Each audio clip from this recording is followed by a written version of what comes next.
It is time. It is time. Alright, so I've got basically... oh man. I basically got everything set up here that I need. Saving... yeah, saving still isn't set up. Mainly because I don't have anything to save yet. Okay. I just need to get started on this editor here. The individual editors per setting. Let's go and close docs.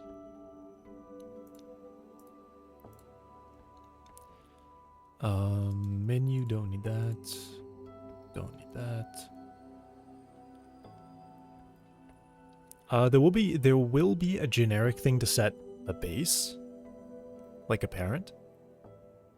So I can have resources that extend other resources and I copy the settings from that parent.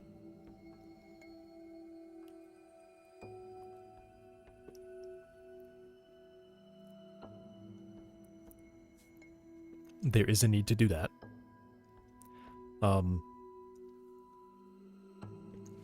So actually, whenever I load the resource, I need to make sure I'm initializing it correctly. Which is easier said than done. At this point, I kind of have an issue where I can't be sure that something is initialized.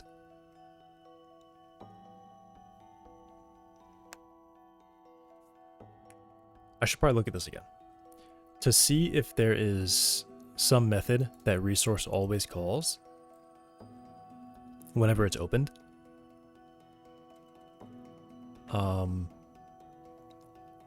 Which I guess just means looking at the flow of whenever a resource is created. Let's see what happens there.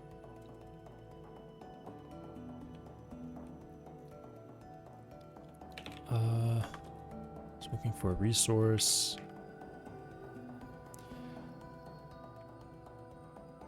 So first, let me just go look at the constructor.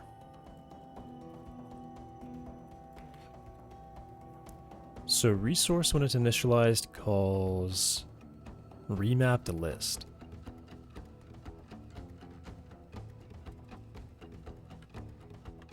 It doesn't call remap to list. What is remap to list?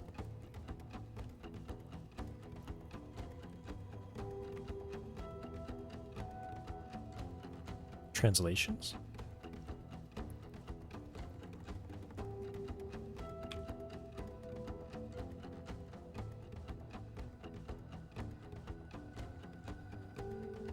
Self list of resource. What? Self list. What is a self list?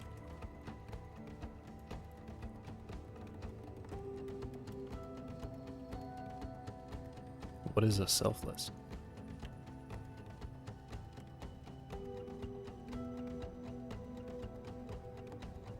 Core templates self list.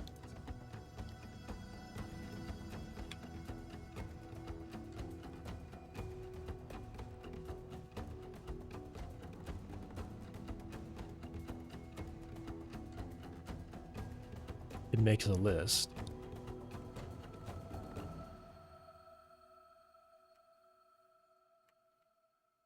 Okay. It has a root, self, a next, and a previous.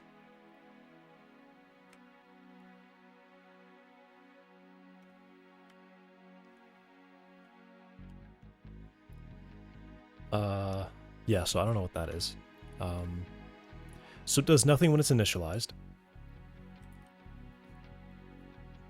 which is fine. Let's look at notification. Really?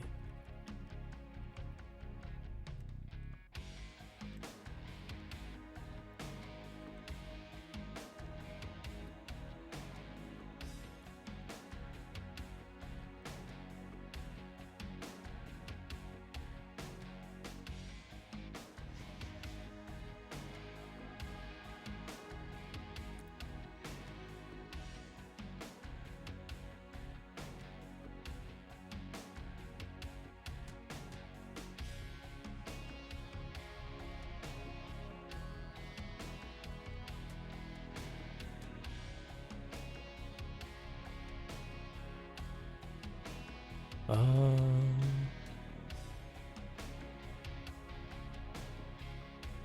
wow. There's like nothing.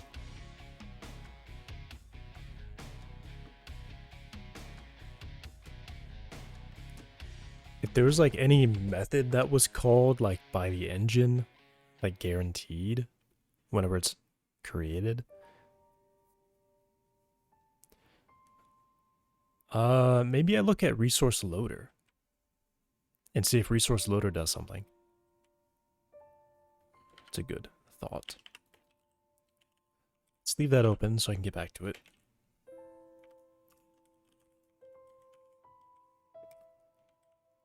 Resource loader. So when I call load,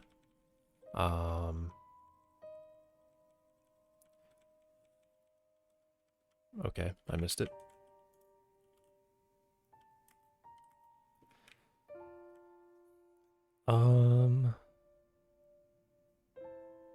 What? Okay, so I have to find this resource loader.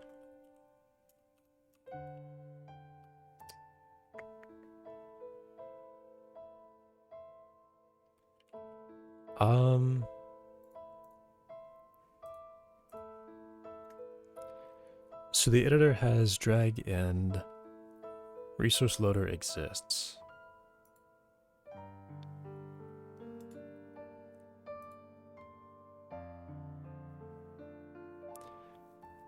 Get recognized extensions for type. That's a good one to find.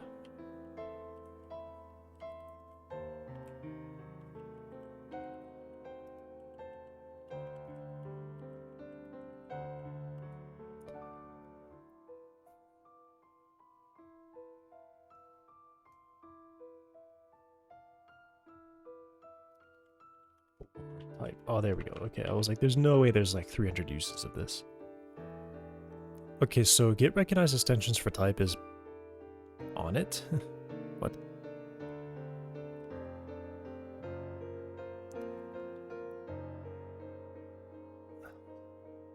Okay, that's crazy. So the bindings for resource loader, I'm actually so confused. So you have resource loader. Why? Why would you do this? That's actually insane. Did I just miss something?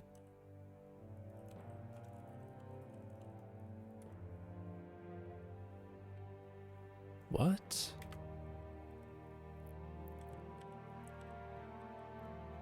Resource loader. So half of the functions for resource loader are in resource loader. The other half are in core bind for some reason. That's like actually really, really annoying. I would even call that crazy. That's crazy. A crazy person writes code like this.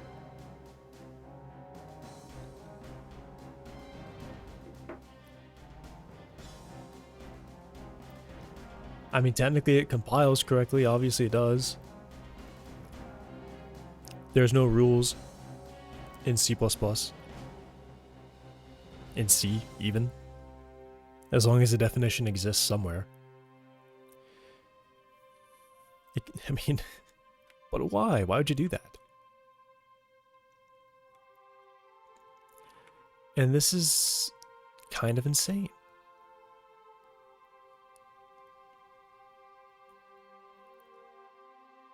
Because look at what this does. This just calls the same method from resource loader. Why would they do that? Okay.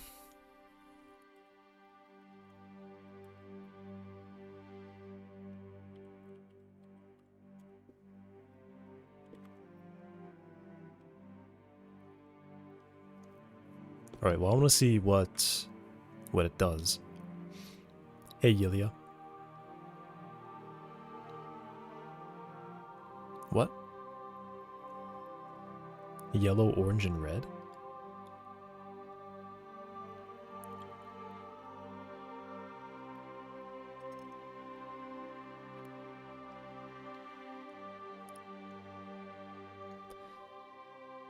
Um, if error. How are you?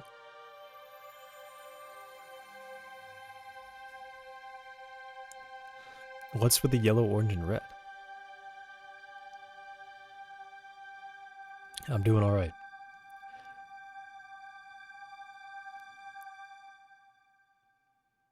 So this calls load start to get a load token.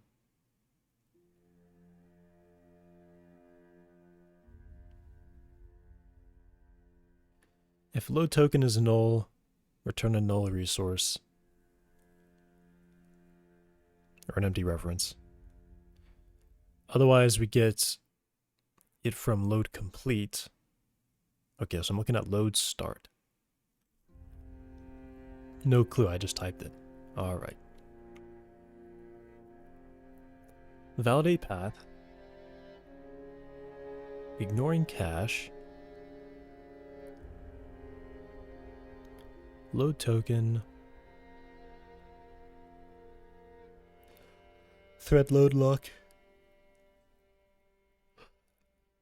Okay.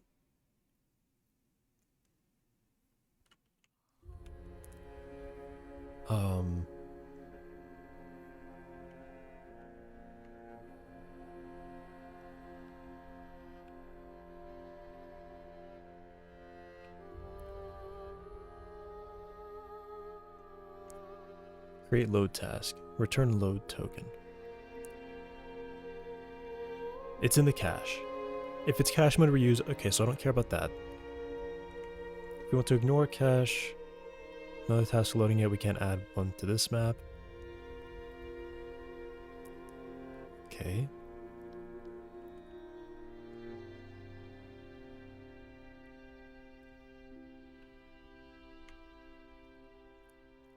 I want to keep the token alive because to load compute, which includes before the thread start, may happen that no one is grabbing the token anymore, so it's released. Okay. Maybe. Load from current. Okay, so there's no return there. Wait, then we say return load token. Okay, so I'm guessing the load token is just like saying, all right, I'll give it to you and here's your reference or whatever. Weird. Where's a different return though? Load token. Load token. If not ignoring cache, okay, so not that. Load token instantiate local path. Okay. Load thread request set up for user token. Okay. This looks like it does nothing. So I'd say load complete. Okay, so it's load complete underneath this.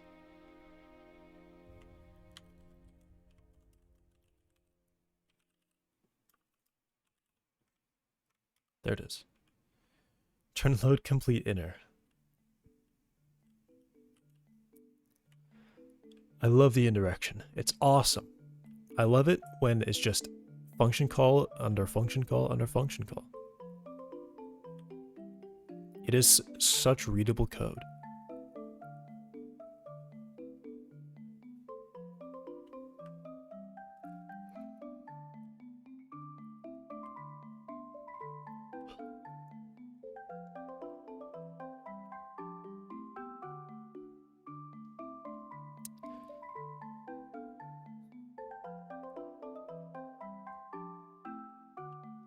Is this overcomplicated? Oh, there it is. What?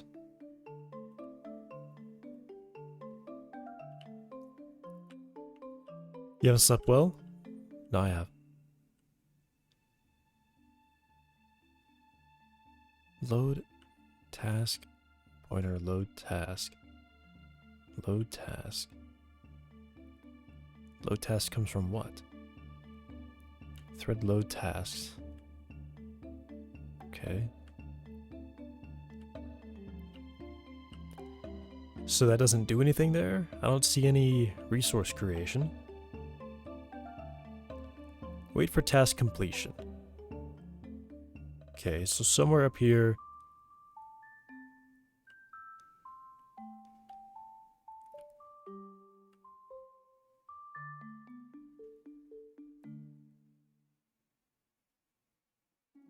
Stop yawning then.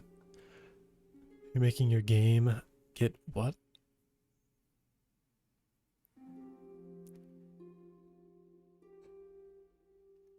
I wish you could stop yawning. Alright, let's go back. Let's go back to, load.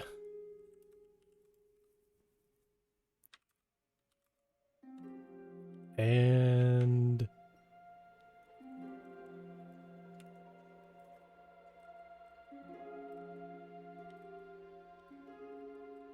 oh, how are there 20? Please.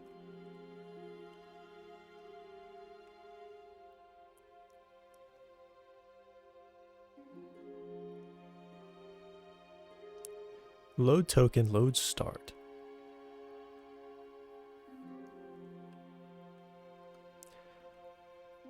If for user, existing token is load threaded request reuse user token. Not that. If we're not ignoring the cache, we are ignoring the cache. Load token instantiate. If for user, load threaded request setup user token. Create load task. Maybe if I just read. Create load task. What method do you give it?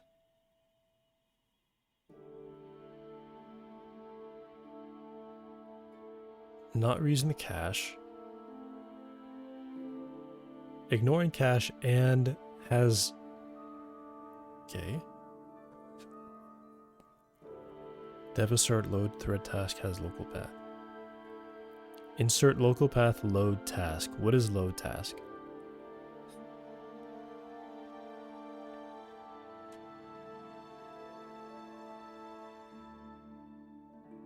How does this work? Load thread from current. Run load task. Oh my god, I found it.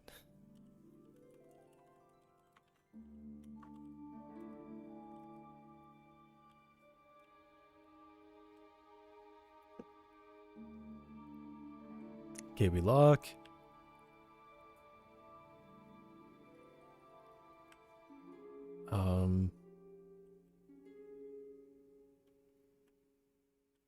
What is this?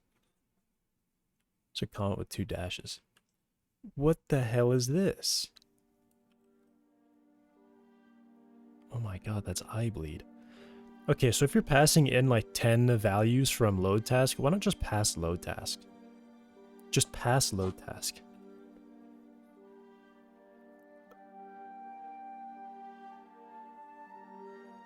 Underscore load. Underscore load. What is all of this?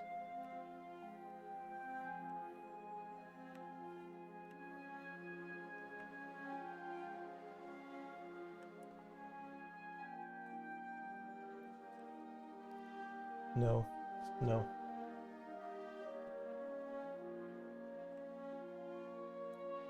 Okay, so it's already here. It's already here, right? So before... so it it's probably this load, right? Although there's just so much code in between here. So resource is load. Load task resource equals resource. Okay, this is it.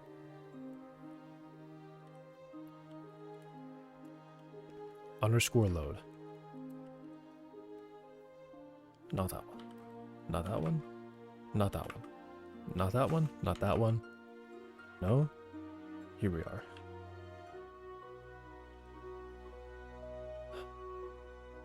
More locks. Why so many locks? Why so many locks?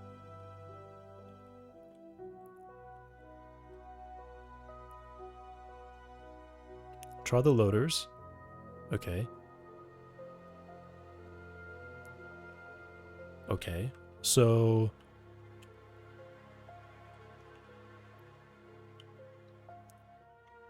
So there's some resource loader here. Or resource format loader that will load that. Which I know is just the plain resource. So see, this is the point when you think, okay, maybe I made the system too complex. I'm like 5 functions deep and I'm going to a different class. So that I don't even know where it is. I don't even know where it is.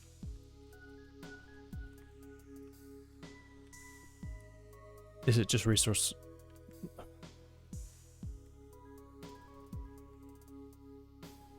Okay, this is probably a good lead.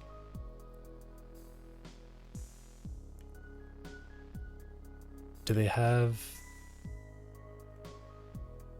They do have a load method, but this resource format loader text. There we go. Okay. Resource format loader text. We're getting there. Which file am I on? Resource format text.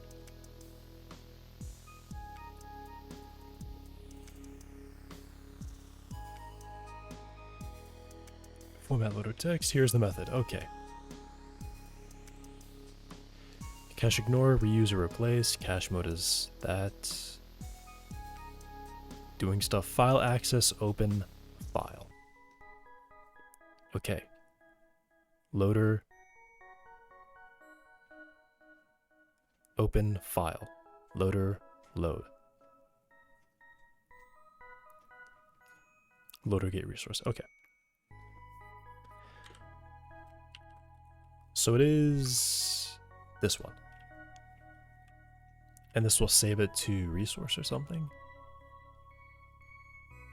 Alright, so somewhere it's got to... It has to create like a blank resource. Load start. Okay. Variant parser parse tag. Okay.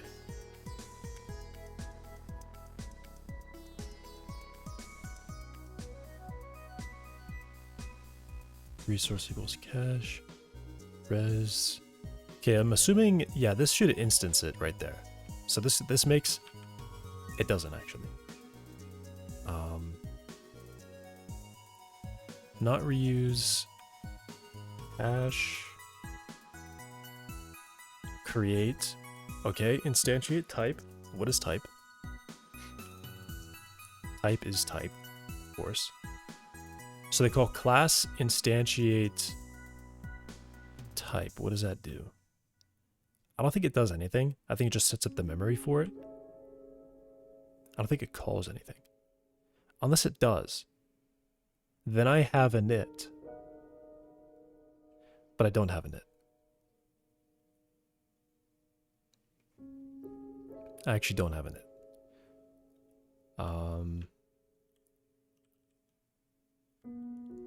Okay, well, we got the resource. Does it call anything before it returns it? This is just parsing values out of it. With probably some recursion somewhere.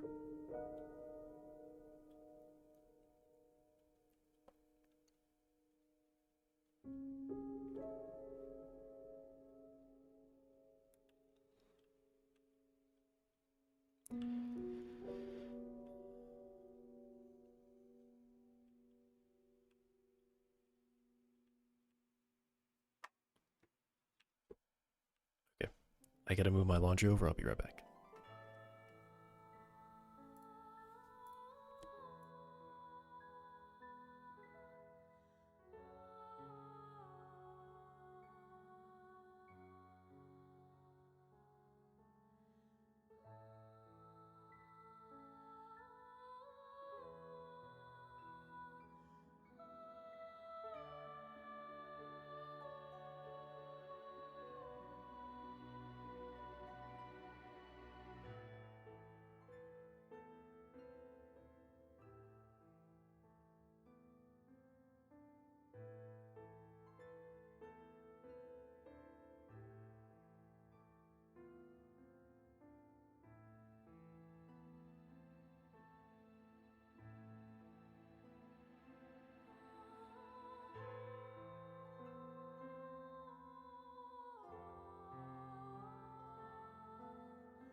I'm back.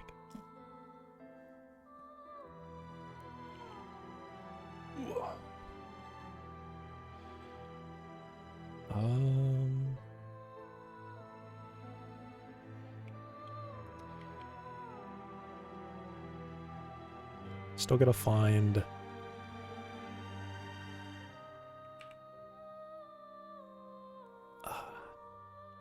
Dang. Okay, so it doesn't do anything.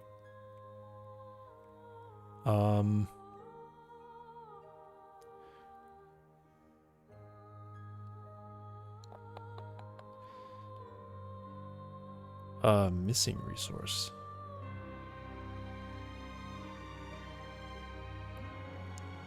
Now, what happens when it gets to I mean, if it has an external resource, right? Maybe, I think it's like ext res.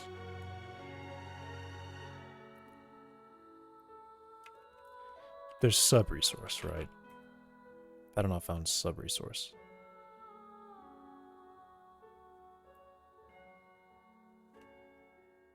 Is that not what these files look like?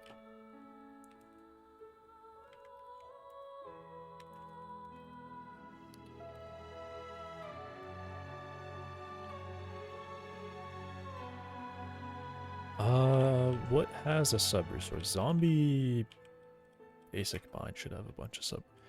Yeah, X. Oh, there's an underscore.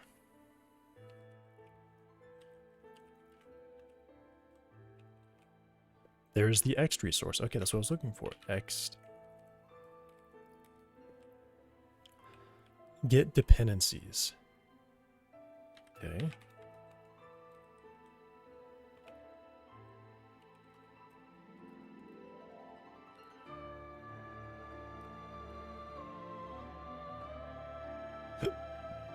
Okay.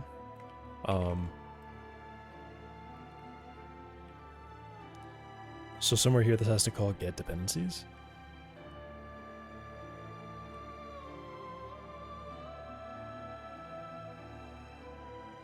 Right?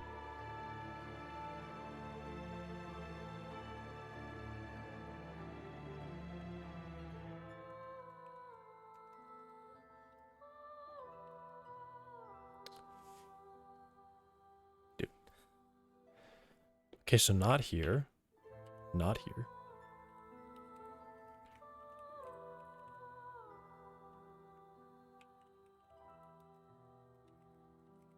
So who calls this? No one calls it. Okay. Who calls this?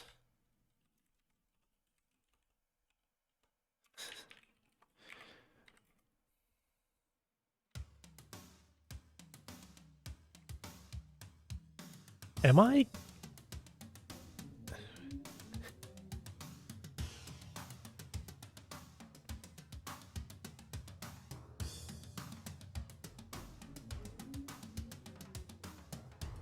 I'm gonna scream.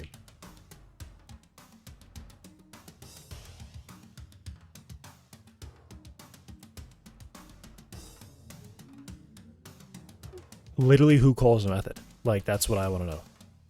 Who calls this method? No one calls a method so far. No one's calling get dependencies. There's not one get dependencies method call. It needs to be inside of some other function. Text shader editor calls get dependencies.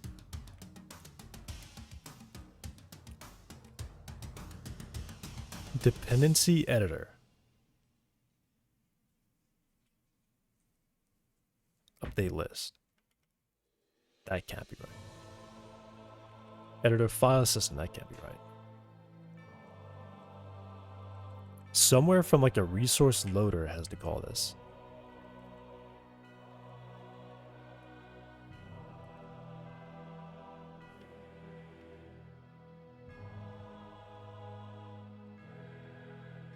Okay, so this is just Crazy Town.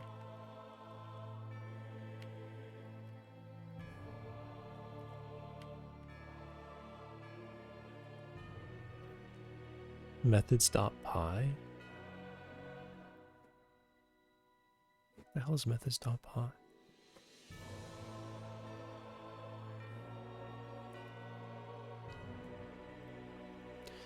Resource format loader GD script.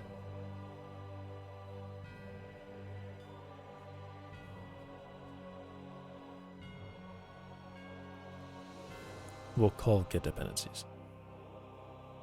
No, it calls parser get dependencies. That's different. I need to see loader get dependencies. That's what I have to see, right? That's what I'm looking for. I'm looking for a loader get dependencies. Something from like a list call. There's no way that's it. There's no way that's it.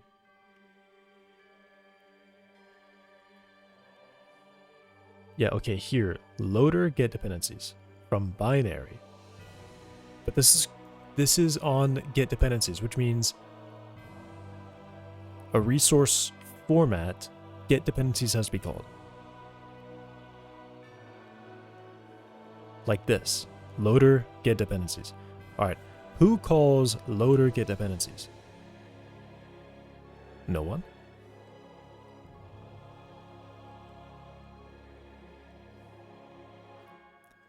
Resource importer get dependencies. Calls resource loader get dependencies. So who calls that one?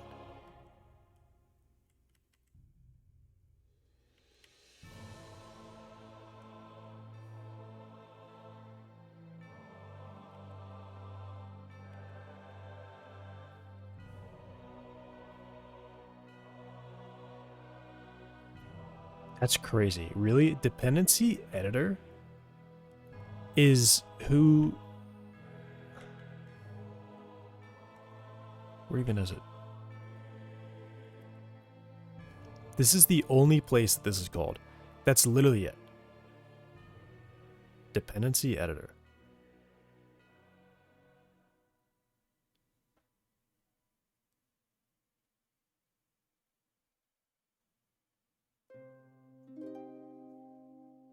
You know what? I'm just going to assume that I read the code wrong, and this is never called like that. This is just something else. I'm banking on that just being something else.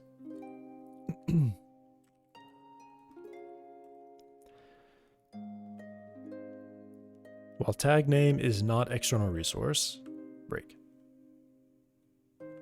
These are the external resources. I thought I just must have read it wrong. Okay, oh my god, alright, here we go. It gets the UID, text UID, it gets, it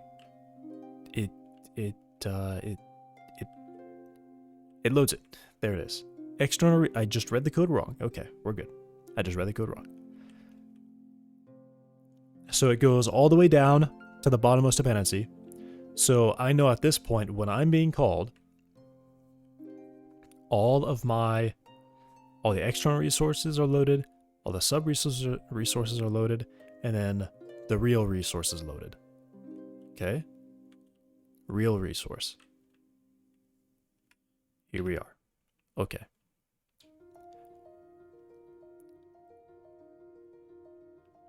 Get resource ref override, local path.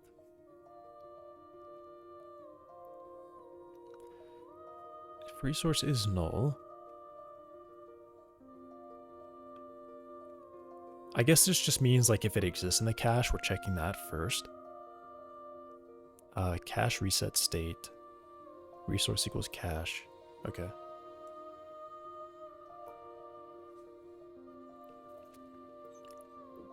If the resource was null, so whatever was in the cache was null, we instantiate resource type. That means the external resources are loaded, but my values are not loaded. Okay. So now we're down here. Assign and value. We parse the tags. There's resource cache does not have the path, so the path to the path.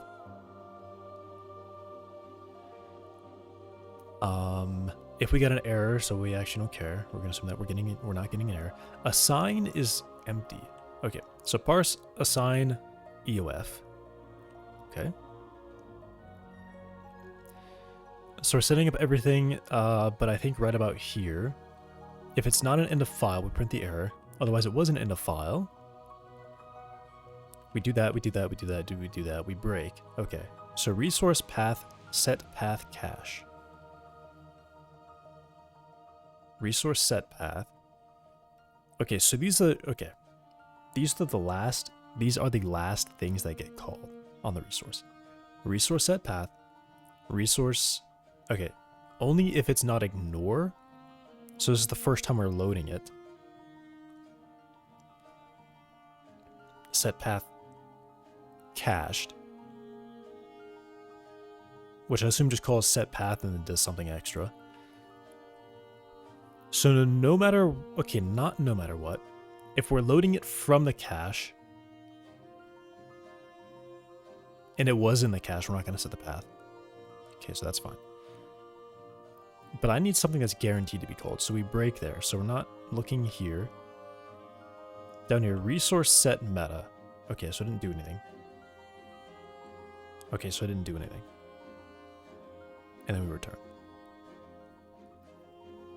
Okay. I'll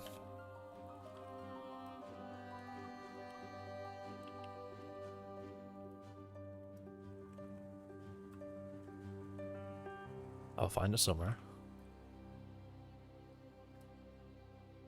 Okay.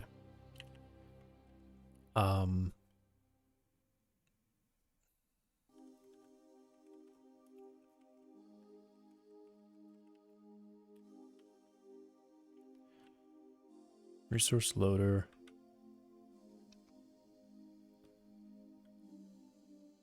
We call load. Okay, so we get the resource. If the resource is valid, we break. If the resource is valid, we return the resource.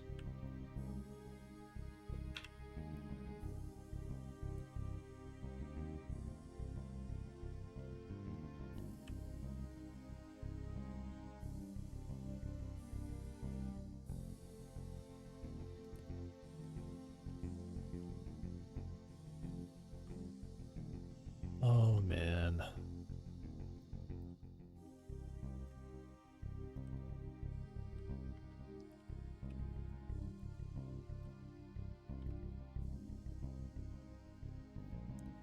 If message queue is not the main message queue, do whatever. Load task resource.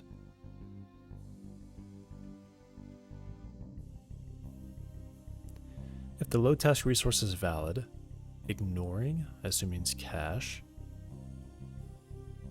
Set path cache. Set path. So once again, it looks like set path is the very last thing that we do. There's no returns, okay. Okay.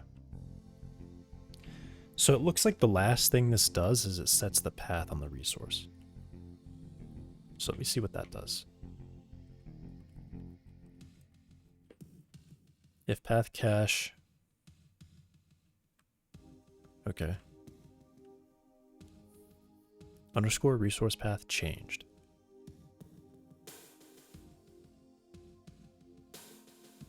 Oh. I like that. Set path cache. There's a virtual call. But also there's a lot of stuff happening here. Is there any other function? There's this resource path change, which is just a void function.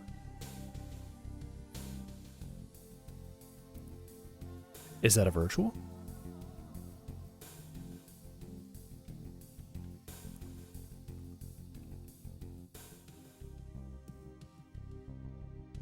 It's not bound. It is a virtual. Resource path changed. Maybe in methods.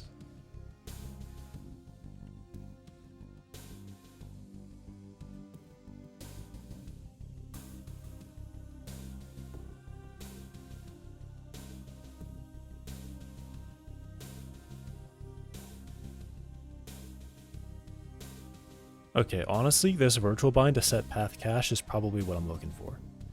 This is like literally the last thing that's ever called. So as long as I'm loading a resource that's not being cached, that is, this is called, to me.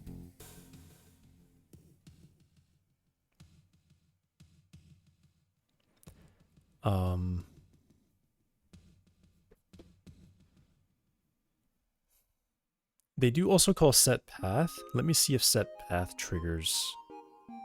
I guess just let me look for the signal. Okay, so they call emit changed.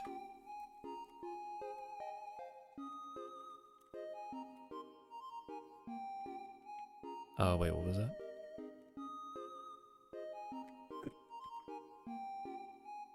Set name. I don't think set path is actually called though.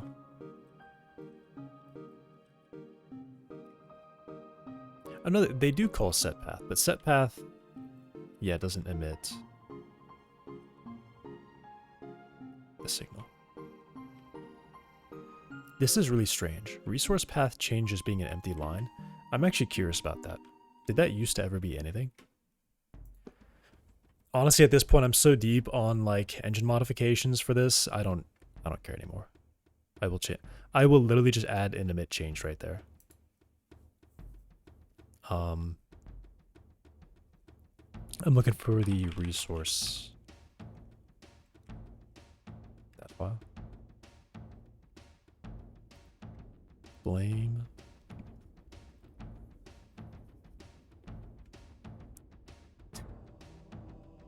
That's crazy.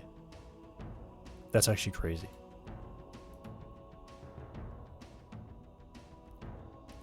Okay, well maybe it just means that whatever lines were here were deleted, and so they don't show up there like that.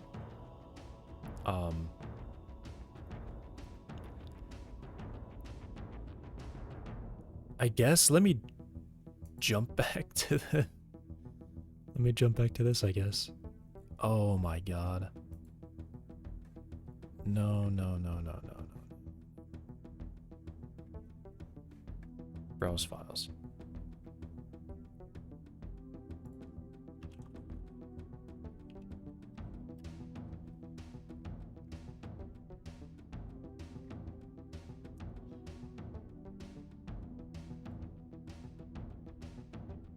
Ain't no way.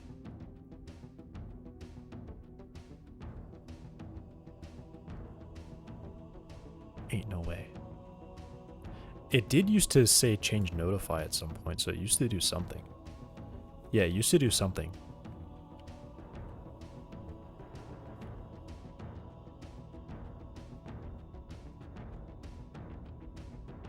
Yeah, why doesn't it emit a change when the path changes? This is the last thing that it does.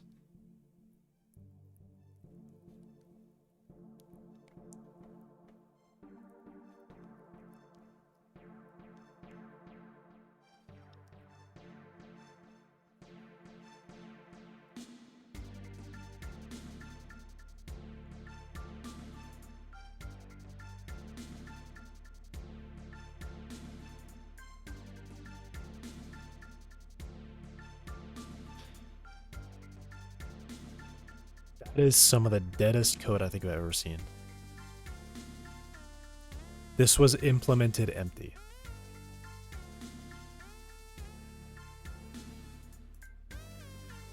And I'm assuming probably like a style change happened, which deleted those empty lines.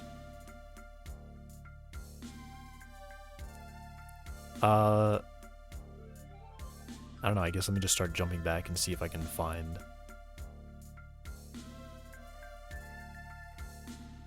if this ever had anything inside of it. It's still empty here. Okay, let's jump back last year. Still empty. Another year ago. Still empty.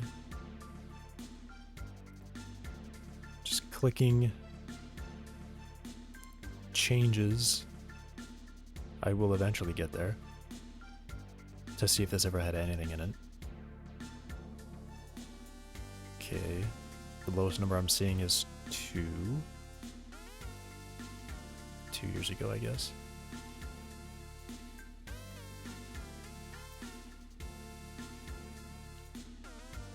That's kind of crazy. Did they intend on having this call something?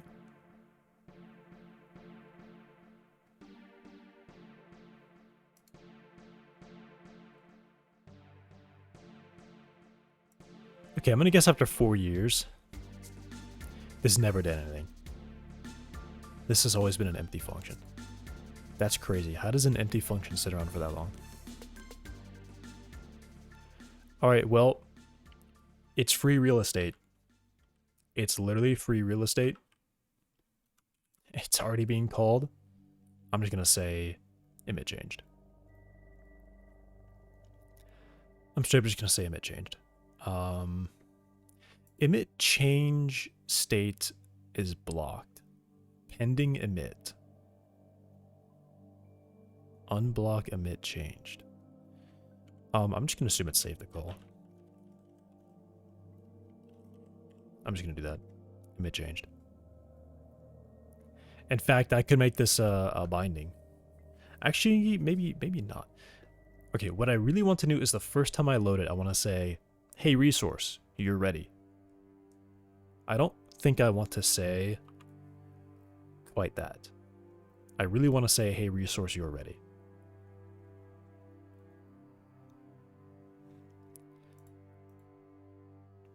Alright, so maybe I go...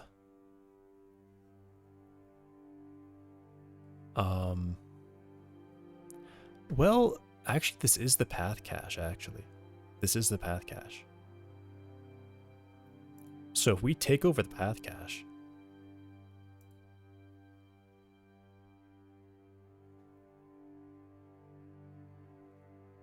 This is like literally loading it for the first time.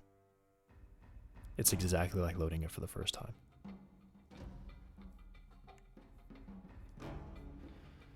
Alright, here's my idea. I'm going to have an onloaded method. I guess it would be one of these, GD virtual. Although it's a bit weird. If I go to resource, can I override these? They do say virtual can be overridden to customize built-in behavior, right? Oh, there's also reset state. I guess there's also set path cache.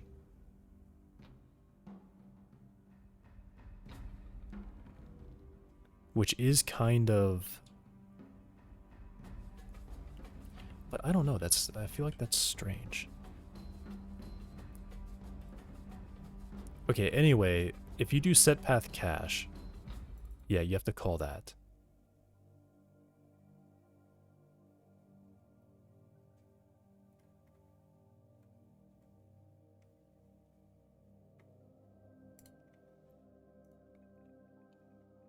Maybe that's it.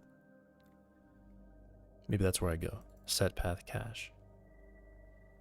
If we are not ignoring the cache, so we're actually going to be in here. Old resource. If we had an old resource, these are different resources. Copy it, otherwise we call set path. Ending unlock set path cache.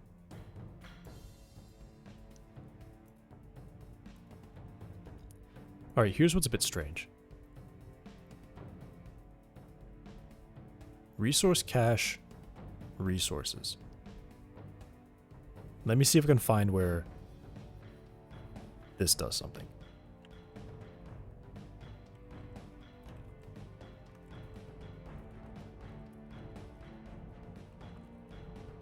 Alright, there's like nowhere this is called. That's actually great. So the only time this is set is there. But that's weird, isn't it? Doesn't this have to...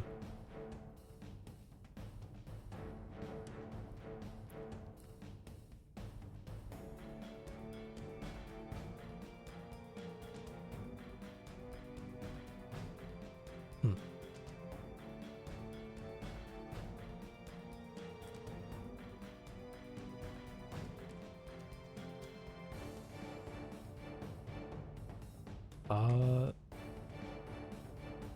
if old resource is valid,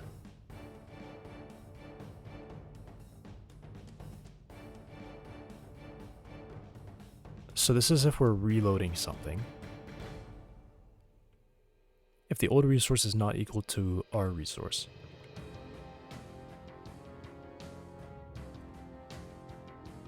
More than once in flight for the same path because of deadlock prevention. I'm gonna keep the resource that was already there. Okay, so we just kind of ignore it. If the old resource is valid and they are different, do nothing.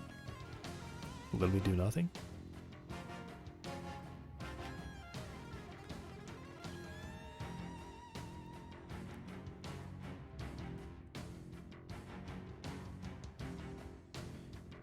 L if not ignoring... Oh wait, there's something else up here. If load task is valid, if the resource, which means we loaded it. We're not ignoring the cache. Get reference. There is no other reference, so we call set path, which will load it for the first time.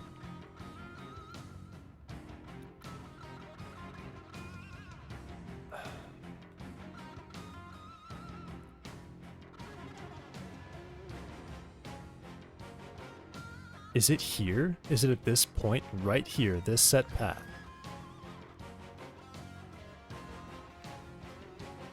Set path cache.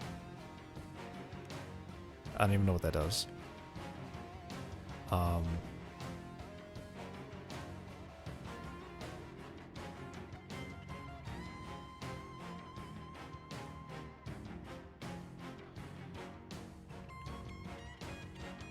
All right, let me look for this.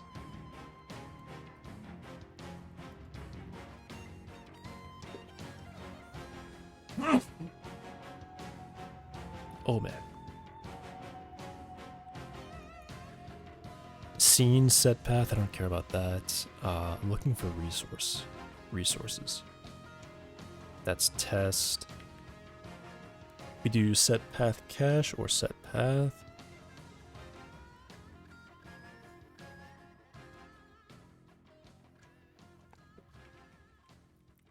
Resource saver, change path, set path. Okay, so that's different, right?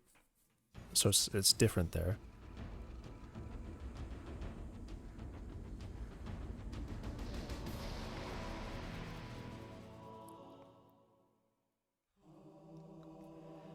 I mean, honestly, maybe what I do is I don't do the set path. That's like kind of a... That's like a trick. That's not really doing what you expect.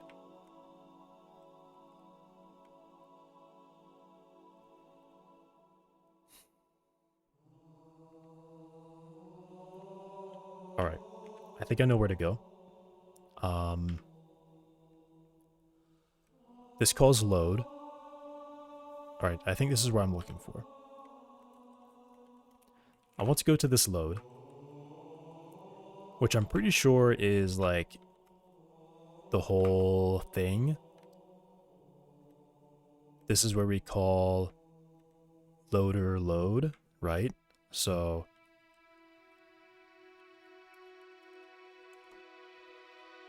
there's only two places this is called. So if resource is valid, we break.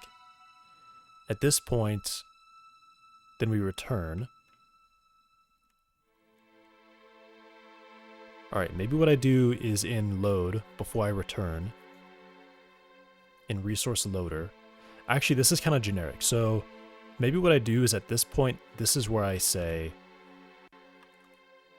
resource loaded.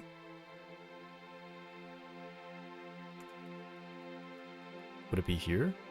I think I should do it right before I return. Just before I return, I call loaded. Let me check if there's anywhere that load is called. I guess I'm going to do it like that. Anywhere else load is called. It's called in one place.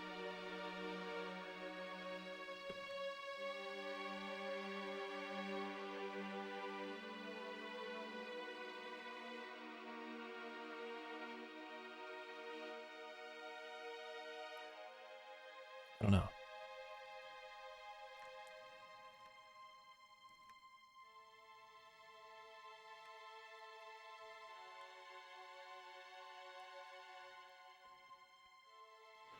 It's got to be like somewhere in engine, right? What is loaded callback?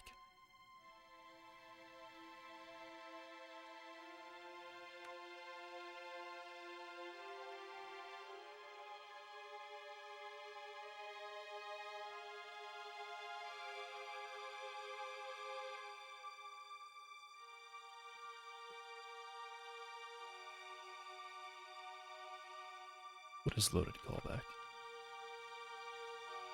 Resource loader set load callback.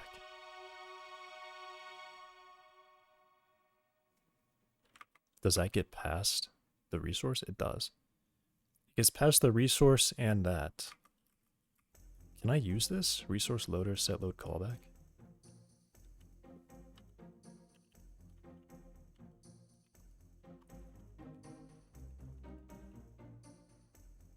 Wow. Wait a second. Oh, it's literally not called anywhere. Wait, editor node. Resource loaded.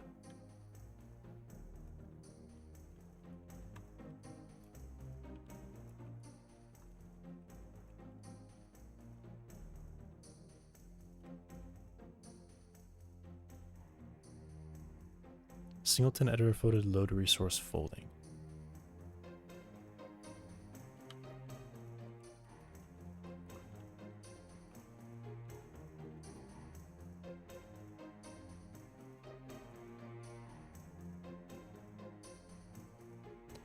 Okay, so I don't get to use that.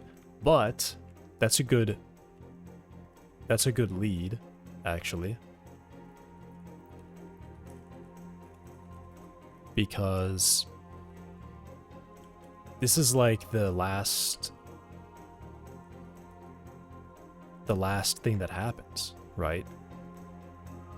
This is like, hey, we loaded the resource. This is probably where I could call any of those methods that I want.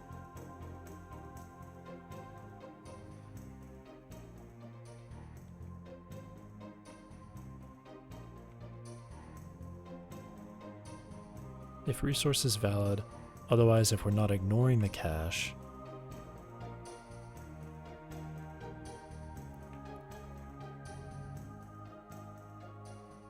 we get the existing resource.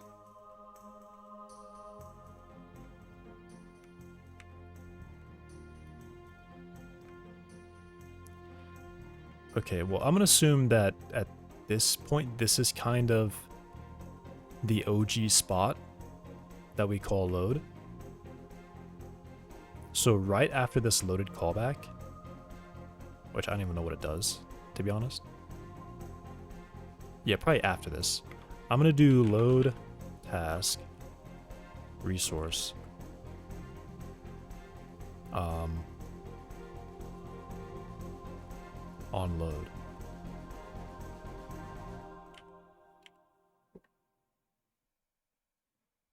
Right? This is like, it's fully set up at this point. So on load is just going to be a virtual call. I'm going to make a virtual binding so that I can execute code every time a resource loads, guaranteed.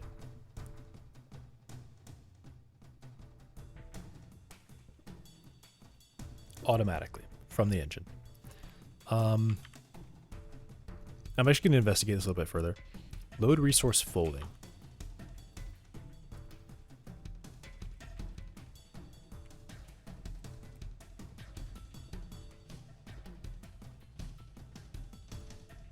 We get a resource and a path.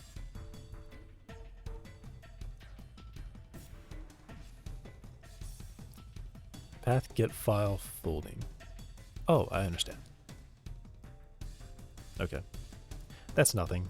Yeah, that's nothing. But what I think what I will do though is probably pass in the path that it was called from.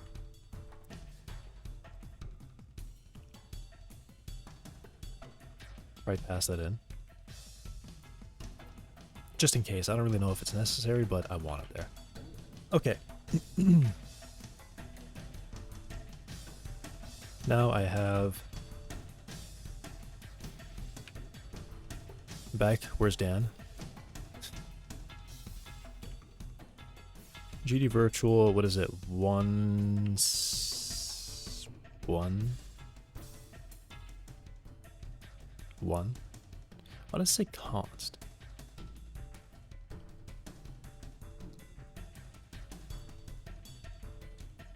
I guess because it doesn't, we don't modify it.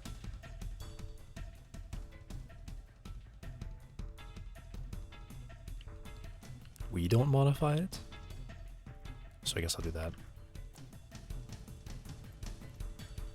Takes a string path. And so now I need a public onload thing.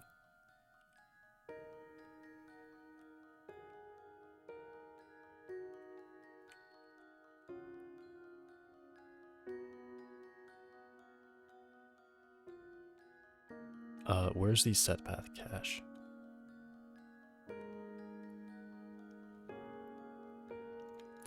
So these are virtual. Do they have to be virtual? Is get RID virtual? Get RID is not virtual. Oh, it is. Okay. I mean, all right.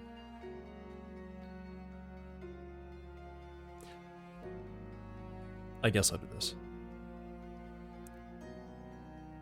Set raw path without involving resource cache.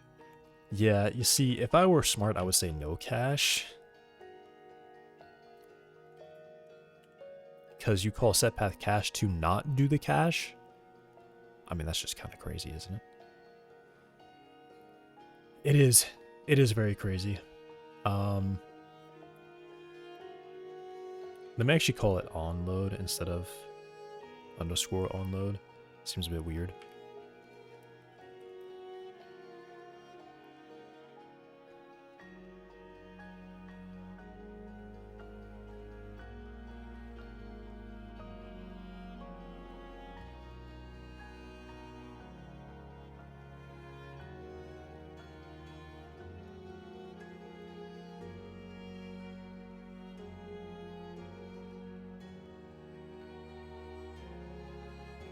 What are they calling it? Local path? Local path?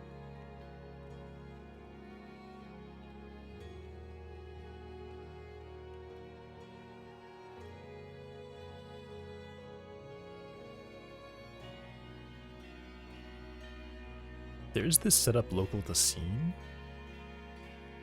which I'm assuming is called... I don't even know. There is reset state. What is reset state? Resources that store state in non-exported properties. This method must be implemented to clear them. Yeah. Override this method set additional logic after set path cache is called on the object.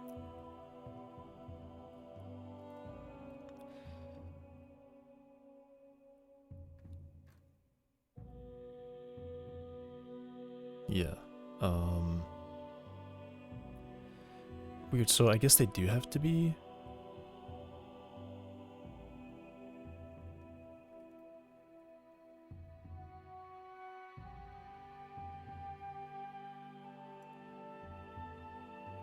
To customize newly duplicated resource created from instantiate. Right. Whoa. I think I've used that before for like a test thing, but that's not this.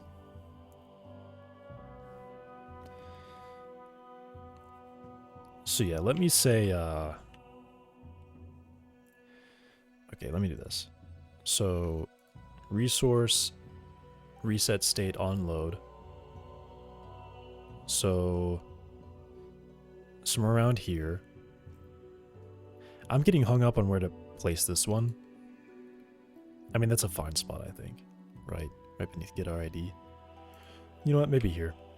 Maybe there. On load. And it should be const. It can modify it, but... And then resource loader, we call on load with the path. I'm pretty sure this is like literally the end of the line. Everything that is loaded is going through here, and this will be called one time. Right? This is called one time.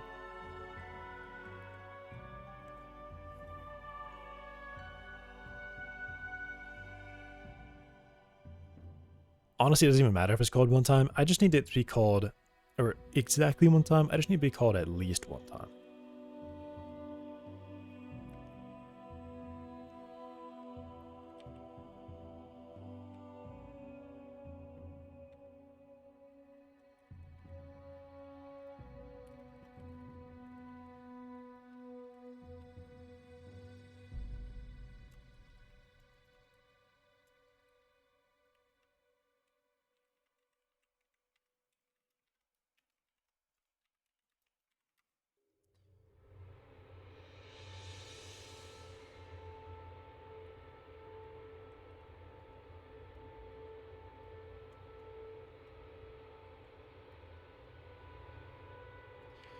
Virtual call on load and probably have to pass in something. Let me see if there's other virtual call that passes in. Yeah, and then I just pass. Yeah. Just right around here.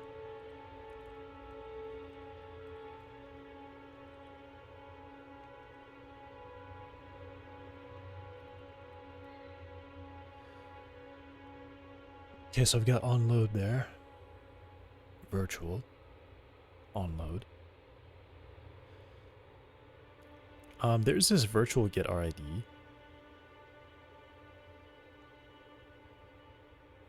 You know what? That's not a virtual function. Honestly?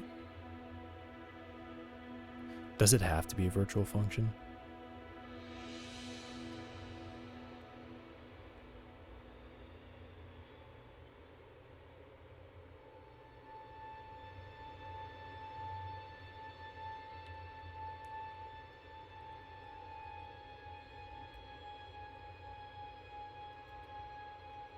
Oh, it doesn't. It actually doesn't have to be defined at all. Or well, yeah, it doesn't have to be defined at all. Set up local to scene. I mean, okay, I guess it does. I don't know, that's weird. Does it really have to be?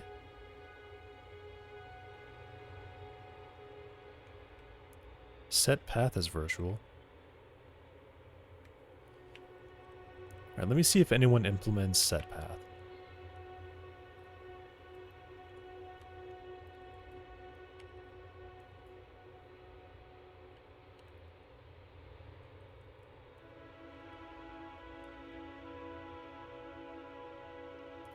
GDScript overrides it.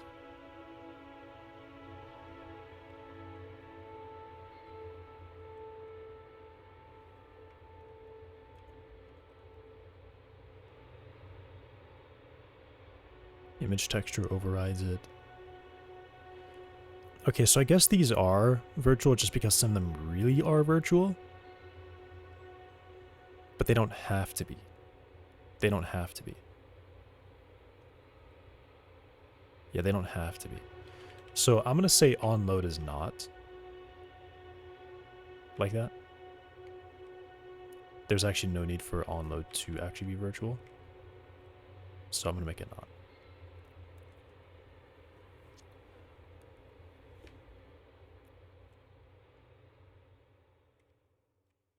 I mean, okay, I'll make it.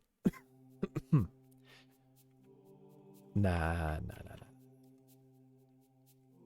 On load. Final.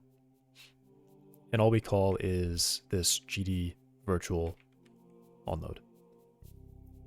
And that's that.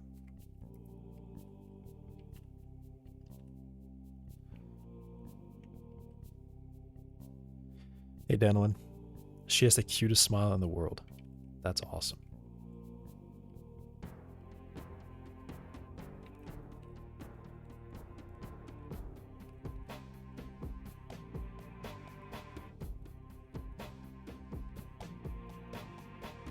Did I actually modify 3 files?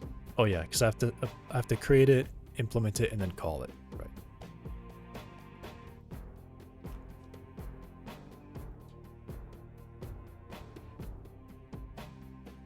Should I put it underneath that other loaded callback too?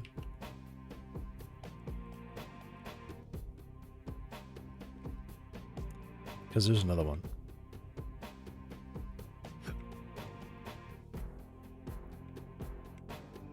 Load test status, progress.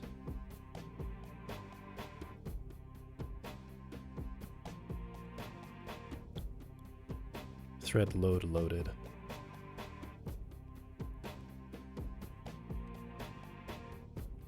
You know what, I'll call it here too.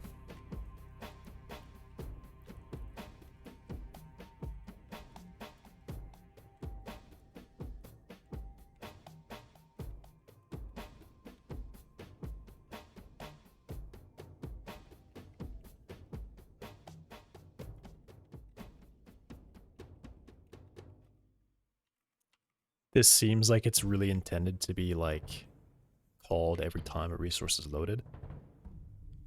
So I'm just gonna write in both places.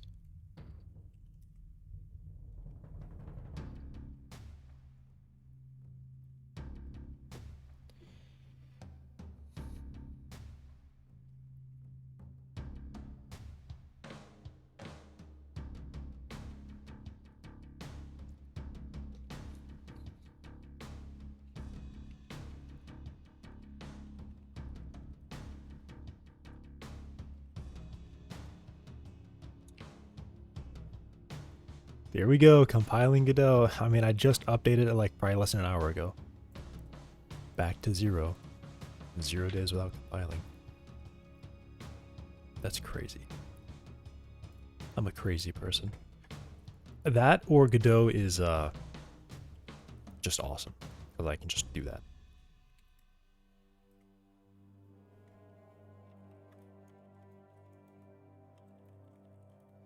Both, actually. I'm a crazy person, and Godot is awesome.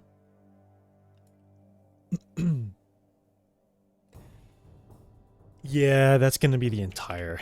That's actually going to be the whole engine. Changing that, that's literally the whole engine, so...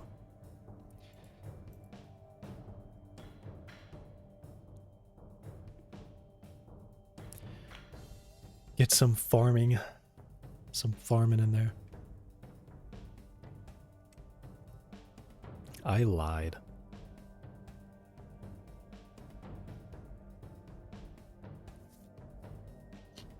Wasn't there a difference between sweet and cute?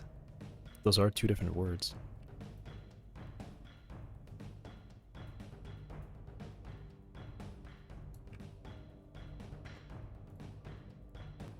Alright, what have I got? Go.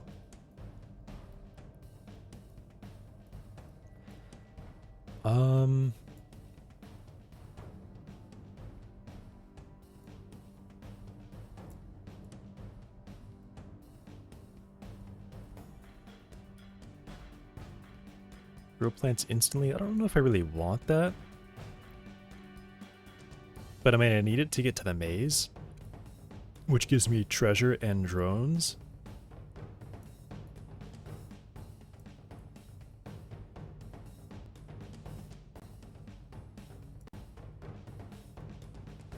I don't know.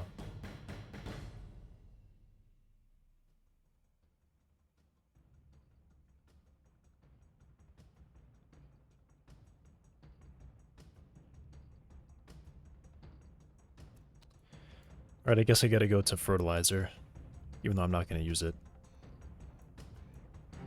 At some point, waiting for plants to grow is just not efficient enough anymore? Really? Automatically receive 1 fertilizer every 10 seconds.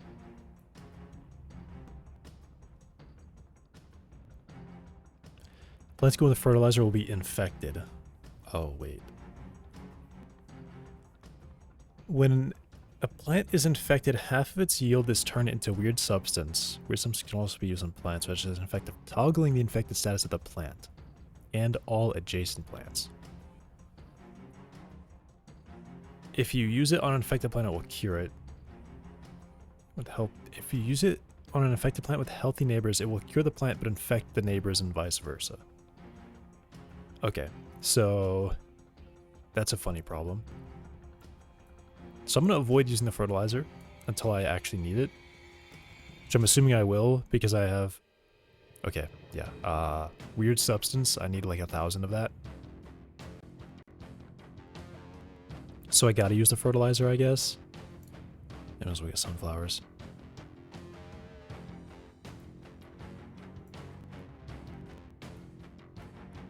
You can harvest that power plant and works exactly like planting carrots.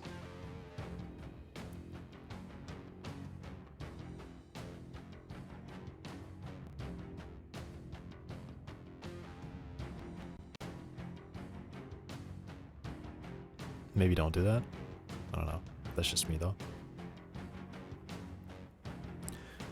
Harvesting a grown sunflower yields power. If there are at least 10 sunflowers in the farm and you harvest the one with the largest number of petals, you get 5 times more power. Okay. Measure turns the number of petals.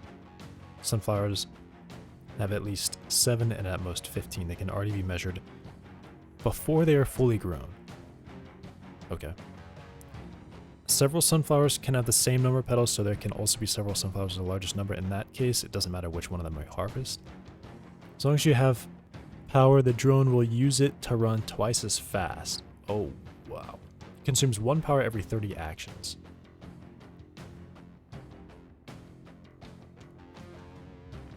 Executing other code statements can also use power, but a lot less than drone actions. Everything that's sped up by speed upgrades is also sped up by power. Okay, so I guess I probably want power. That will make the drone really, really fast. But I have to use measure to find the one that has the most petals. Can I make the farm bigger? I need a bigger farm. Nice. All right. And we gotta reset. Wait a second, that got a lot larger. That added 4 instead of 2. Okay.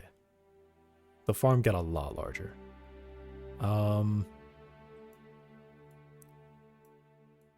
So I guess I can do sunflower over there. And I need to have memory.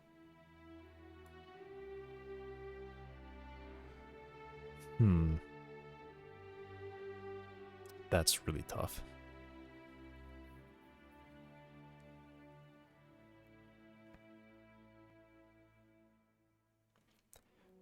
Would you be happy if a friend prepared your grave? Would I be happy? No, that's weird. That's actually just weird. Alright, I can import stuff now, though. So, probably a good idea to get, like, these things in their own file. I'll call this farms.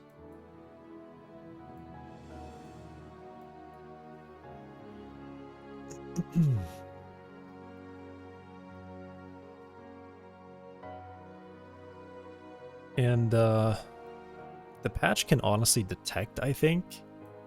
Well, I mean, I guess not. I have to prepare it a certain way. Alright, but these I can go and pull out.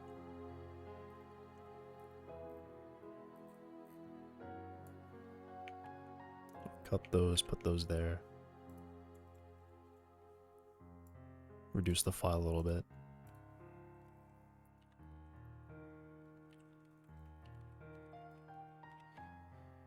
Do that. So if I run... Okay, it's not happy. Utilities must be unlocked before this can be used. What the hell are you talking about? Actually, what are you talking about?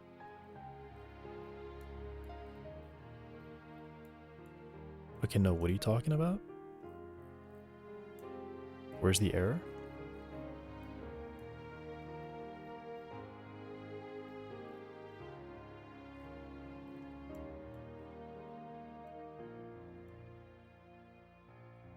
Huh? Is it because of this dumb upgrade over here that I didn't realize was there? Because now I can buy it, so now it's like telling me I'm wrong. I think that means I get min, max, and ABS, right? Min, max, ABS. Do I have sign, though? I don't have sign. Okay. I just take those out, I guess. Okay, yeah. So it just got broken because I like had enough, I guess, and I clicked stop. I'm not even sure how that happened, to be honest. I guess it finally like reloaded this or something. I don't know, that's weird. I'm not sure what happened with that. So I got all my farms over here.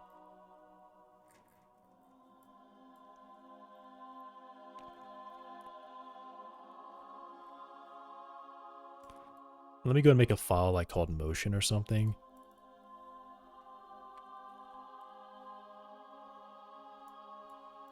And I'm going to pull out wrapped. Actually, wrap distance is not so bad. So actually, yeah, it is. Pull that out, put that there. Math is really small now, just a single file or single function. Put patch and travel in here.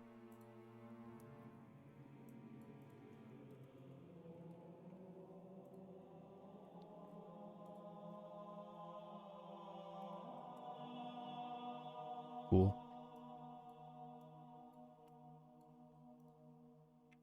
So I can import motion. And now I just have a really simple main file. Very cool. Alright.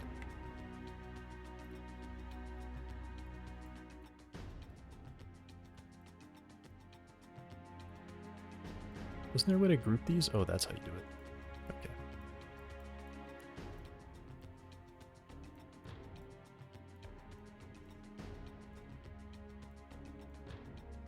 Cool, okay.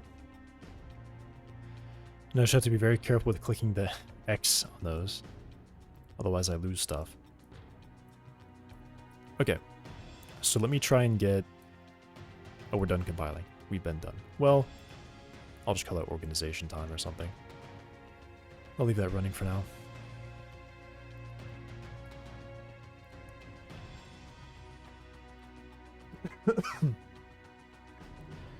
So power is supposed to like speed things up, so I guess it's, you know, it's probably really useful to have. Probably a really good idea to get that.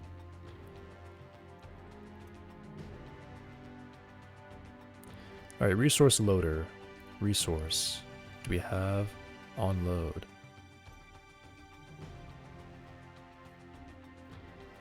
Why are they not here?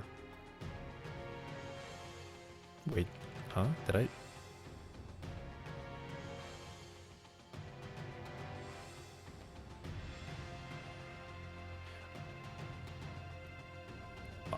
I must have forgot. I just must have forgot to do a step here. Yeah, GD bind virtual. I might be...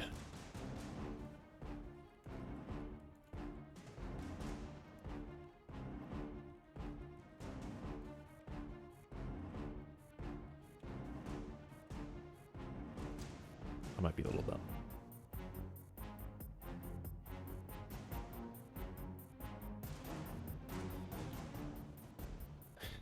Is that going to be a full... That's going to be a full build again, isn't it? Actually, no, I'm just changing the call. I didn't change any signatures. That should be fast. That should be fast. I added a line of code. Should be really fast.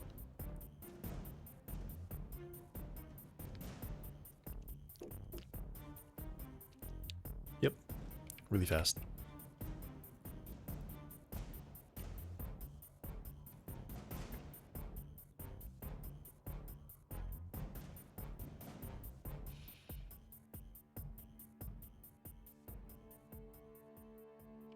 Is this? Yeah. Alright, here we go.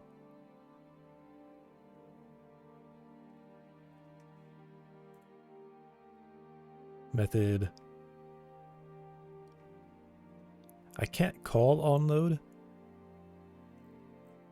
Oh, where I'm on a resource loader.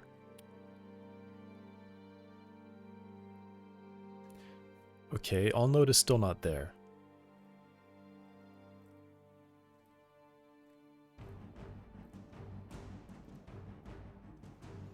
What am I doing wrong?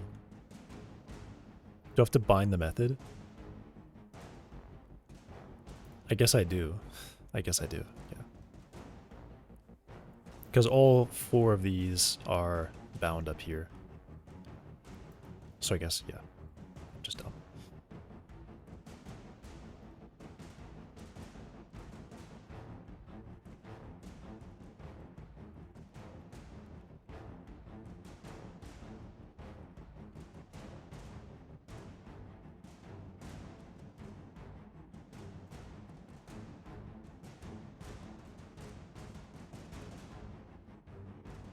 Wait, GD virtual bind.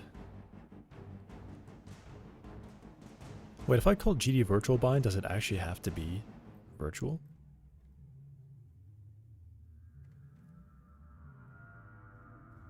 Maybe it actually has to be virtual.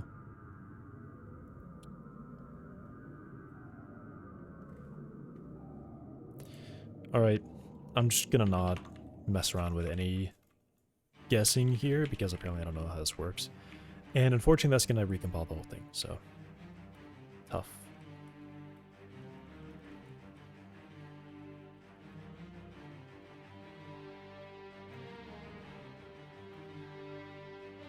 So we do that and then I bind on load with that. I'm surprised it didn't complain to me about that. But oh well.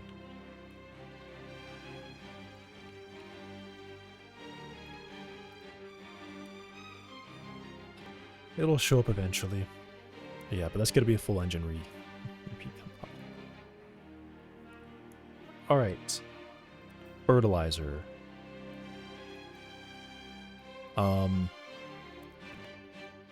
I think what I want to do is probably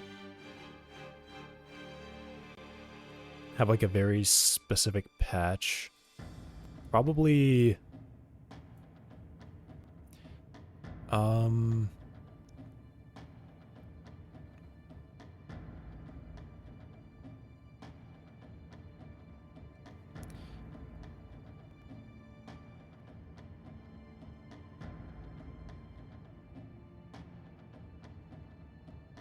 I wish there was a way that I could like tell it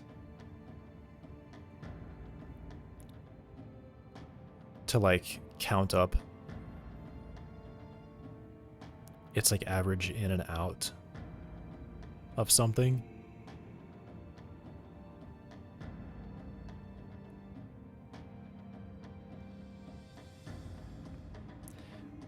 Check Discord. Wait, what? How did I miss those messages? You know what? I think my chat must have lagged. That's weird.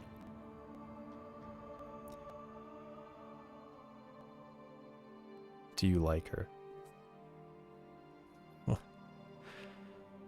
you want to eat hot dogs with her under the bed.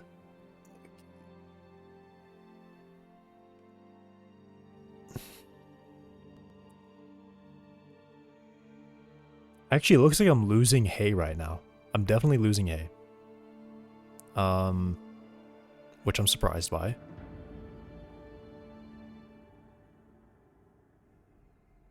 Because the only thing that cost hay is the carrots. But I'm definitely losing it. I think, over time. Am I still watering? There's no, yeah, there's no, okay, I was gonna say there's no need to grow the pumpkins, but I guess I'm watering them anyway, because I have so much water.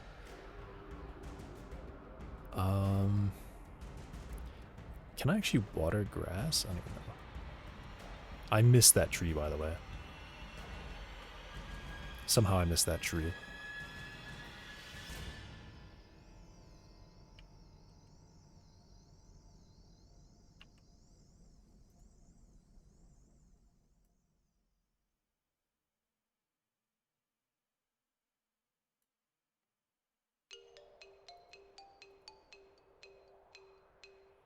What? I don't understand. You were losing here. Discord goes unchecked. I just checked it. I don't understand. I'm just worried about because it says all this stuff about it. It converts half of its yield into weird substance. I feel like I want to do that for wheat. If I use it, it does it in a 3x3 area, though. So it uses it on all of its neighbors. Can I check if something is infected?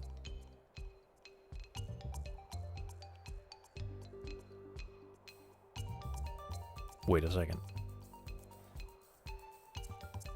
I'm assuming... No. I gotta be able to check that, right? Pet the piggy. Quick print? Doesn't stop to write in the air, so it can only be found on the output page. On the output page? What do you mean the output page? What do you mean the output page? Output. Can I open a new info tab? Nice, okay.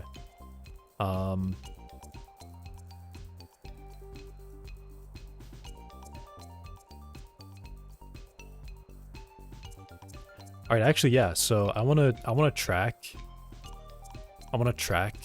my in and out of each item.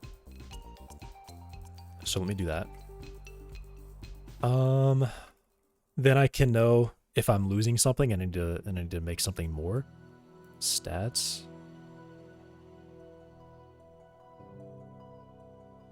Yeah, so that's what I am farming. That's not actually my in and out. Do I have... I can get dictionaries. Okay. What else did that give me?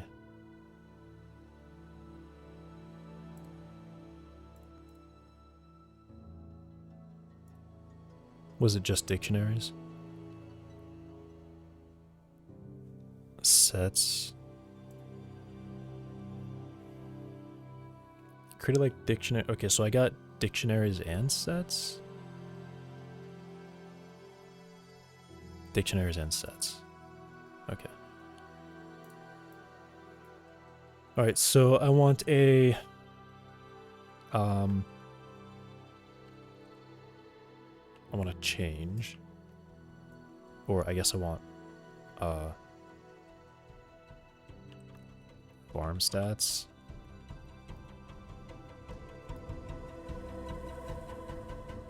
So basically, I'm just going to record my current items at the start of every run. Yeah, I'm just going to record my starting amount. Actually, I want a running trend. So let me start it up here. And the compile finished. So I will leave that for later. Not a valid expression. Oh, you don't like that? What about that? Okay, now you're happy with that. Okay, well, I'll just leave that running. I'm gonna run out of wheat, like, instantly, actually, so... Oh, well. I can just make this wheat patch larger. So let's say... 3. Yeah. So now I've got a little bit larger wheat patch. Let me even just go all the way over. 3, 4, 5, 6. Yeah, let me just go all the way over with that one. Okay. Leave that running. All right, so now RTFD. What? Read the doc. Isn't it RTFM?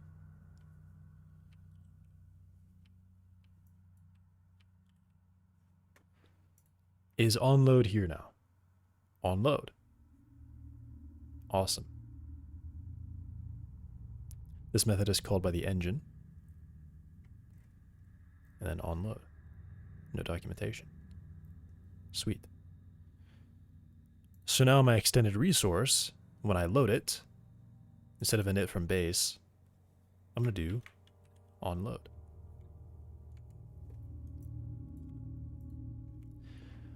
Initialized is true. I guess I don't even need to check that, do I? So I'll just do this. And then that should also be true. The base should be loaded by now.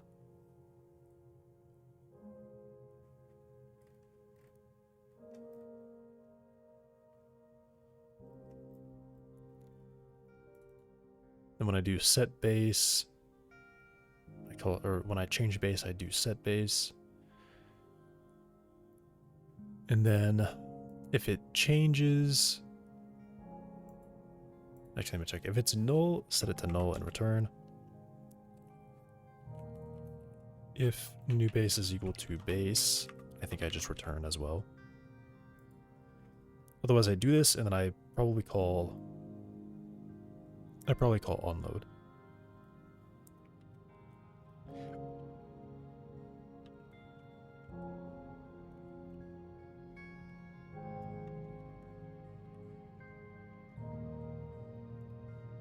Okay. Now I'm gonna do a print up here.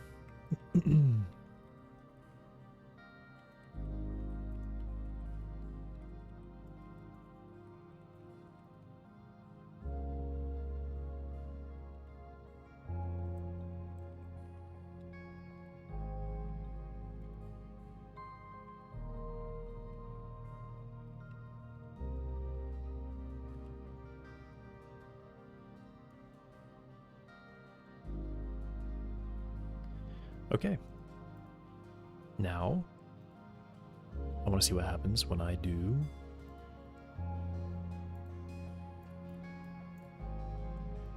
when I go here, and I double-click one of these. What happens?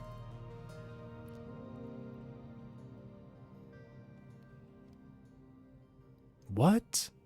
It didn't call on load.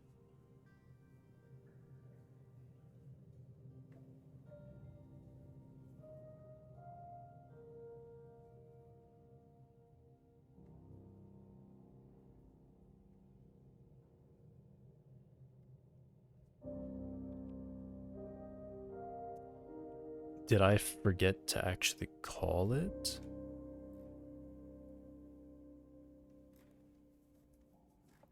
I definitely didn't, I think.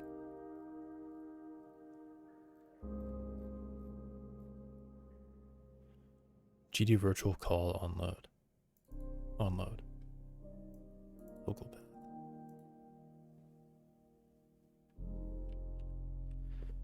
I can't find a good torrent to watch Bakugan. I don't think you need a torrent for that, to be honest. I feel like that's one of those things that you can just find very easily. Okay, so why did that not happen? Why did this not happen? Mind settings should extend that. They do. And it's weird. I don't know why it's there.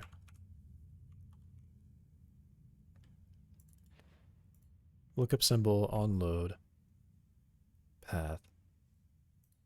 How did nothing happen?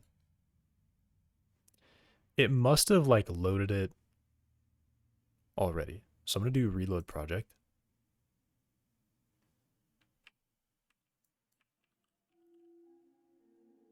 It's got to do this, right? No way.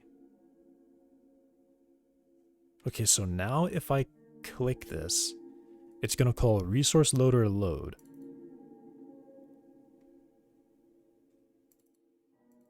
How is that possible?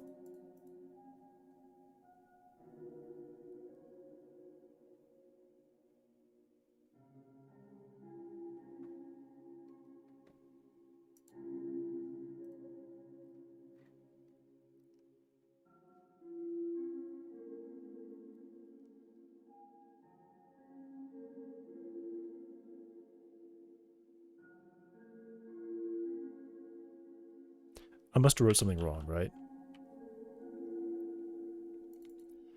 Underscore on load.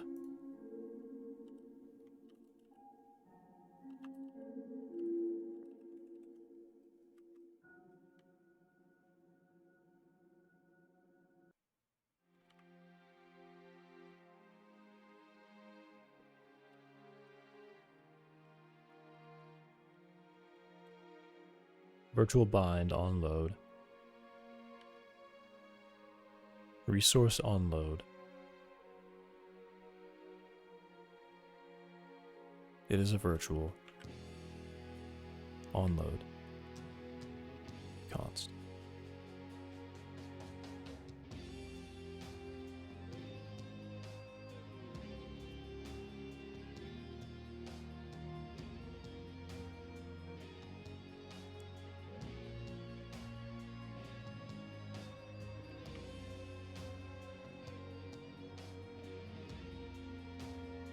Load task resource on load.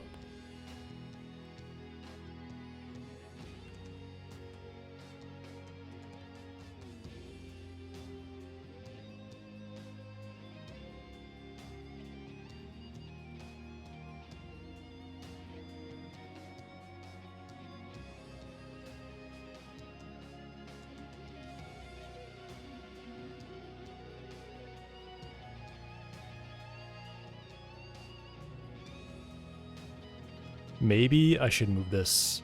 No, because we're still setting things on it. We're still setting things on it.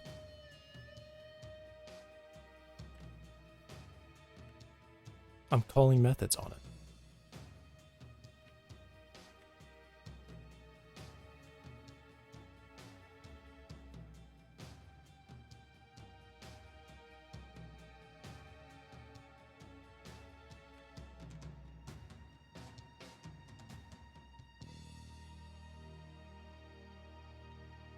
If the resource is valid, there's no returns here. I'm guaranteed to call it.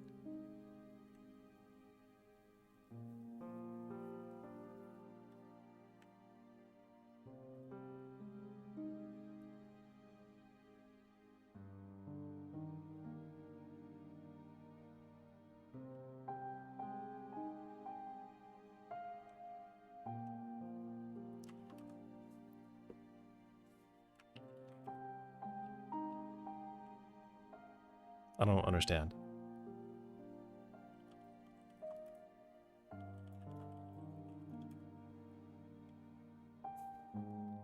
GD virtual call, onload, local path. Bind method, T method onload.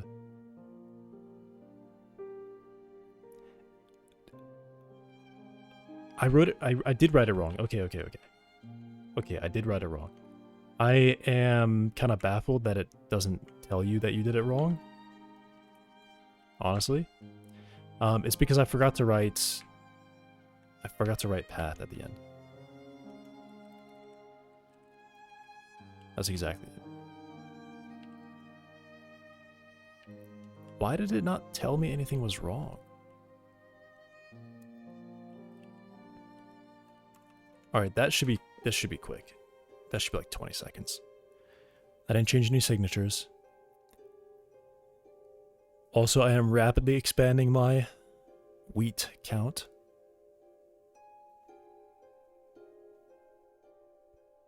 Okay. Alright. That's, you know. I feel like there should be something somewhere that tells me I did that wrong. like failed to bind method or anything at all.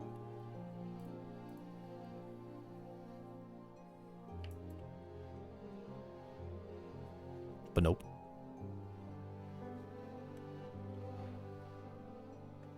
Okay, so I didn't expect to see any output yet, but when I click on it now, please. No way.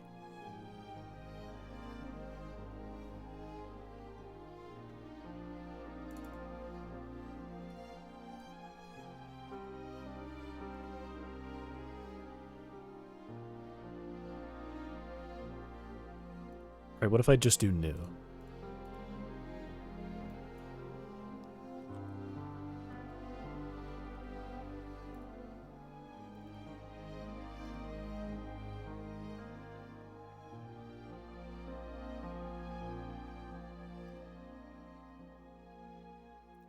Okay. Let me go to... I mean, did I do something wrong? No, it binds onload to onload, which onload... I mean, I can only assume that it's not... I'm definitely calling it, right? I must be calling it.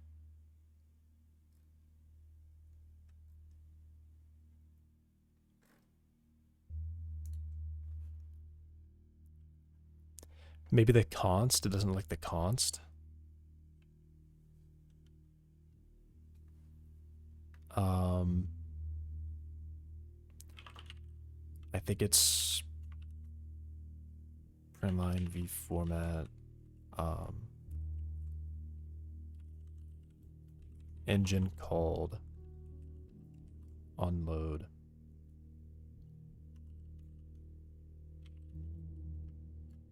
With path.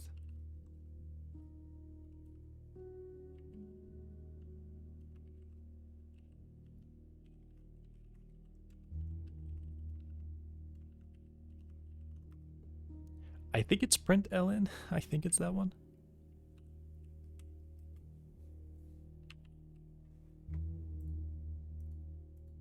I'm just shocked.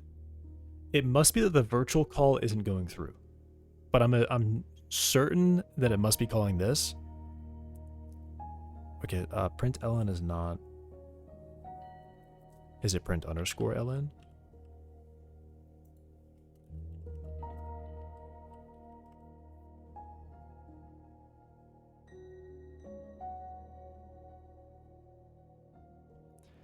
On such a good meme. Was it print ln? Oh, did you mean print line? Yeah, I did mean print line.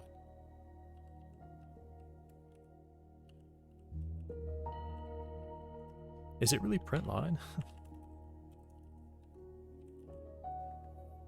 Yeah, it's print line. Okay.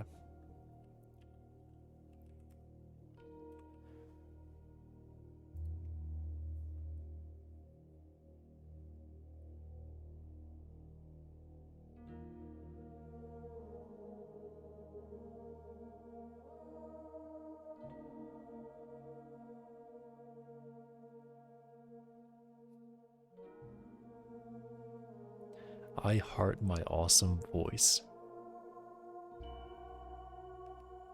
Okay.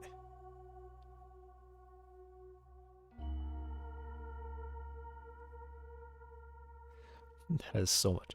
Who spends time and draws all that? That's just crazy. I feel like if I were drawing that, I could not stand to look at it long enough to finish drawing that. At some point, I'll just say, nah, this is too much. Can't do it. Sane people? Sane people? You mean insane people? Oh. Engine called on load.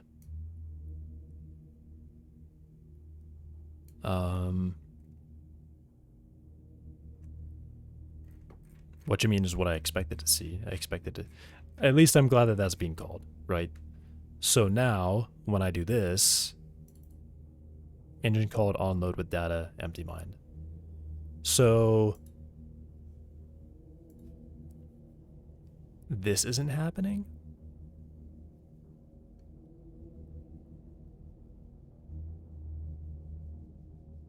GD virtual call.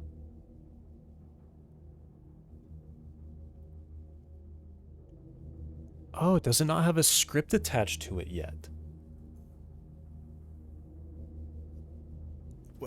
Wait. It doesn't have a script attached to it yet. That must be why. There's no script attached to it yet. Okay, so when does a script attach? Also, how? How does it not have a script attached? There is load complete. Does load complete do something? No, this is the whole, this is everything. Huh. They went insane after that.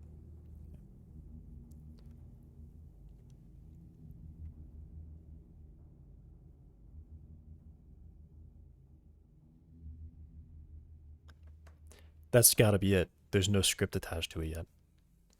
How does that work? How does that work?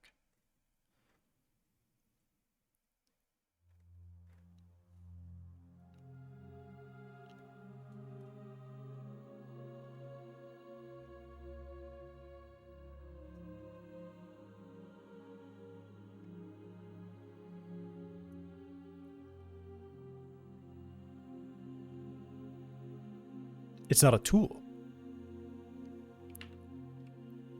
It's not a tool. Does it really have to be a tool?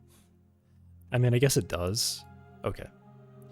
So I think it has to be a tool for this to work. But I kind of don't like that.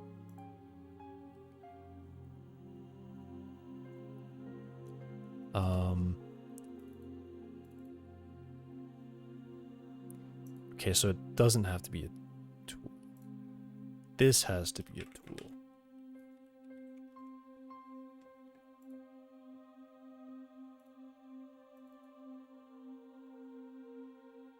Please load. All node called for please load. Okay. So it has to be a tool for it to call, which I didn't realize that.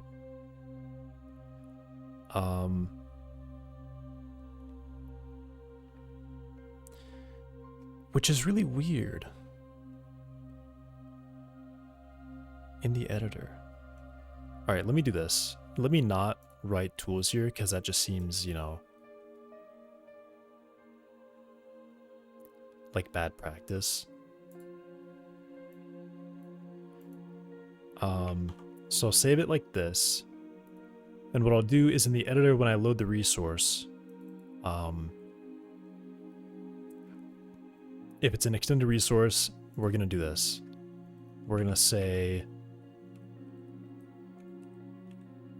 we're going to call onload.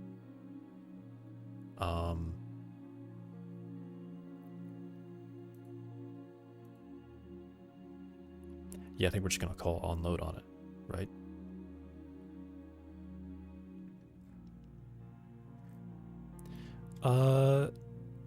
No. No. This is not the only place that I do loading. It is the only place that I do loading. What? Wait.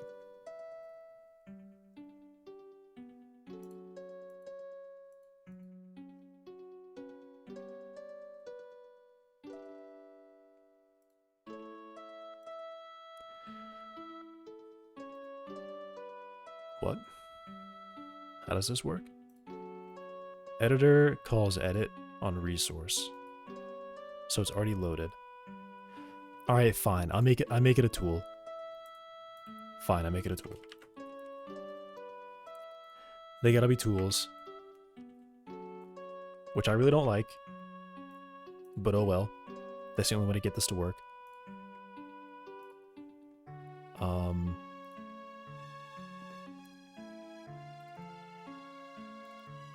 So one of these I won't have opened yet. There we go. Test mine. There we go. Okay. So now we're running that. All right. Let me hide this line now. I mean, that makes sense, but it feels weird. It seems weird. Can I check if this is a tool? Is that something I can... No, that's like engine stuff. There's some whole system there that's like obscured away, abstracted away.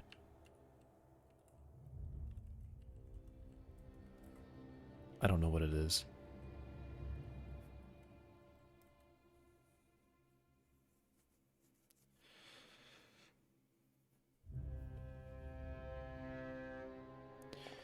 You don't ask. I mean, but what if... Yeah, I was gonna say, but what if, like, I don't ask? My job here is to interrupt Almec, yeah.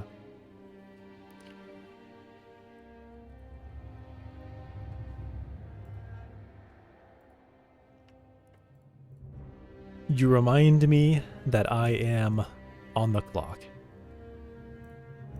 That is what your job is. So I don't screw around.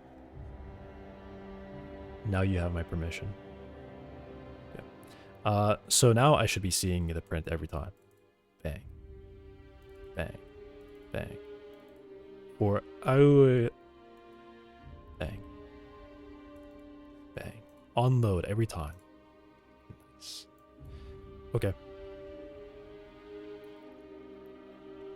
So we load up everything. We load up all our base options. Now how do I use this override? Check that all overrides. Okay, so I guess it just means that if I am setting any property, I have to make sure that... Oh, I guess I need like an override method.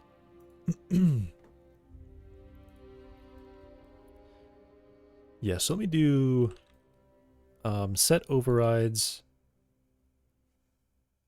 is just like a check, a validation thing.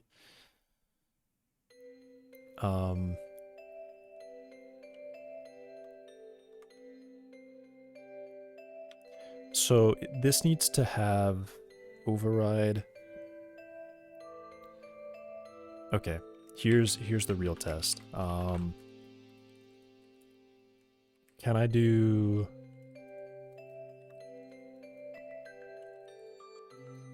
these are passed after, so I actually would do value.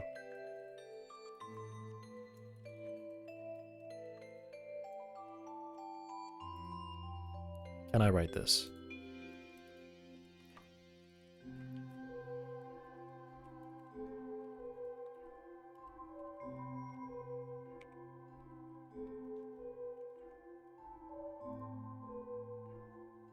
Yeah.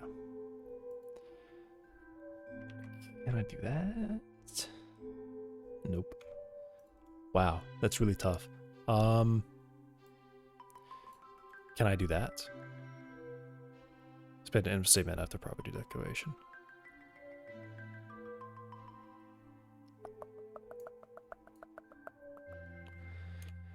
Well, I guess that's annoying, actually. That's just really annoying. I'll be right back. Go to the bathroom.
I'm back.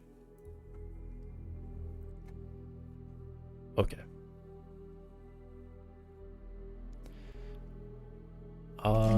So basically, name, variance. Essentially all I'm doing is I'm just writing base overrides. Is it a sign? I don't understand why we have like two different things. What's the difference between this and a sign? Because they have push front, they have push back, and they have append. And those are the same thing. Assigns elements of another dictionary. Oh, never mind. They are different. Okay. But arrays definitely do have stupid stuff. So override, we're just going to set the value.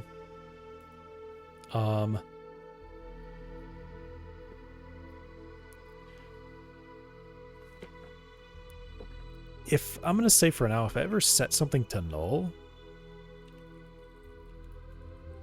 if value is ever null, we're just deleting that. Erase name in return. Check this out. I am always unimpressed. GD Sync Advanced Multiplayer Plugin. This is what I don't get.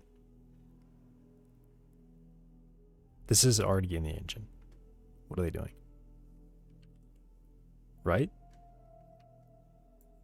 There's literally multiplayer in the engine.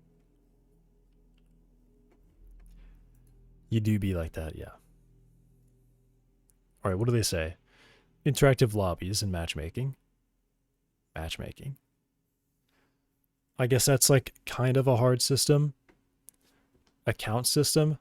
Okay. Built-in email verification and a moderation system.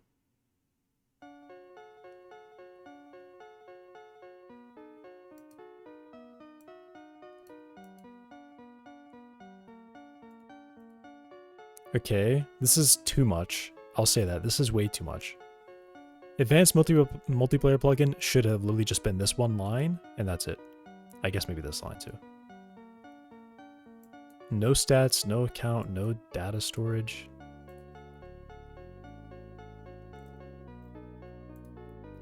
Please don't be a bin. Okay, there's no bin. We're looking at multiplayer already. I'm gonna do my own multiplayer. I think I'm at the point where I'm gonna really make sure I have multiplayer for release. But I'm gonna do my own.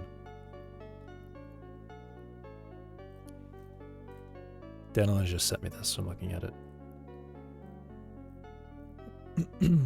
I don't see anything there.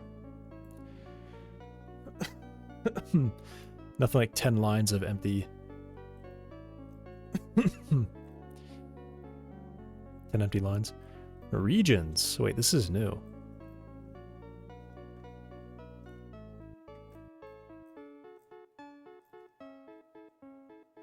Client, lobby, Steam.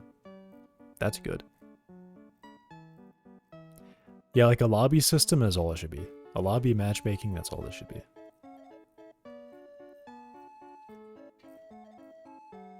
Account verification, yeah, that's all dumb stuff. Is there any code here? No, this is just API.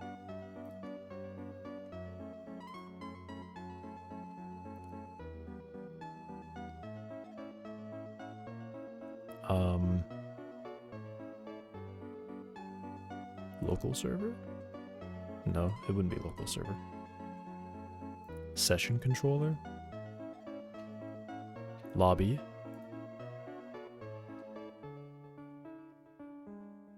This is weird.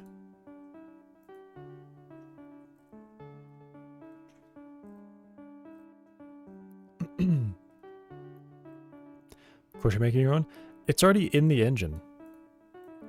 The most complicated thing that I have to deal with is just getting two players into the same server. That's the most complicated thing I have to do.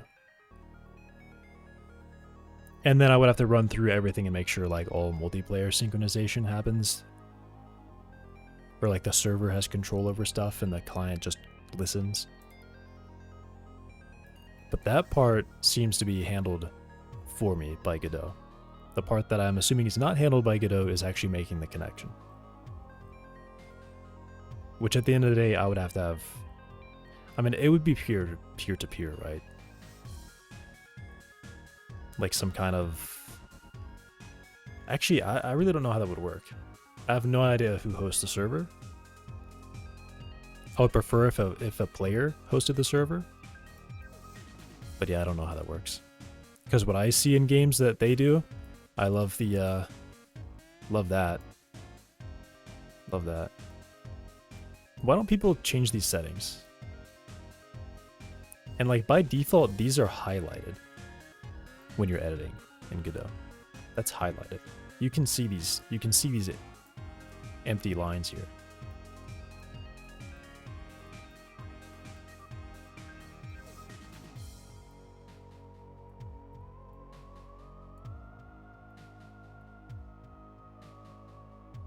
Any post line tabs. Whatever.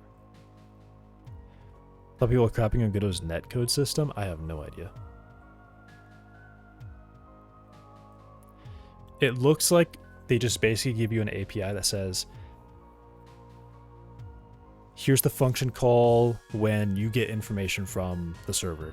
Here's the function call to send information to clients. I mean, that's what I thought it was.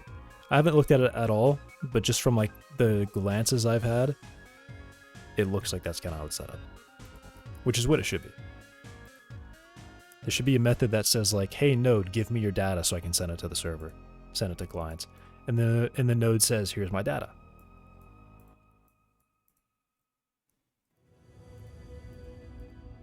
And the server says, alright, cool.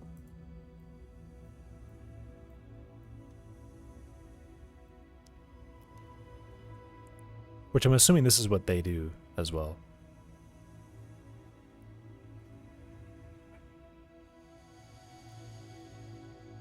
Okay, this is cool. Yeah.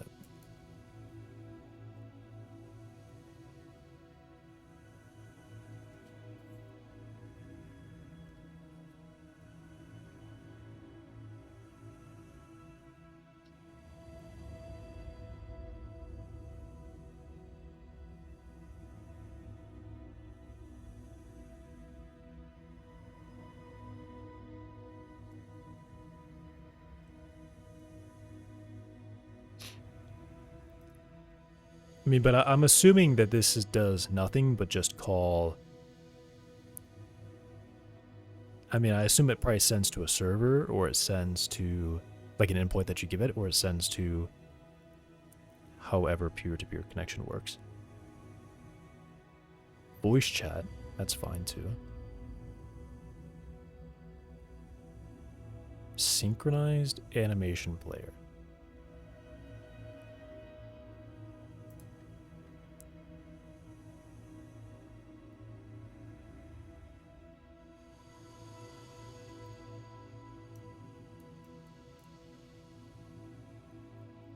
PNG. Okay.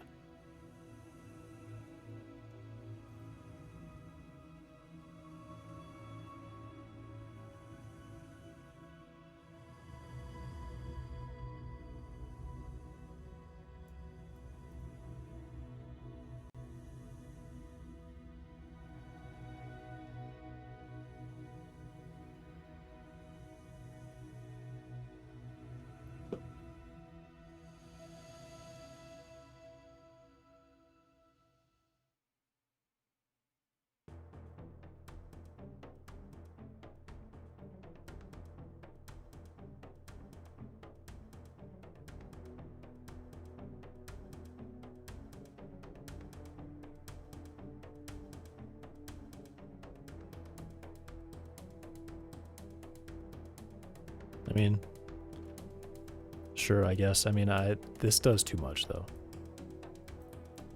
This is too much. I don't like when something does like 10 different things.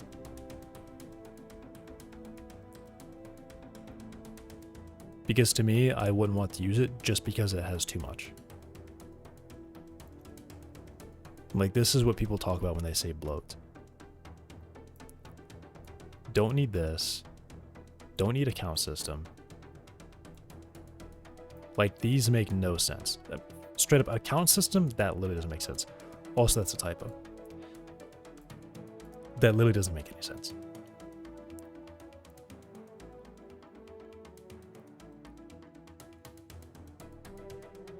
Lobbies and matchmaking is probably all you should do. Data storage, I don't know, maybe. Global servers, maybe. Not this. Asset library integration. That's not even a feature. That's literally not a feature, but okay. That's like saying, key feature, scripts. Programming language, key features, for loops. We got for loops in our programming language. Key feature.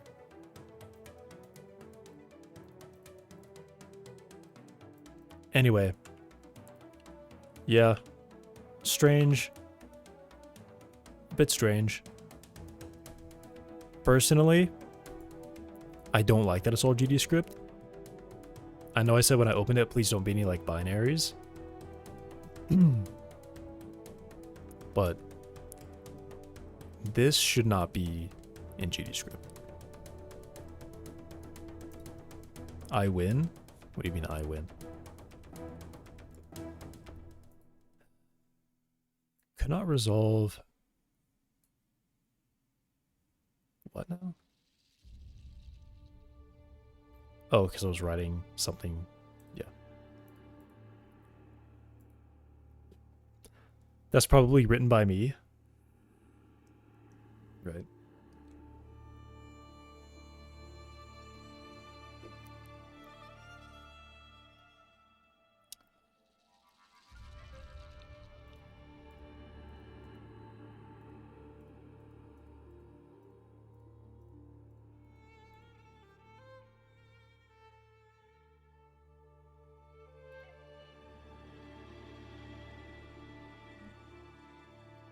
Like I don't have an issue if something does a lot of stuff, but I feel like for using it, for most people, you don't want your thing to do everything. You want to be like, hey, I need an account system. All right, let's set up an account system. I need synchronization. All right, let's get the synchronization.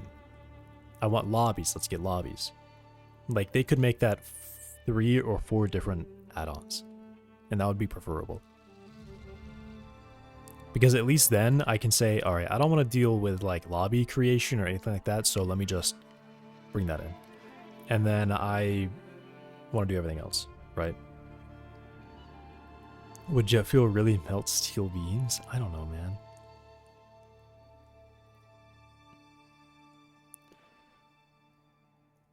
I haven't tried. Server side?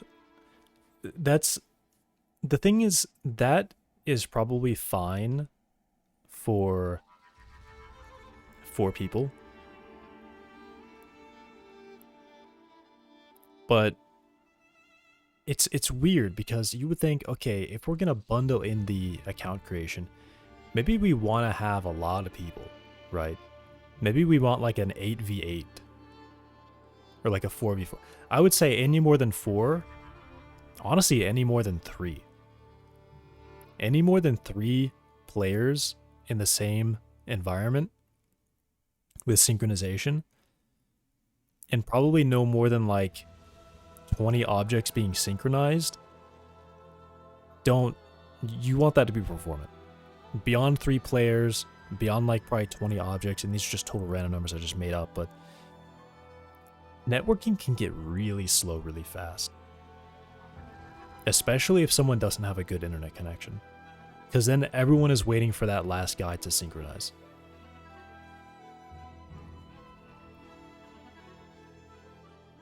Or that guy's information is coming to the server really, like, poorly synced, and so it looks like someone is lagging, which is what you don't want to see. You don't want to see someone lagging. I would say it's worse to see another player, like, teleporting around, like, having really bad synchronization, than that player experiencing desync and, like, teleporting themselves. I would say it's worse then, because now the player who does have good internet is suffering because someone else doesn't have good internet. What's Godot using for the networking? I mean, Godot is all C++. Apparently they have like some Python scripts that they're running, but I don't even know what those are for. But everything is in C.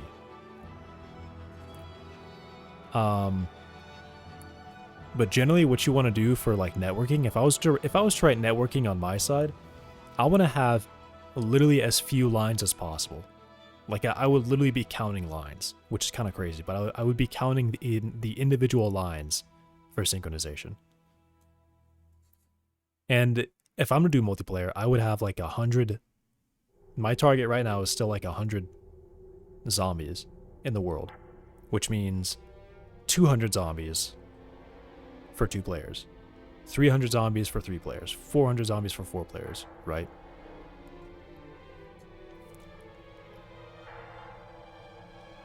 I mean, of course, the server is handling all of that on its side.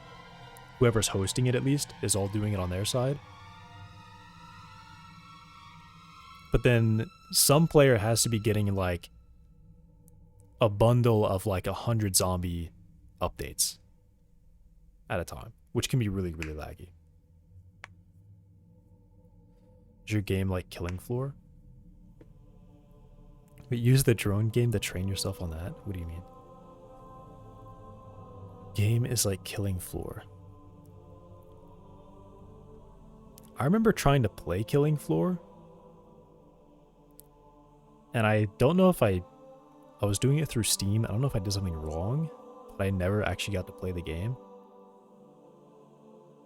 I think I like launched it and then I was like searching and never found anyone and waited for like 10 minutes and then gave up. Oh, Horde Sandbox? Yeah. You collect guns and shoot zombies, and there's a lot of zombies. It's basically COD Zombies. I don't like COD Zombies because... well, I like it less because it's like ultra arcade. It is ultra arcade.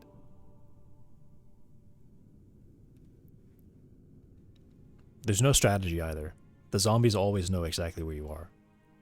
The strategy is just make sure you don't run out of ammo and keep running around like a crazy person. Like there's no relaxing. I don't like that part of it.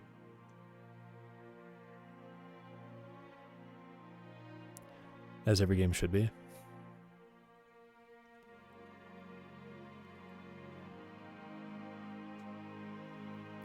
I mean, I'm fine with that in burst because I really like playing Overwatch, which also has... I mean, there is a lot of relaxing actually in Overwatch because once you win a fight, you're kind of just waiting for them to come back.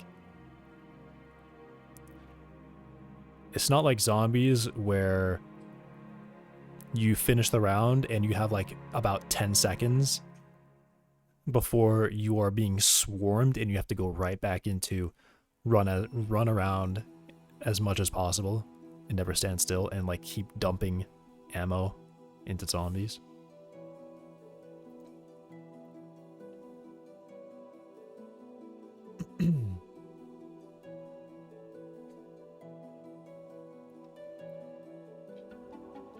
And with that game, you're like fighting one guy at a time, right? Like there are other players. They're not like, you're not the only person on your team fighting 20 players. You're 1 out of 5 or 6 fighting 6 people. And pretty much in the worst case, you're fighting 3 people at once. Any more than that, and you're probably dying instantly, or you're the last one alive and you're just also dying instantly. Zombie game Rainbow Six Siege style, using environment strategically, stealth, and stalker. Well, I've got that part up to minus Rainbow Six Siege style and stalker weapon customization.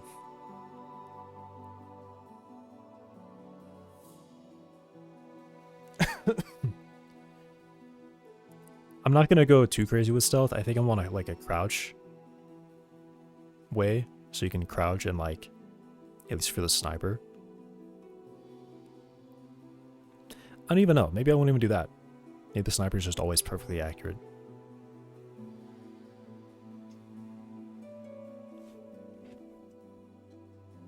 But I want my game to be like, you can pick your engagements, and you can also mess up and have like suddenly 30 zombies chasing you, and you have to just like mag dump and run away.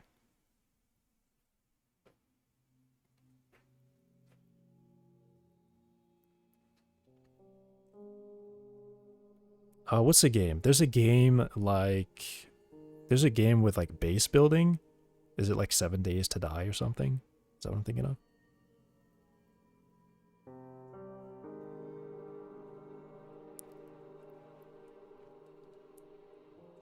I just kind of feel like there's not really a game like it.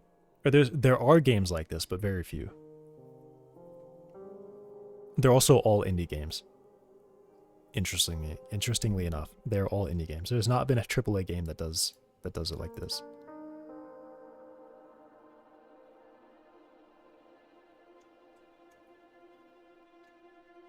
You could almost say maybe Last of Us, but that one's linear and very story driven. And honestly, I feel like when I'm watching gameplay, it's like the zombies are the break in between the story. Oh, zombies? Alright. Can't wait for the next cutscene, you know.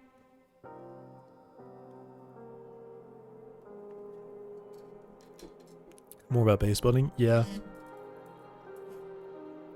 But I feel like that one's probably closer to what I want to do. Because it is open world.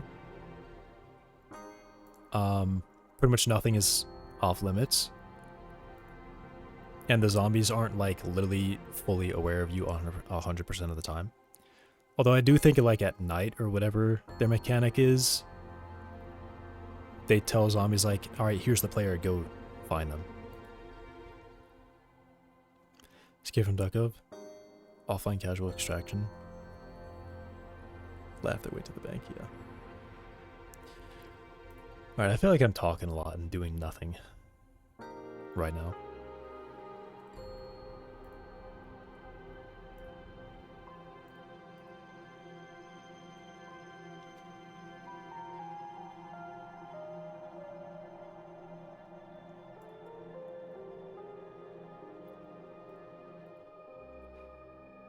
Alright, let me get the editor mind here. I'm like super crazy distracted. 3 hours in, and I've probably written a couple lines of code.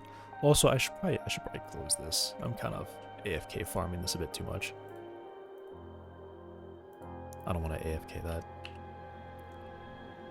Okay, mind editor. So I'm just gonna start with what I got.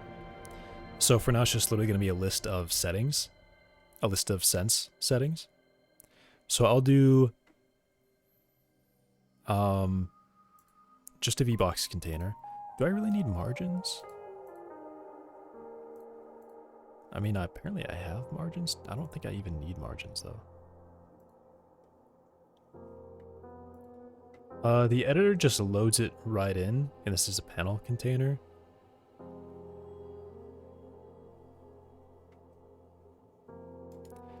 Let me give it margins. Actually, yeah, let me give it margins. I can set content margins here. No, I don't, actually. Panel container.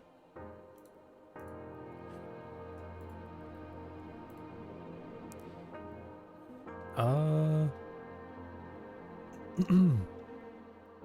really?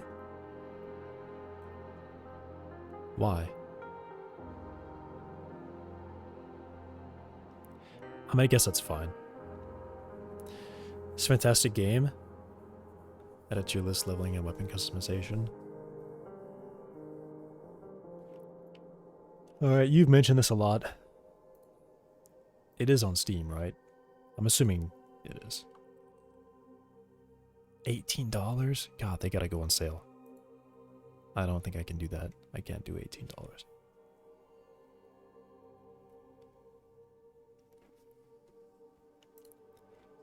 On the wish list. There's a game that literally went on sale today. It's like normally $25, which I think is an absurd price for the game that it is. I mean, I guess I can say it. It's because it is on sale and I am gonna buy it, so. Definitely not fried chicken. This game is $25, and I think that's a ridiculous price. That is an insane price for that kind of game. It is not worth $25. It's on sale for $5 right now. So I'm gonna get that.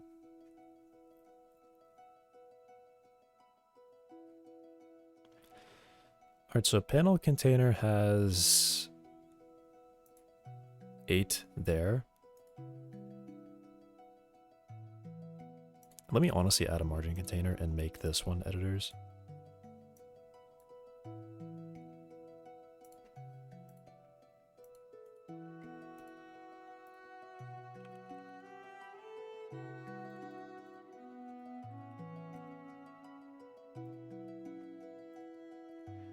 And I will give 4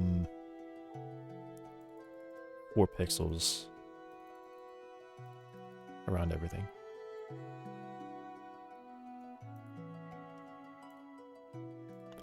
And I'm gonna take this one off.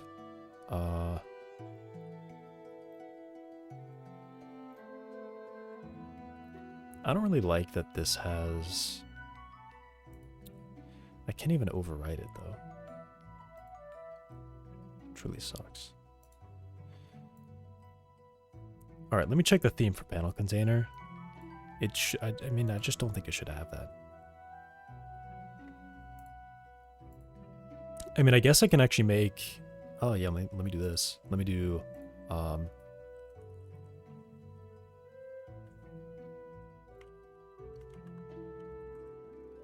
panel no margins. Panel container. And then... tough. I told you. It's, definitely not fried chicken.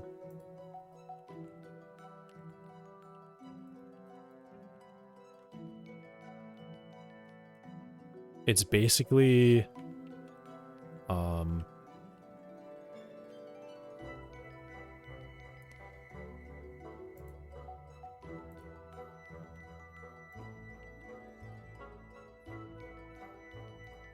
It's basically Breaking Bad Simulator as Gus Fring. So you run the chicken. You run the chicken company.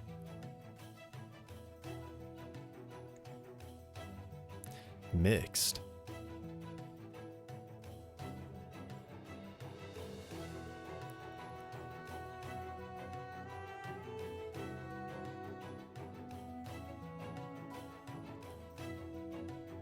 There was also this. Yeah. They say in the past 30 days, but this was already known. It was already known.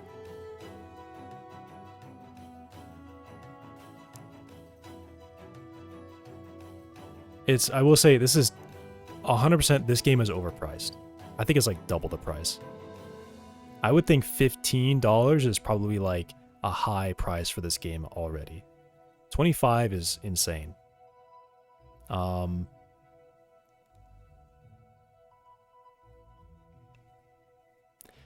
yeah, it's not, it's had like slow development.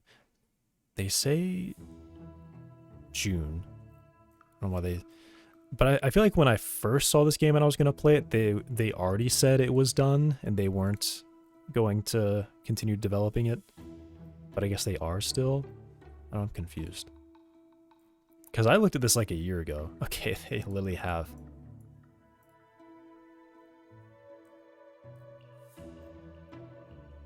Yeah, I mean, I don't know. They're updating it this year.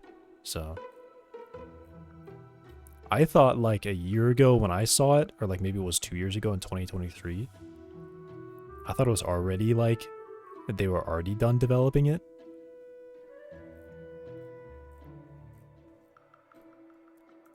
$5 is a great price. I would say maybe 10. It should be like $8 to $10 would be like a real price for that game. 25 is crazy. Okay, so I can't do this. I can't do this. I did panel container because I think, unless item list does this. Yes, so that. All right, let me do make unique there because I think that's like messing with it or something. I'm not sure what's going on with that, but I don't think panel container is meant to have content margins like this. I mean, it definitely shouldn't have margins like that. Yeah, nothing changed when I did that too. So I don't know why it's like that.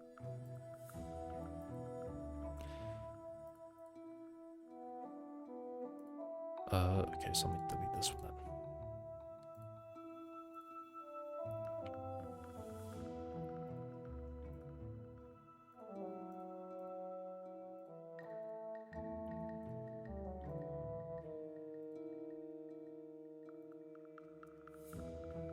Open the things and see what it does. Okay, still looks the same. Cool. Okay. Alright, so yeah, I'm gonna say actually not do margins at all. And leave it like this. So then I can decide if I really want margins or not.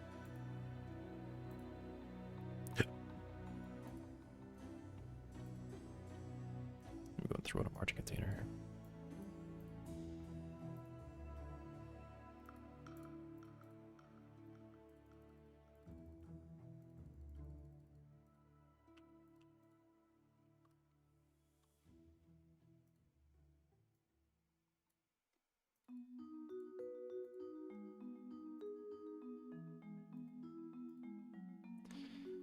Okay.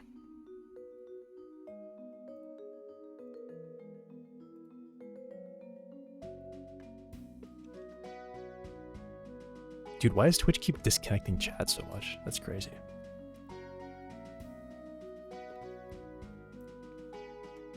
Just keeps disconnecting.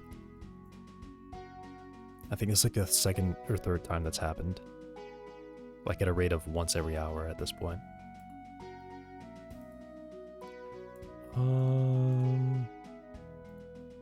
Okay, I'm on to editor mind.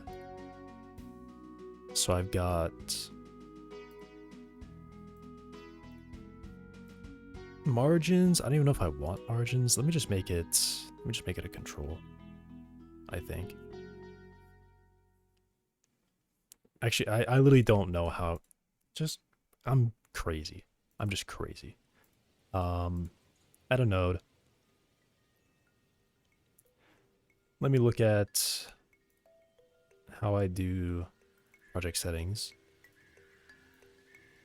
I think I want a similar look to this.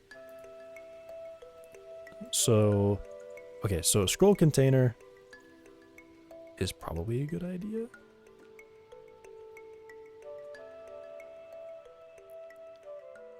Oh, wait, I'm like totally messed up. Should this be inside of a scroll container?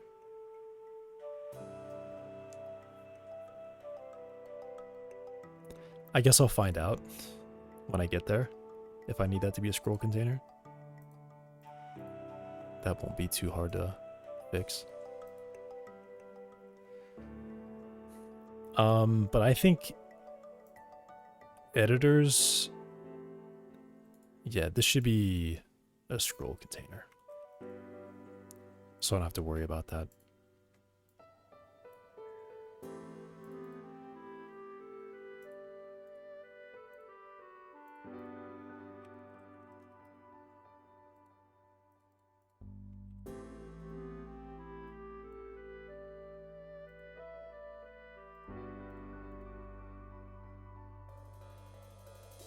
Okay, that apparently broke it.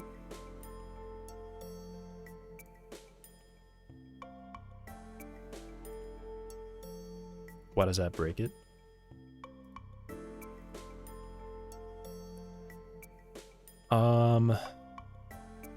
Okay.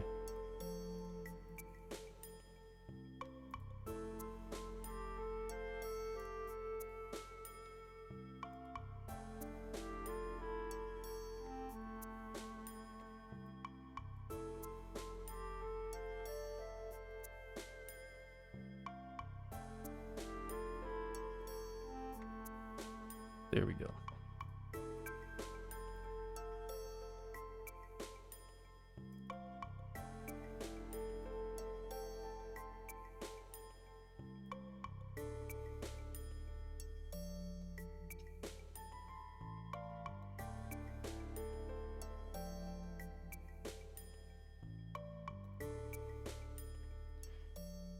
Reserve.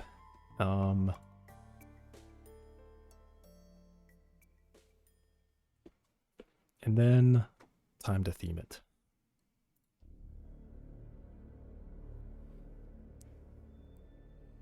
How does a scroll container work?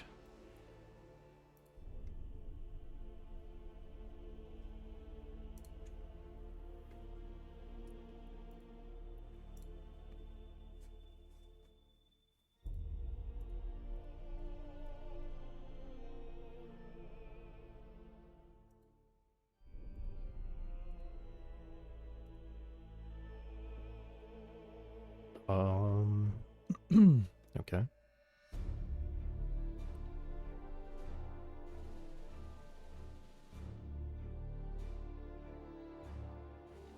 Oh, I think I would do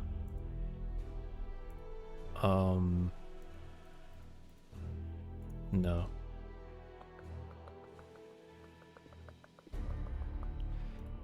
How can I make it so the scroll bar sits on top of it? At least it like has a background. Oh, maybe this is fine to just do it like that. Let me see. I mean, it looks a little bad, honestly. It does look kind of bad. Yeah, okay. So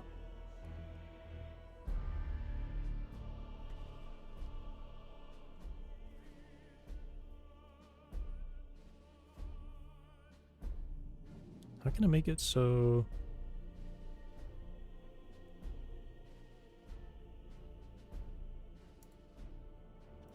it covers that?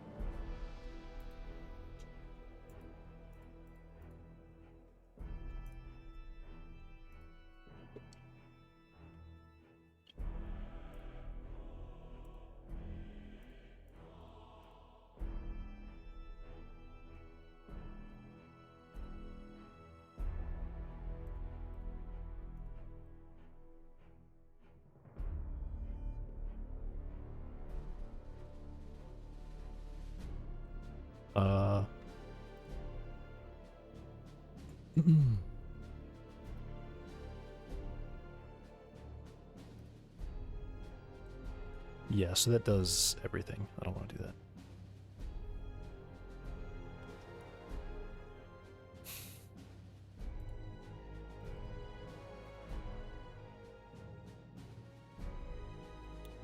Okay. I'm gonna override these. I guess maybe I really click override all, and then I will delete these ones.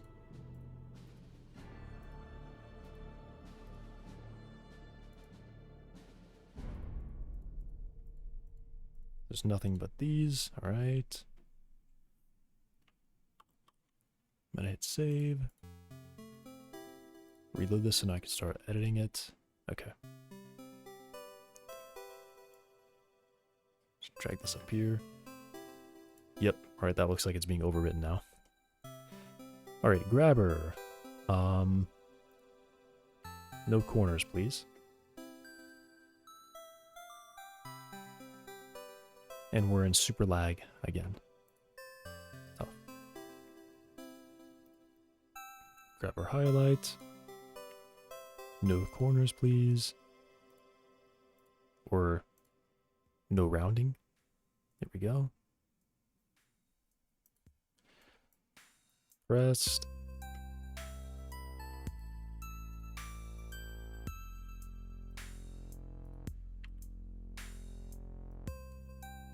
Okay. And now the background bar. I actually want to copy panel. I actually do want to copy panel.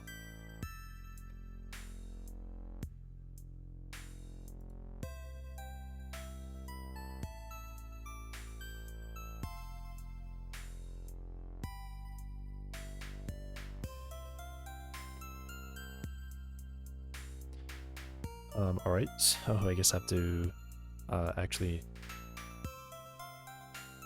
make unique, and then I have to do content margins.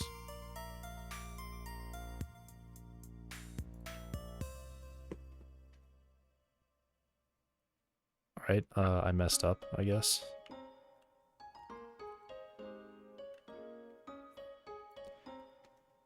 I don't know what I messed up on.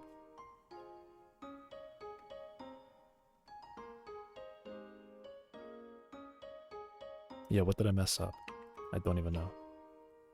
Alright, I'm just gonna copy the color, I guess.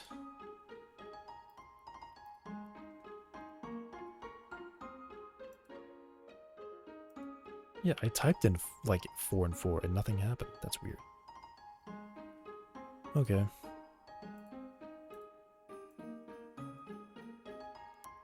Bunch of zeros and a 3. Okay.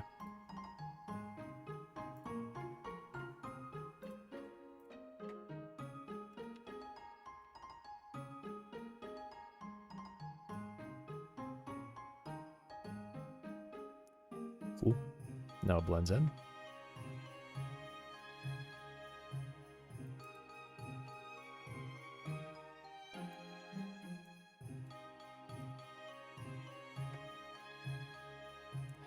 And the focus, of course, I want to probably copy it from line edit.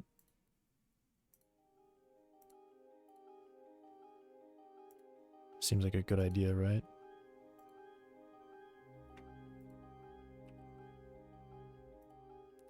Although I don't know how to focus that. I guess it's probably an option.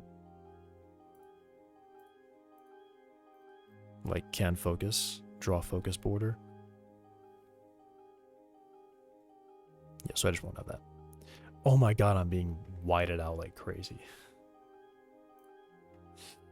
Jesus. Why didn't anyone tell me? Hey, I just gotta close the window. Too much light.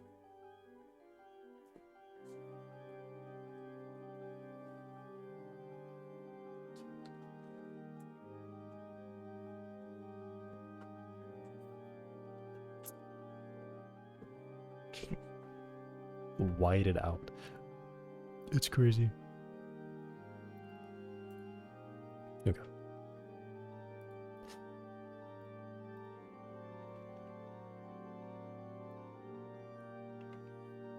All right. And then I think I want these to be less visible. A little bit less visible.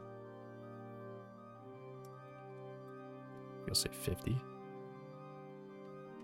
The lag is crazy. 40. Okay. I like 40. Highlight. Maybe 60.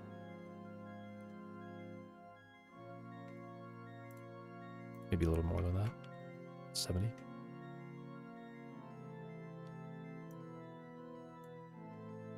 Sure. And then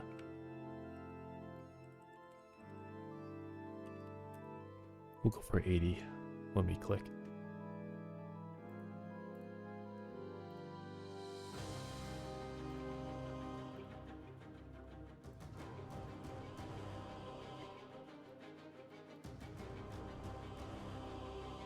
I'll make it a little bit more than that. 90.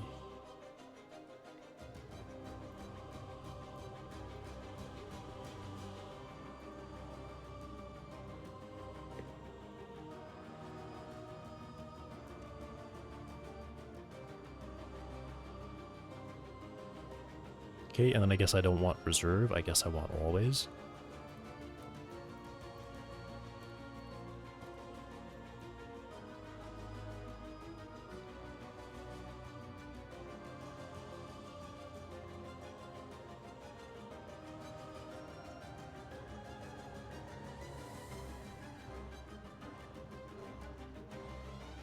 Now how do I do this?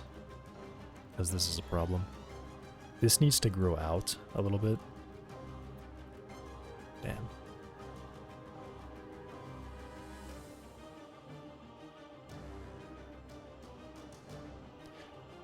Alright. I'm gonna change it. So, scroll bar is still good. I still want it to be that way. But now I need like a panel container that's like a scroll variant.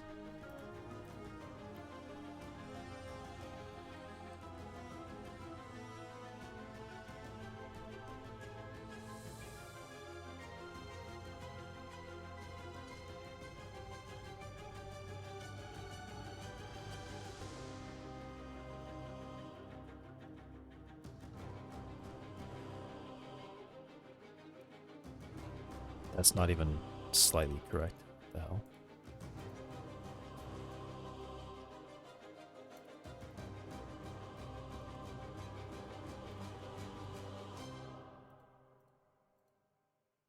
What? Dude, what? Huh? Alright, I'm being like pranked or something. I'm literally being pranked.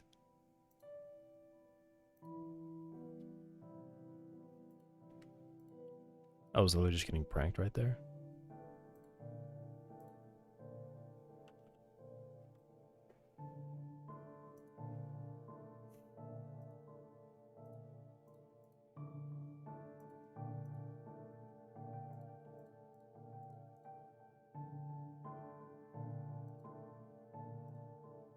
Okay, so I just draw 8 pixels out the other side. So then I can make this reserve, and it's not gonna do that stupid thing where it hides it, even though I call it reserve.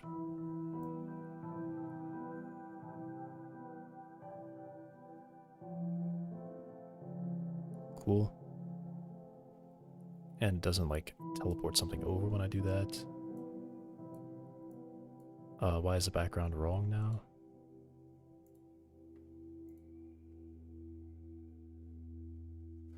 Oh, this should just be empty.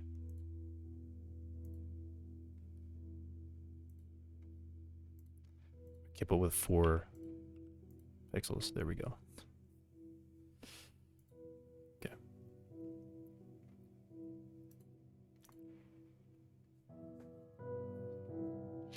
Okay. Cool, cool, cool. All right, now I get the scrolling. Now I can maybe do something here.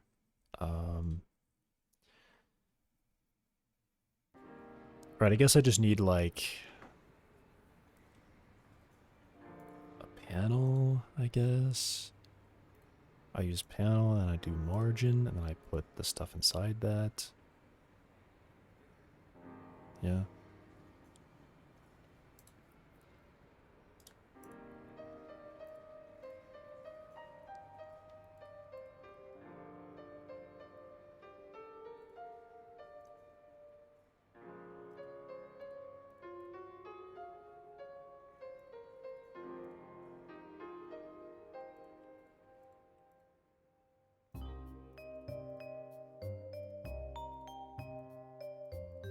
Label, this will be senses. Actually, let's just go up here. I'll do...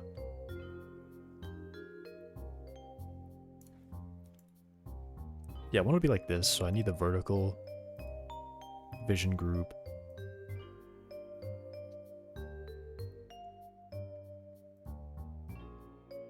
This one already uses a scroll container, so that's fine.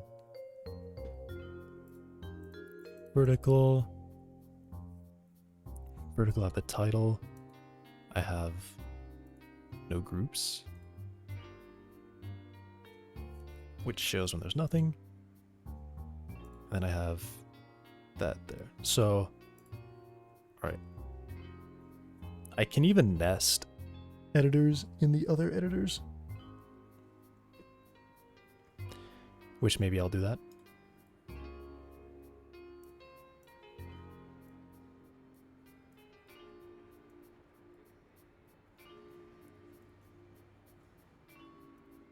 So this should be... What do I do here? Header small. Okay.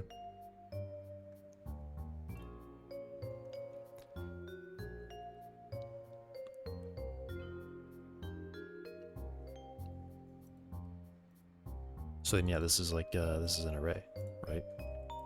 So I just have a mark for each one of these.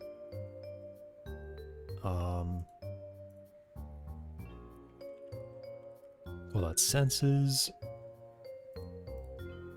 And then this would be the sense array.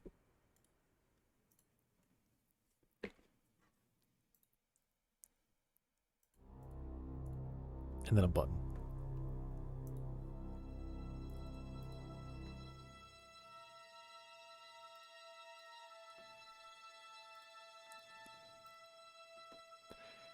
So I lay this out by having a minimum size, shrink center, text, icon.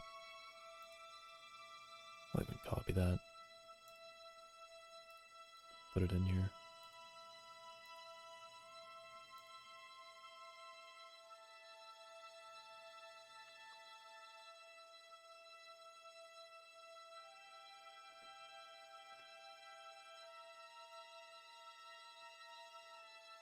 Should probably be a large button.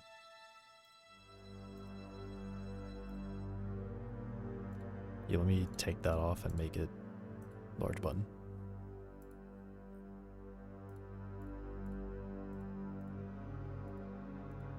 Large button.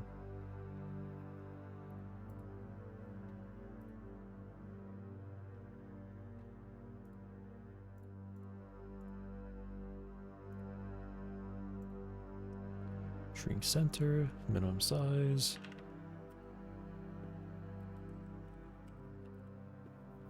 $250 is probably good. Yeah, maybe these should be $250. Maybe these buttons are just way too large.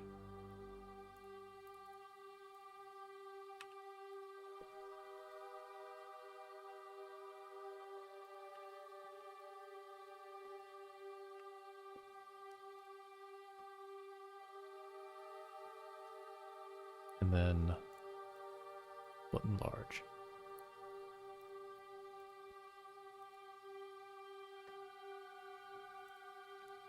I'm going to copy this separation 8.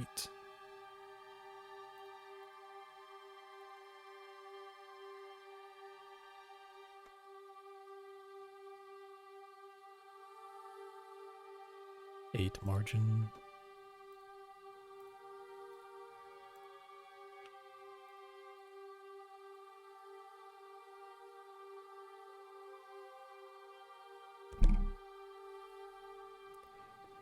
Okay.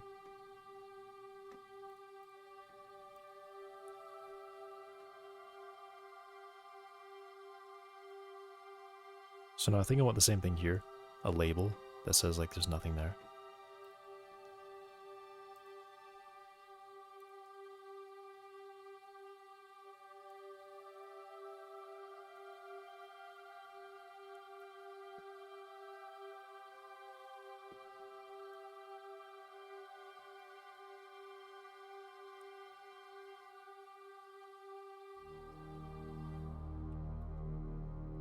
What is it?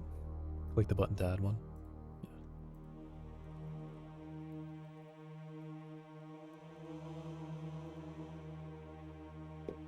So when I do this, it's going to be a quick load.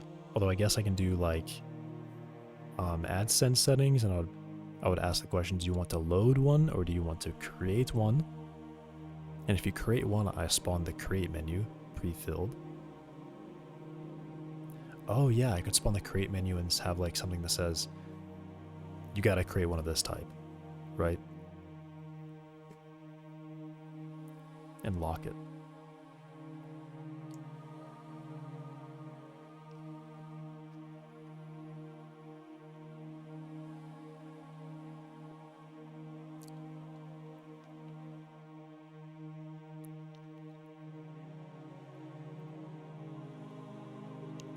Nah, I'd spawn a menu that's like some buttons, because I can only create a sense of one type. I can only create one of each type of sense. Any more than that, and it literally just doesn't make sense because you're just going to be repeating. Because the sense is really just settings that says, hey, can you see? Actually, yeah, that's what I should do, right? The sense settings should just be like always one of everything, and they're just disabled by default. And I can say,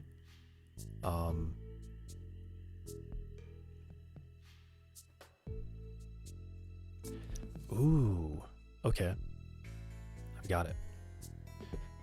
So the mind settings should not be like this, the array.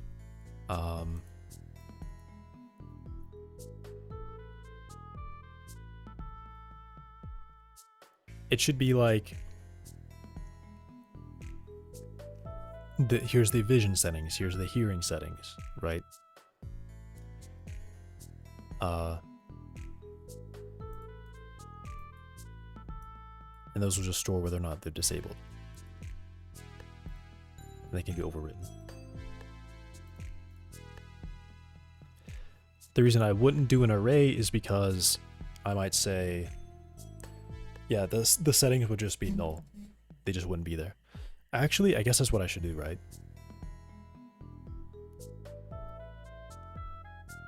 Leave it as an array for iteration? No. No. Let's do that.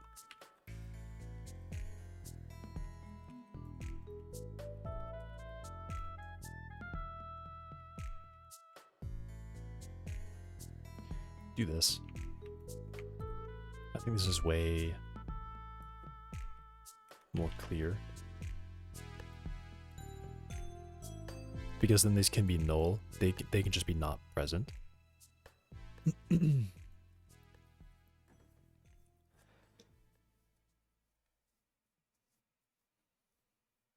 Yeah, if I want to disable the setting, I mean, I guess I can keep the setting there, so I can just go in and like click on and off on disabled for an override without like losing all the options I put in. So for now, I'm just gonna literally do it like that. Sense vision, sense hearing. Yeah.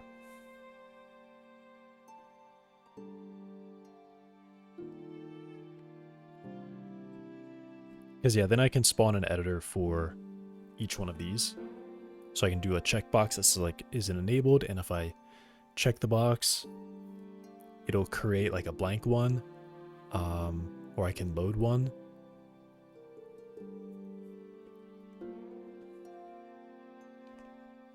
Yeah, what do I do by default?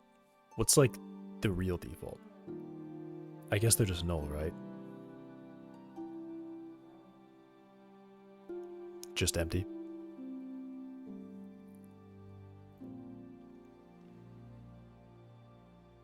No, they should be present, right?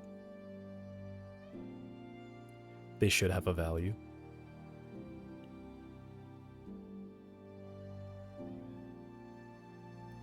All right, what happens? I create new mine settings, it opens up, and I have a bunch of defaults in there. Yeah, that's what I want.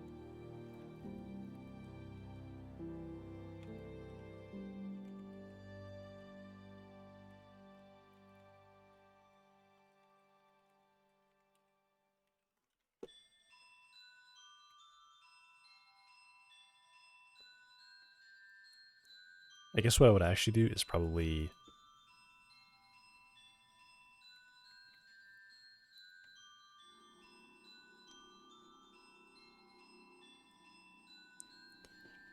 Yeah, let me override the init. This is when it's like produced and copied.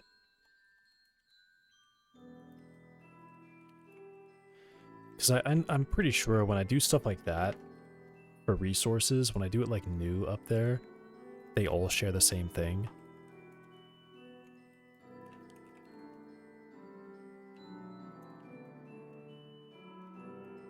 But when I do it in here, then it's actually something new. And init will just be called, and it will override them if they've been overwritten. Okay. So yeah, they'll just have all the defaults in there.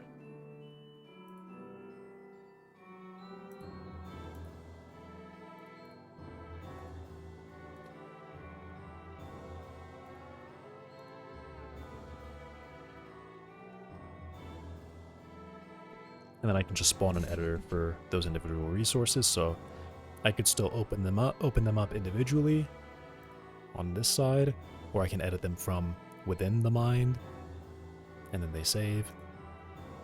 Okay.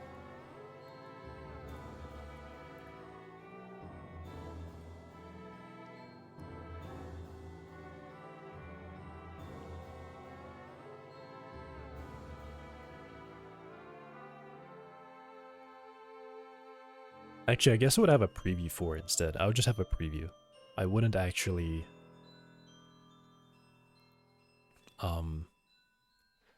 allow myself to edit from there, I think. I have to click edit to open the window for it, and then I can edit. I don't know, the issue there is that what if I have another editor?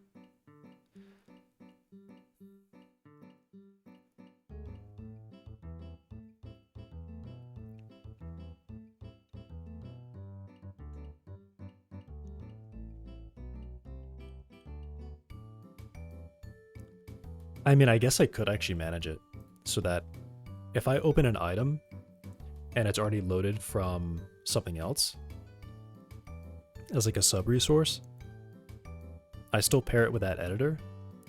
When I select it on from the list, I'll open that editor, but I would first reparent it to myself. And if I open it from some sub resource, then that sub resource could ask, let me say this.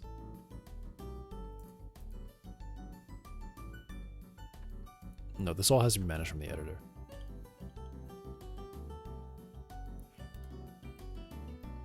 I guess I can do this, right? Do that, and then I can check its sub-resources and see if those editors exist. And if they do exist, then I grab that editor and move it over whenever I swap between the two.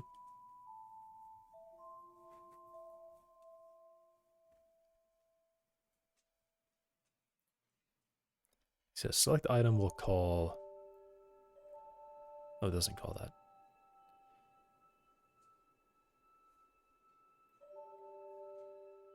Wait, select item doesn't change the editor?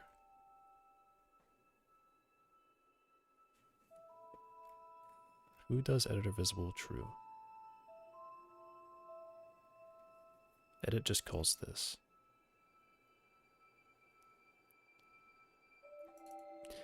Right, current item editor visible is true. Okay.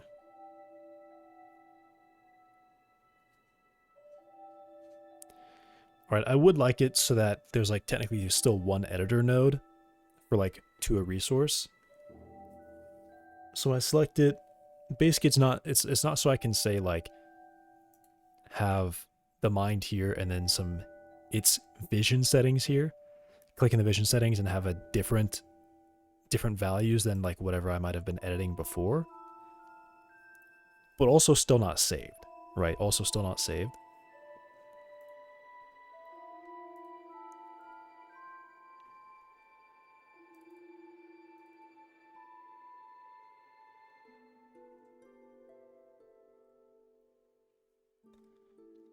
So yeah, I think when I say get or add resource and I do behavior mind settings, I have to go through here and look to see if I have this editor yet.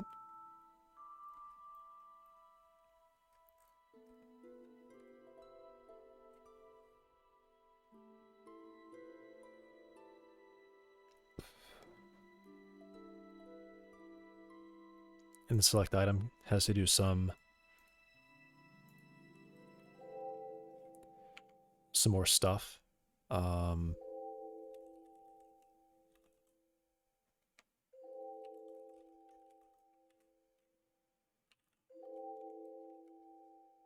so let me just start getting this prepped. Of course, we can always show the current item.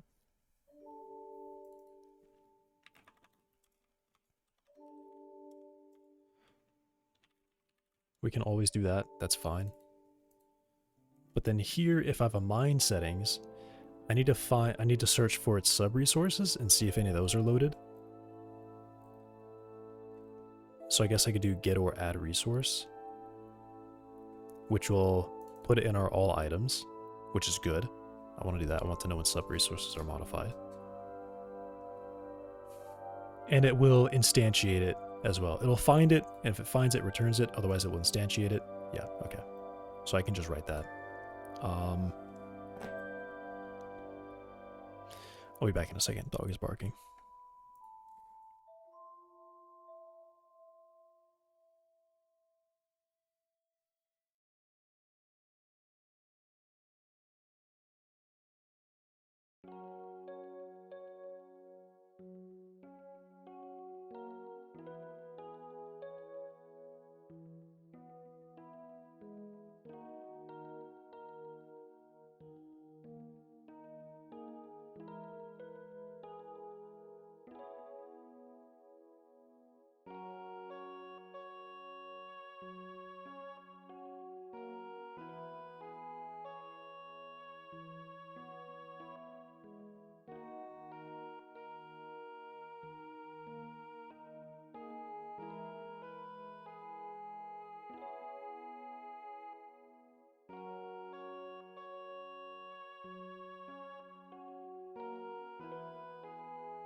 Not back. Right. So I'm going to go through these editors and how do I pass on the editor to the mind editor? I guess I know that the editor I made should be this one. So I should be able to have like, yeah. Let me do this.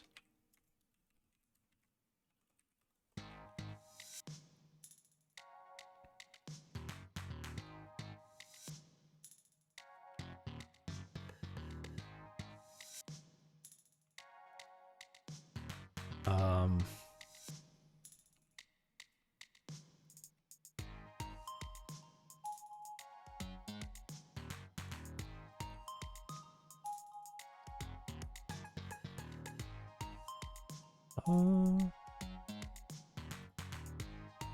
hmm.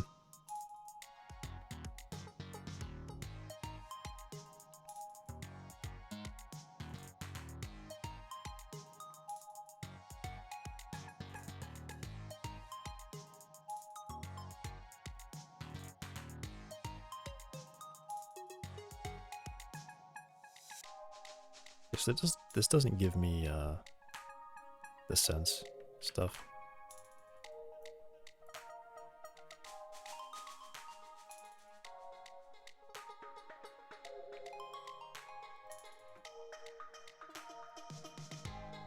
Yeah, I don't know how I want to do this.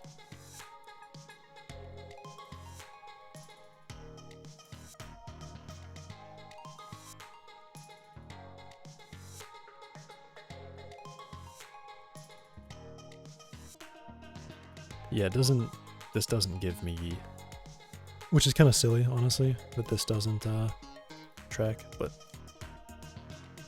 oh well.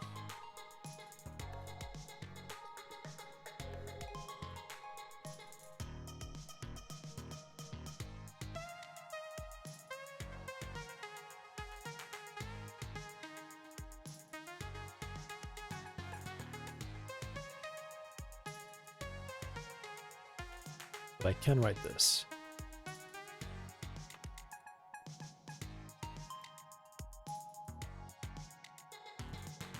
Actually, I can't write that. Never mind. Never mind. Delete that.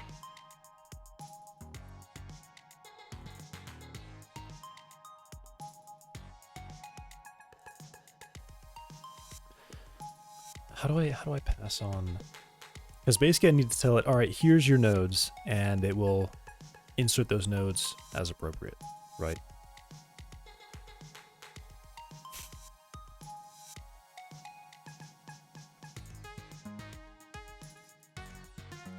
All right, let me say this.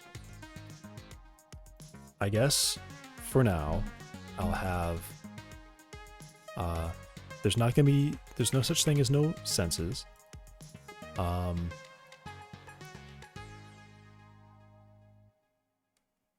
Still be a label and a button. Actually, no button. It will just be the array.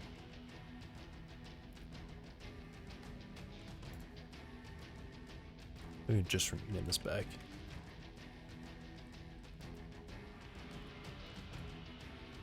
And I will have I want another array here. And I guess what I want is actually, yeah, I think I just want like straight up the editor of that sense. All right, let me do this. I don't need nesting. I can just do senses. I will add a separator with a line in there.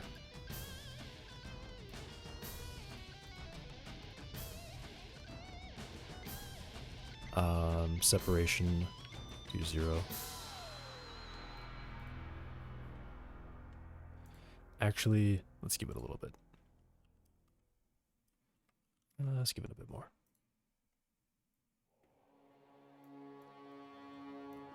Okay.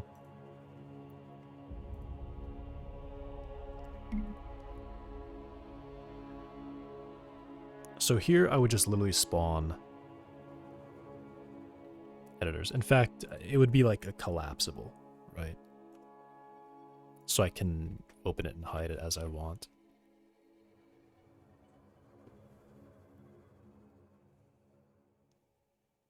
Where is that? Container, foldable. Time to style the foldable.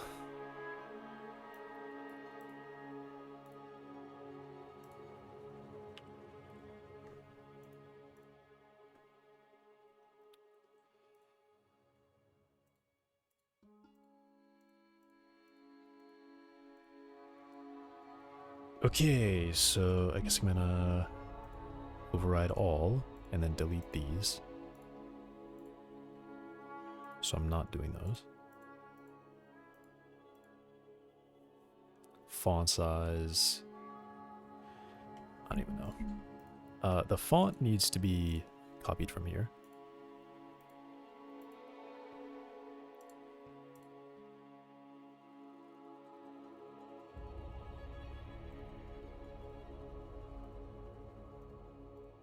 Okay. I guess let me go and give it a title. Title. And then I guess I'll add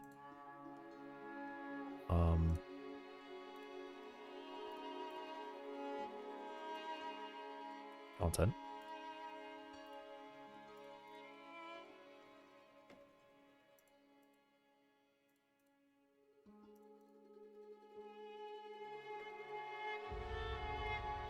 What's the outline size?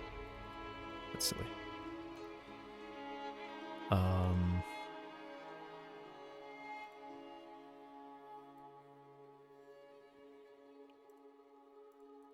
Now, why does it get brighter when you collapse it? I don't know. That's actually a bit weird. Look, that's actually strange. Definitely should be flipped around.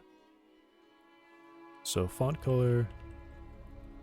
Let me actually go for whatever label is. Pure white. Cool. Simple. Pure white. Hover font color.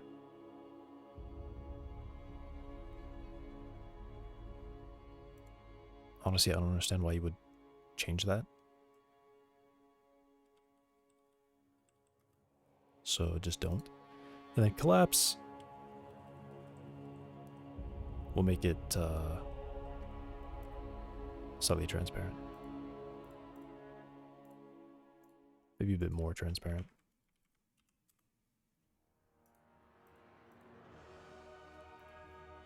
Cool.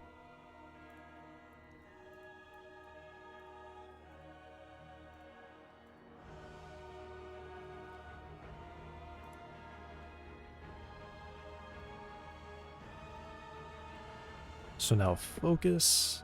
Let's copy that from panel container. That's actually not a thing. Let's copy that from line edit.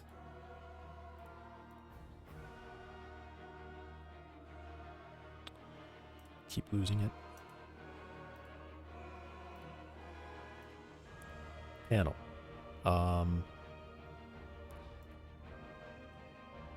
I think I probably go to panel. Yeah, and I'm gonna copy that from panel. There we go. No margins. Perfect. That's what I want. I want to be able to control that very specifically. Title, collapsed hover panel. Alright, let me go ahead and save this, I think, and go and reload this so I can look at it for real. I gotta open something. Okay, it's crashing. Ah, okay. Just pause for now.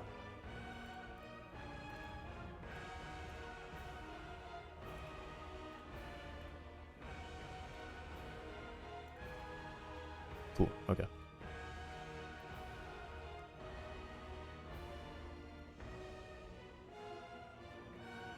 Right, okay. I see how it's working. So let's make it black. And title, collapsed hover. Let's make it really kind of transparent. So say 50 when we hover it, when it's collapsed.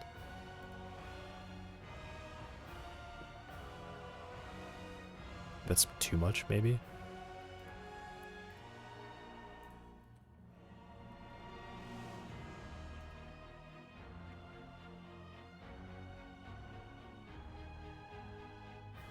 Alright, first of all, let me get all the corners gone. Stop with the corners.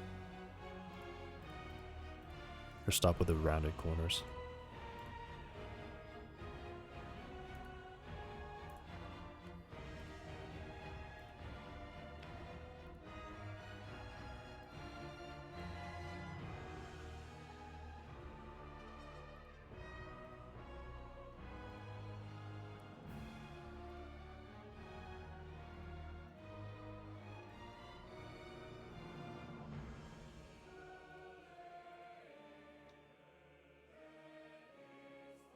Alright.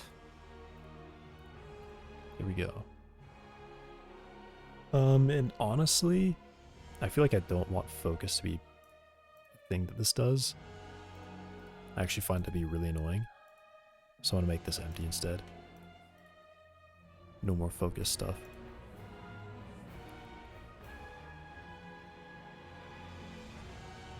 Let's go collapsed panel.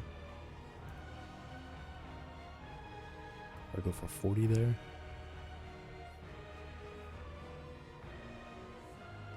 Cool. I like that. When we hover it.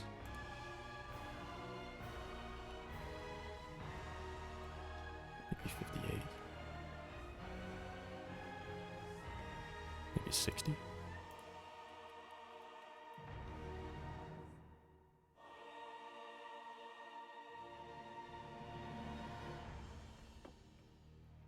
Feels like it weirdly gets bright, like blurrier. Maybe that's just a font thing.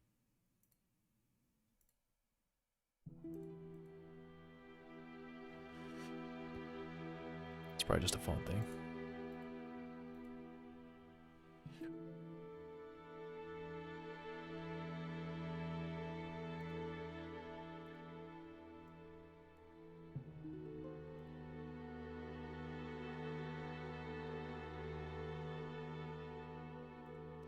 Maybe this is just too dim.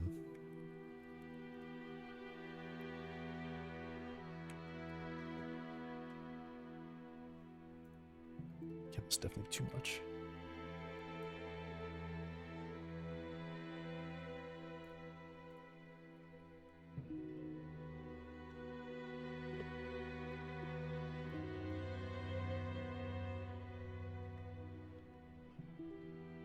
Alright, I don't know why, but I feel like the white is just too crazy. The pure white is too crazy.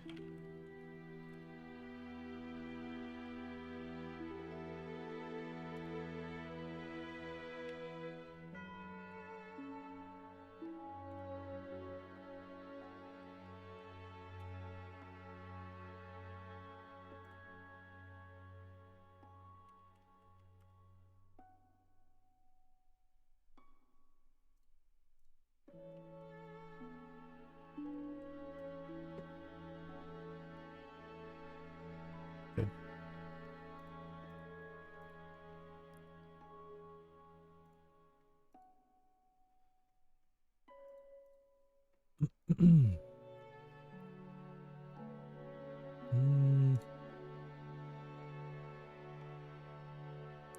It's the panel. I want the title panel. It's probably these margins that get used, right?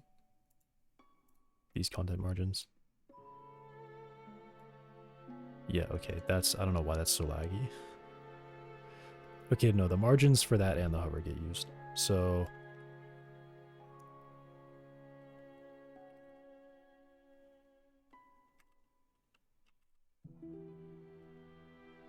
let's go 8 there and go 8 here.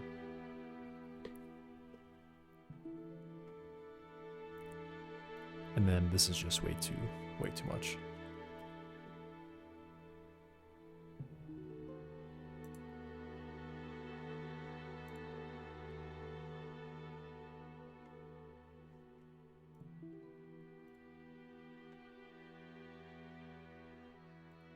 Collapsed hover 60, title hover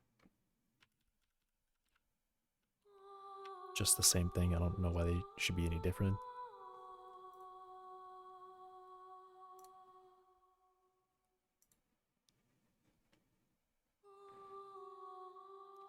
I guess I see why they should probably be different.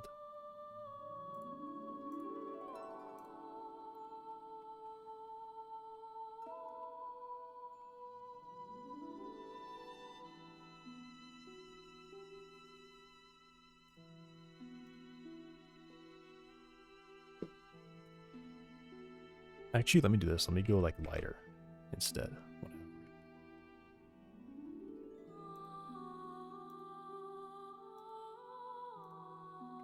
Yep. That's it.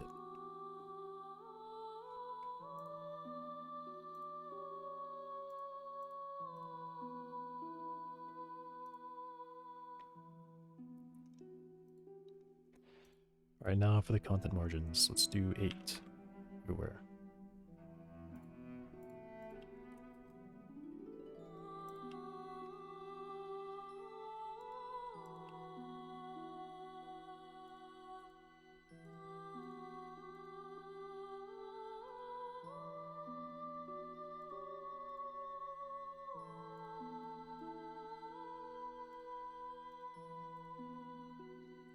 All right.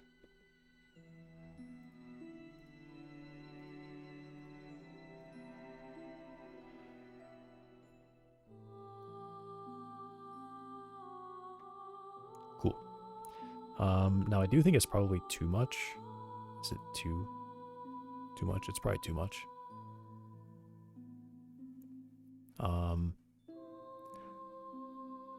Oh, this is weird. Yeah, so this editor probably shouldn't have that. Yeah, it actually just shouldn't have that. So let's get rid of that.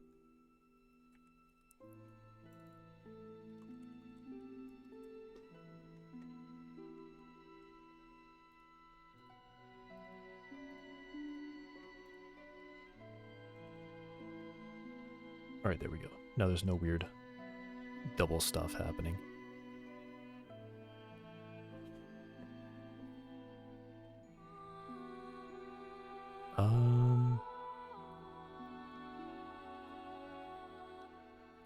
Okay.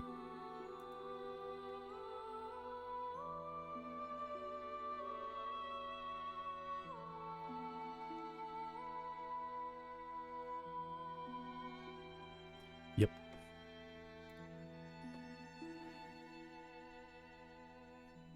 Actually, you know what? This panel should be empty. Yeah, that should just be empty.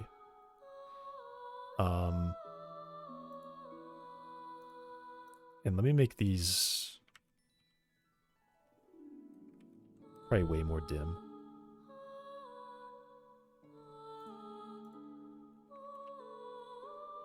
Way lighter than this. This is too much. Okay, so 40. When I hover, I want to go even lighter than 40. So I guess I'll probably do 28. When it's collapsed, I think I would do 20. And then when I hover collapse,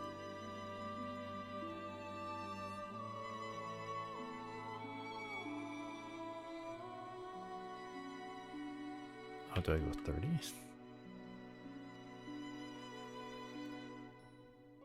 So it's really transparent there. It's probably too much.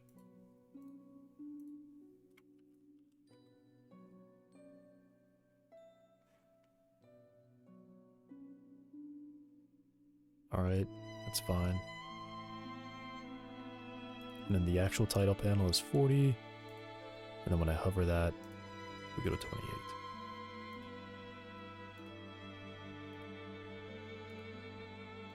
Yep. That's good. I like that.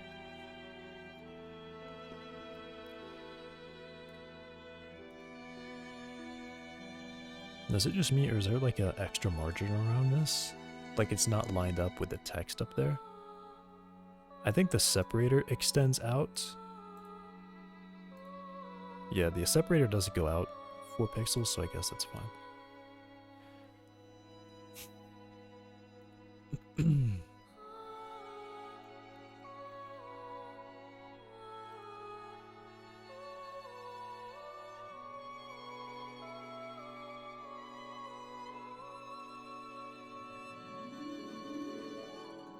Yeah, this label should probably be tabbed in a bit. Someone use a margin for that. It's probably a bit silly, but this should go in a little bit.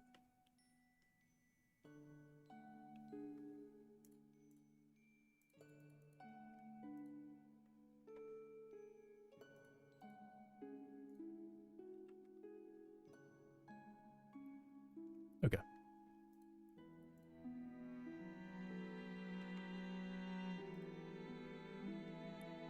So now I can just throw that right in there.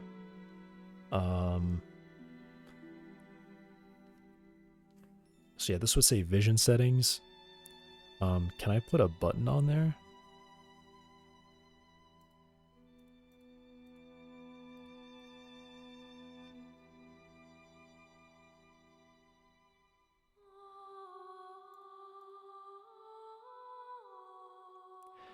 I feel like I probably can.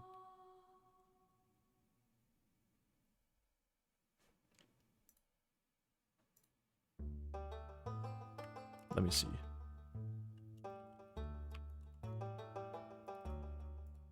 They probably have some kind of scripting to add something. Yeah, add title bar, blah, blah, blah. Add title bar control. Next to the container's title, obscuring the clickable area. Button nodes.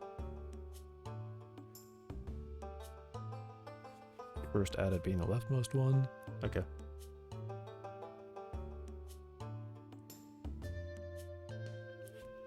So yeah, I definitely want to do that.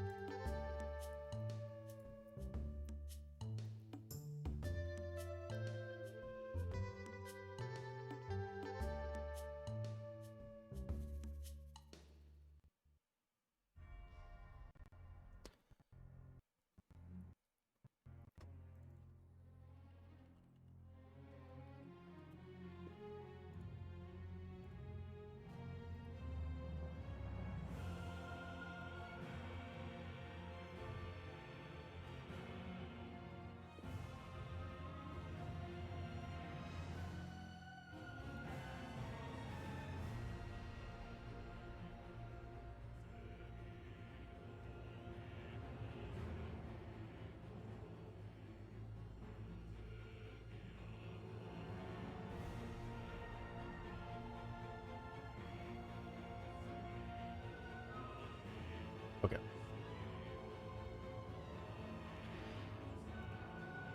So yeah, I think, yeah, editor mine definitely needs to be given, like, its editors for these settings. They can just be anything.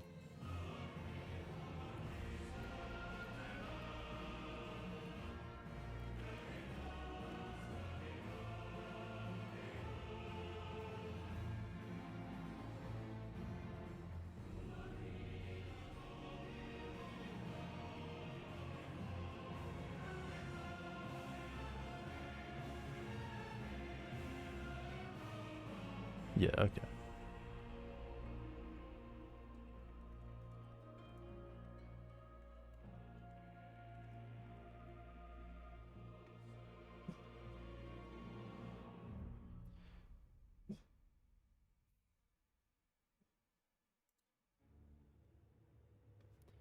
This dog. Grumbling.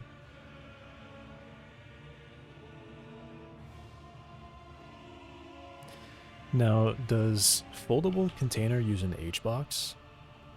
That's what I want to know.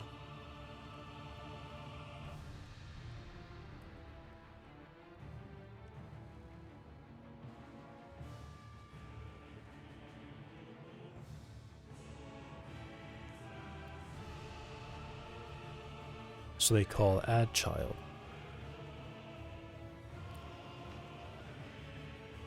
Okay.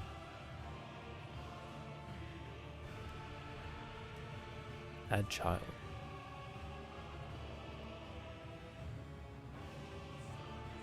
Is the title... Wait, what?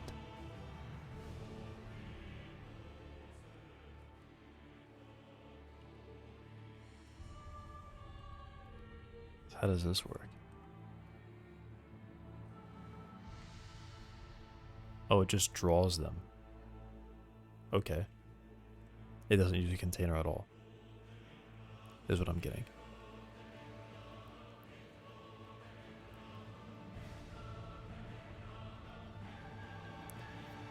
Okay.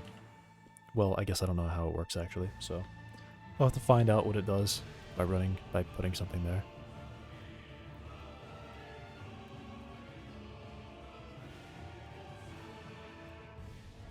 So yeah, I guess I'm just gonna do like a button.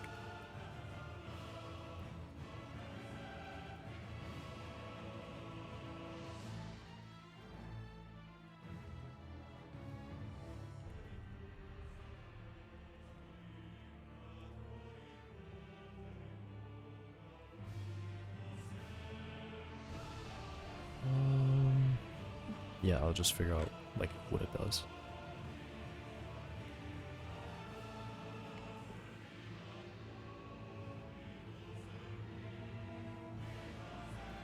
I mean, what I really want to see is if I can do something like this.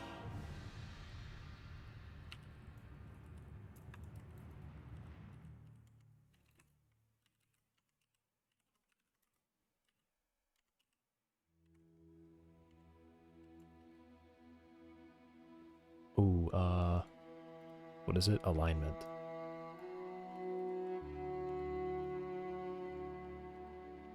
Put everything to the end.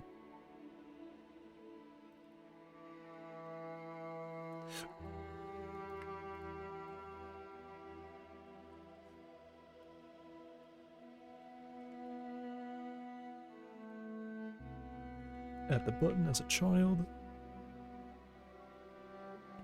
And then add that. Okay. What does it do? I have to open something. Nice, alright, it works.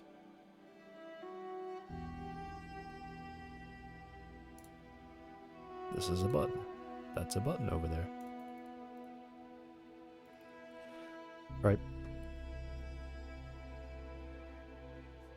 So I think basically what I want to do is I want to try to do like something where I can like obscure this. So if I do like a checkbox and I check the box, it'll be like, okay, we're disabled or something. Not even that, actually. I think I want to say like vision settings, and then I would have the resource path here. And I could say something like a new, make unique, or load. Yeah, I think that's what I want. So I want buttons that are like new, make unique, whatever.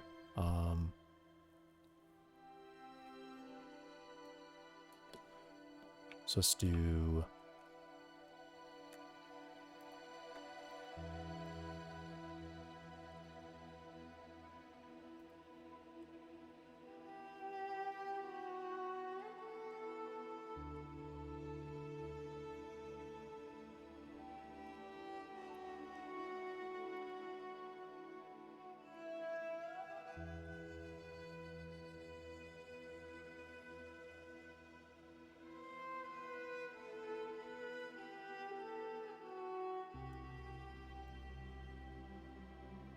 or not make unique, but like extend.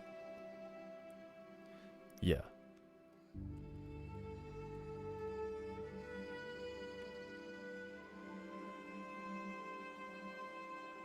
So whatever's currently loaded, I'm going to make a new resource with that one as its base.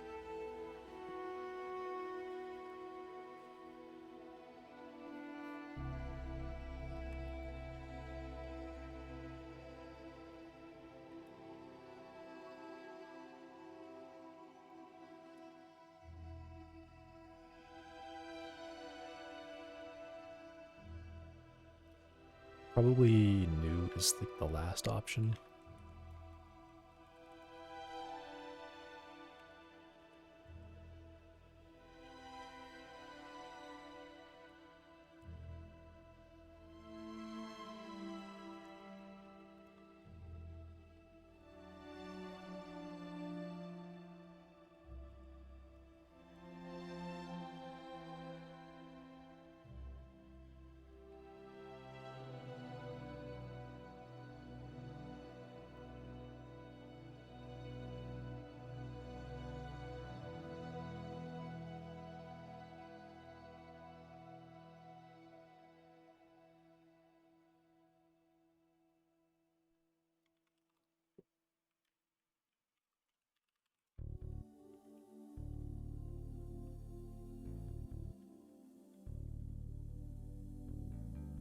Okay.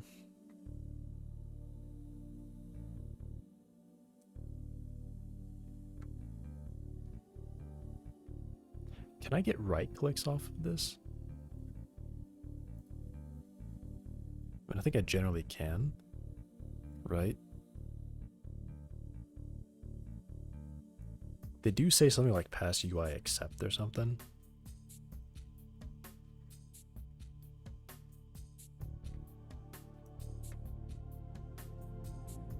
The container can be expanded or classed by clicking the title or by pressing UI accept. Oh, okay.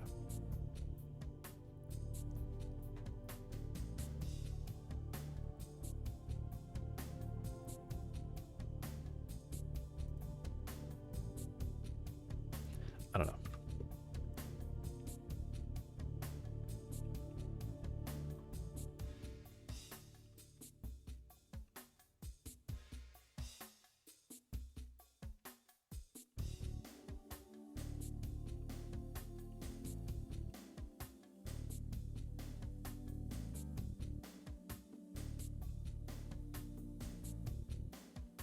Wait, what is it? Layout. Custom minimum size.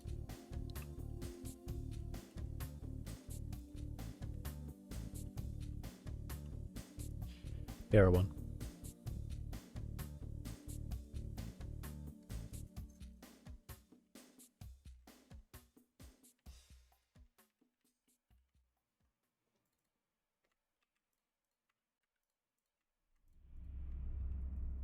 A 100 might be too wide. I'll find out.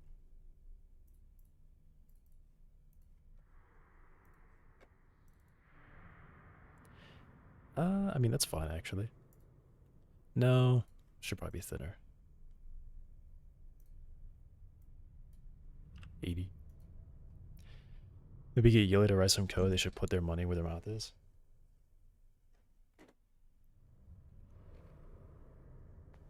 Ugh.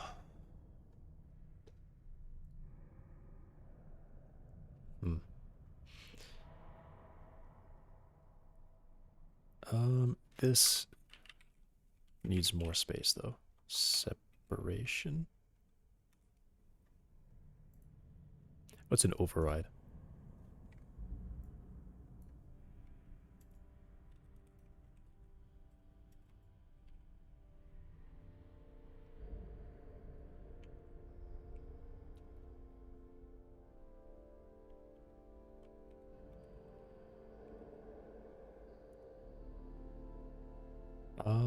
What is the default?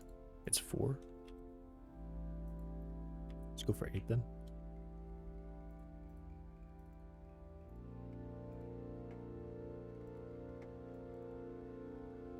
Okay.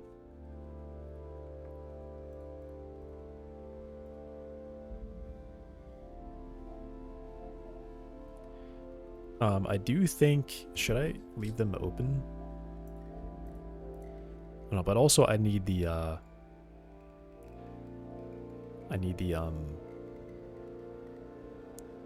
resource to be here. The resource path. Or at least the file name, I guess, to be there.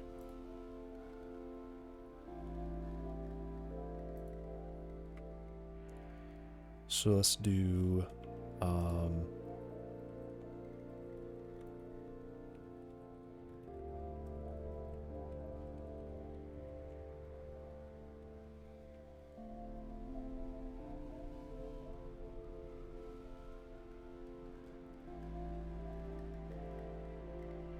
that. This will be this one instead. And this one instead.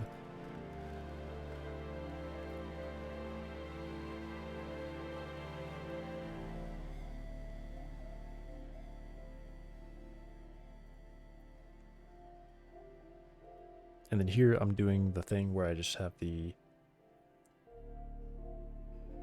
button bar expands, right? So how do I do that? Layout, container sizing, horizontal.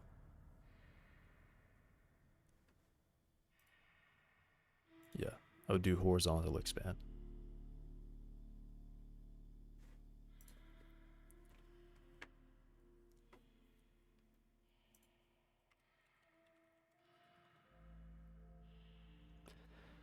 Size flags vertical, or size flags horizontal.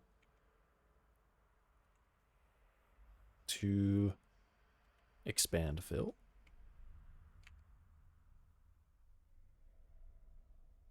Size, fill, and expand. Okay. So that takes up the rest of the area. So in the title bar, I can just have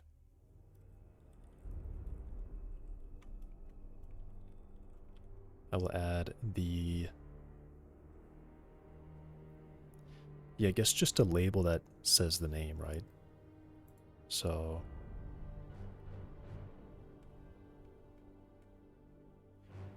and I need to be able to change that name.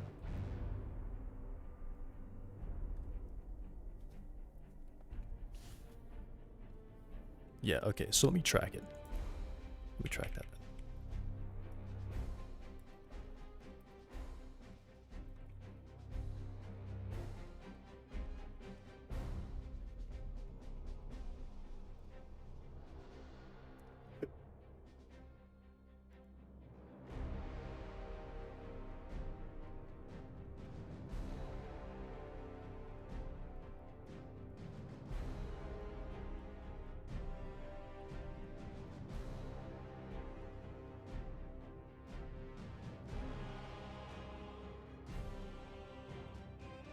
And I do want it to be dark.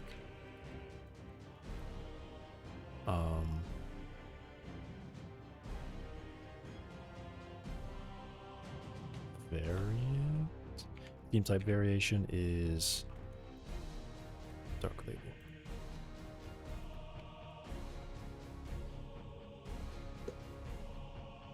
Okay.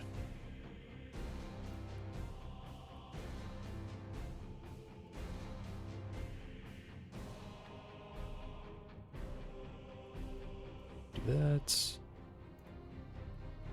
And I have set resource.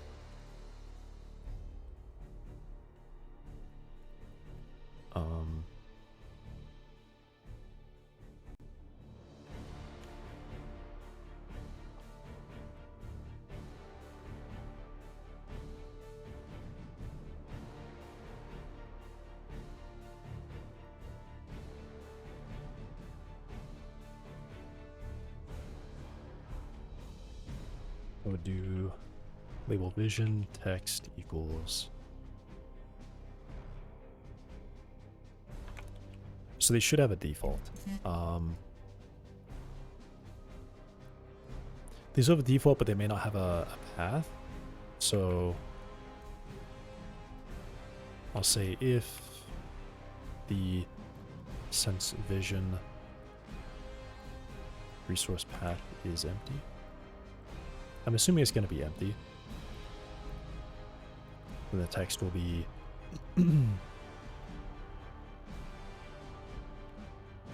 also, if it's a nested one, I want to be able to set the name. Which doesn't really make sense, but yeah, I won't set the name. I'll just leave a default text that's like. Actually, let me make it a line edit and disable it. I think that's better.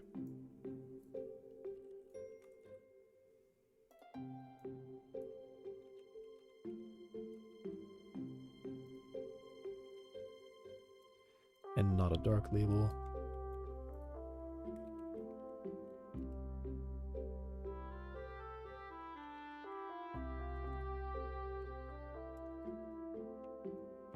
Editable. False. Okay. So then I can have a placeholder now.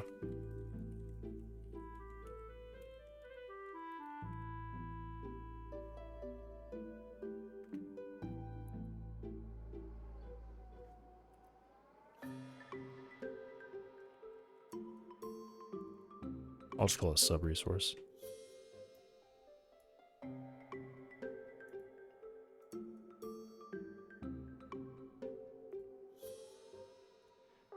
And if it's a sub-resource, maybe I change one of these buttons from like new or extend to save, perhaps. Yeah, so let me do that too.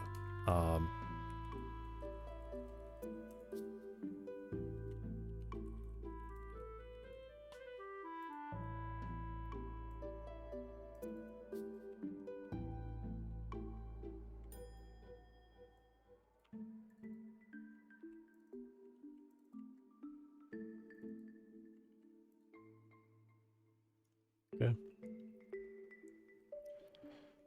Because extending it when it's a sub-resource doesn't really make sense. You would just save it because it's a sub-resource. You can't extend it like that.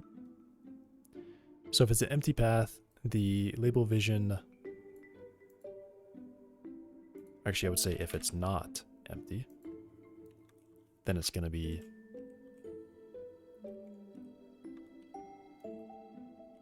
a resource path file.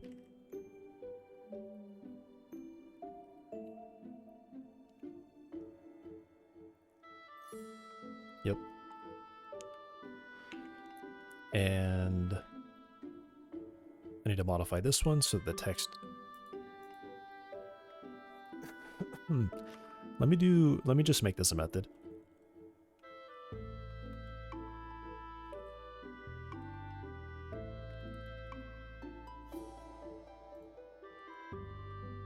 So that I can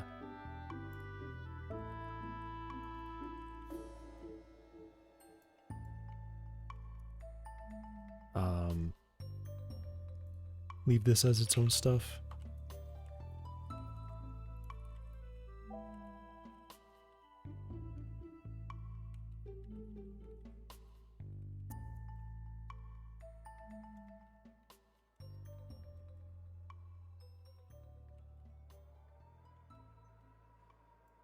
And I think I'd probably just call like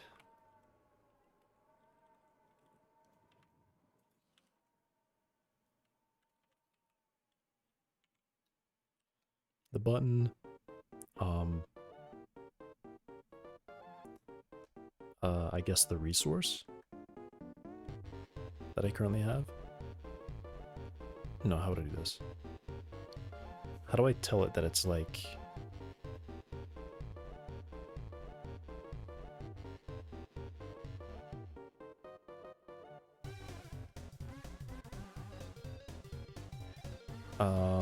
There's some trying to do this nesting thing is so that I can just have some code somewhere that just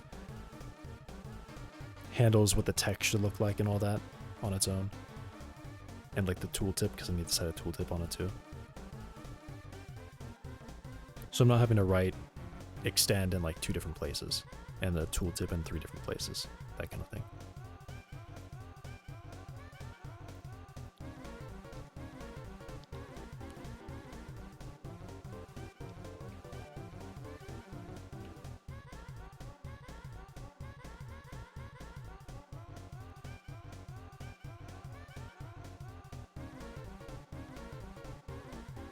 I guess I'll just write extend vision.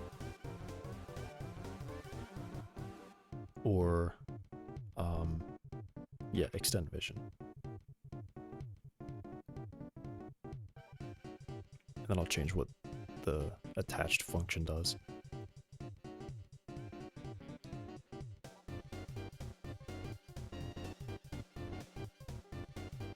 I guess I'd actually do bind. No, it can bind it. It can bind it itself. Yeah, that's all I gotta do.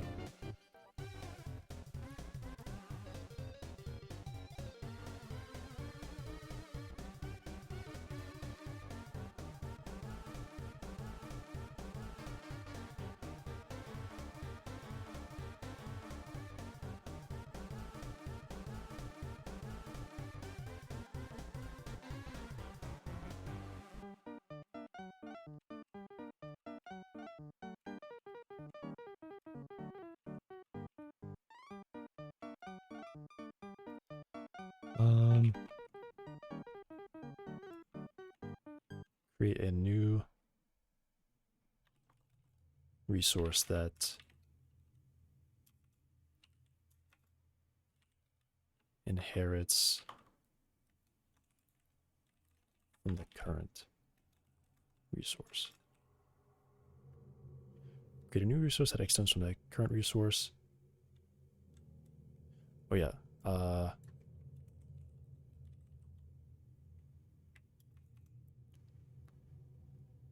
Make this a new resource that inherits from the current resource.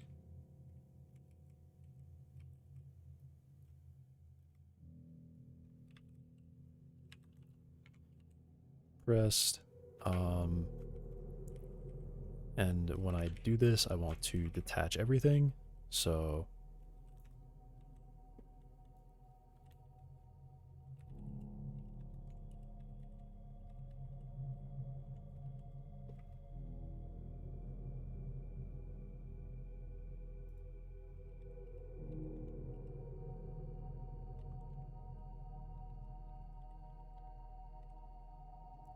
okay.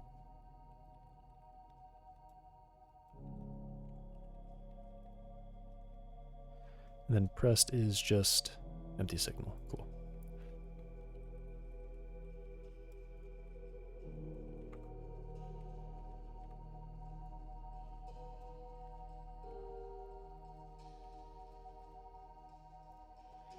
Actually, I guess this is always the same, and this is just changing the text.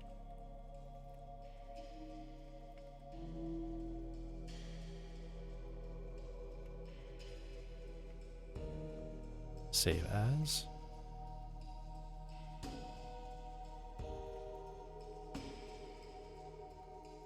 Save this sub-resource as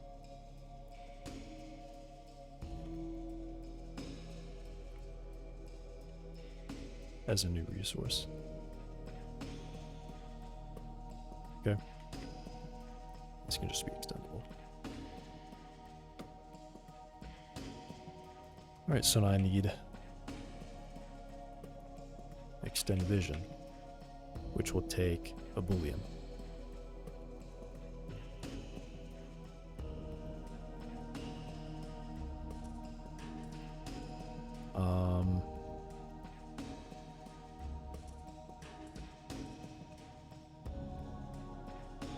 Has base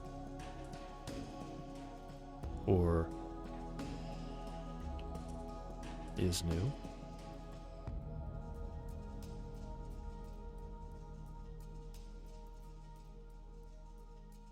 I guess I would just do save. No. Is new. So then I guess I would say not. Invert that.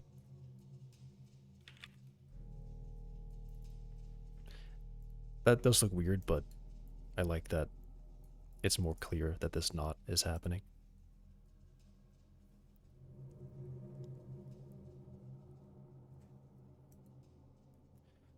Let me actually do the binding up here instead of that.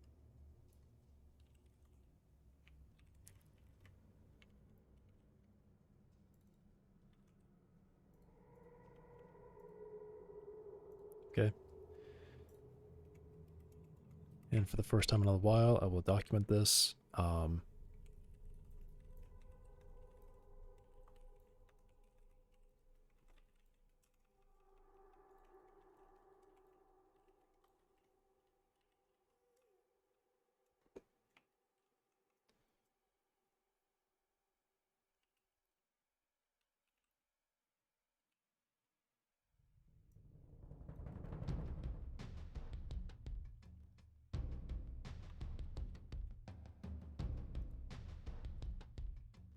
If is original is true,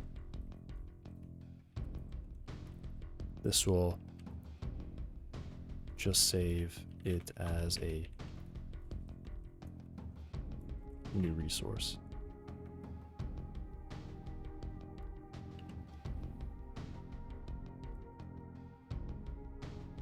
Right. Okay.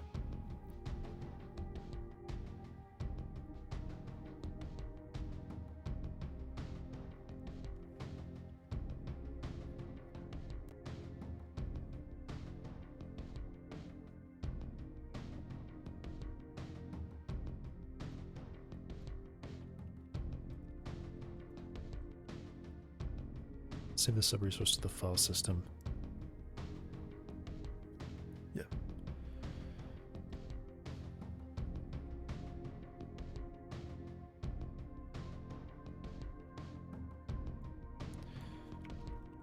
Create a new resource that inherits from the current resource.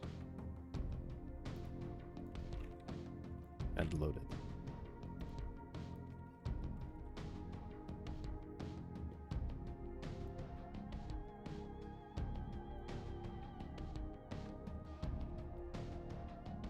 And reference it, and load it. I think those are probably more clear what's happening there. So I'll just do nothing.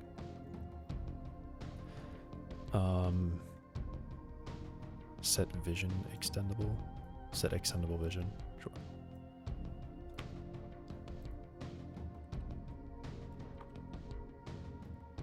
Maybe I should just call that instead. I don't know.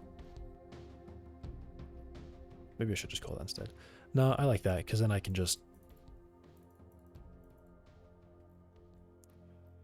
Yeah. The reason I'm doing that is so I can just say, if I load a resource and it doesn't have the right type, then I would say, all right, set extendable vision false, right?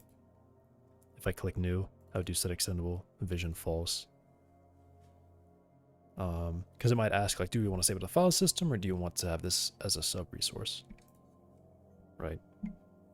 I think for my case, I will always just save it as to the file system, not use sub-resources.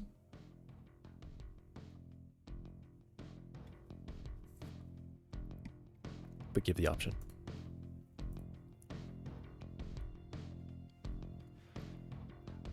Okay, and then I don't have hearing settings.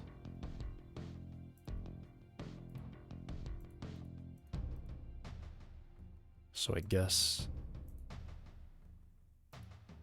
I do that.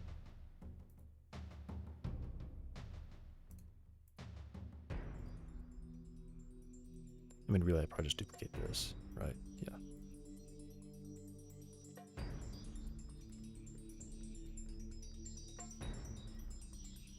Okay.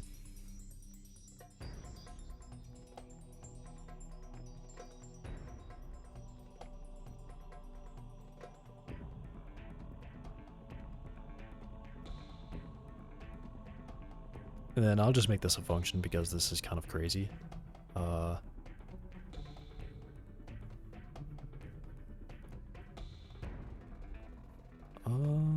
I guess what I could do is I could do,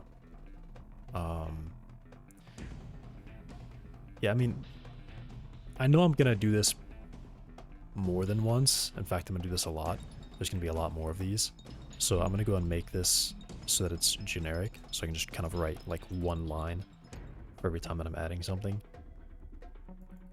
Pretty much just like tell it the name of the node and then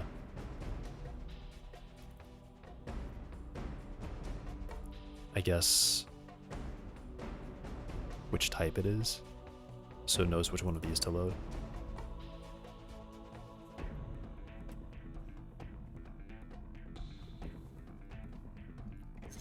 So I don't have to write too much extra code every time I do it.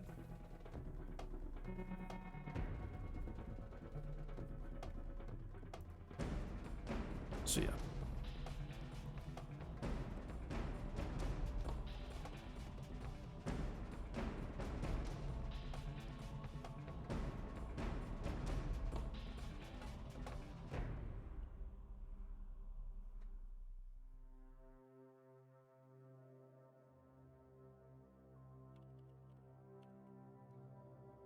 So I'd give it the node. So I'd say vision settings.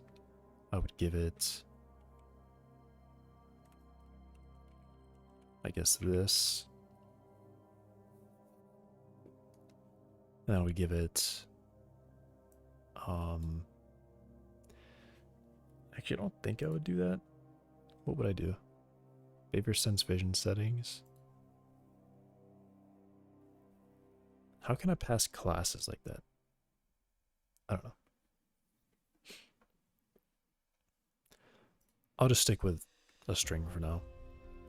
Then I would need to give it,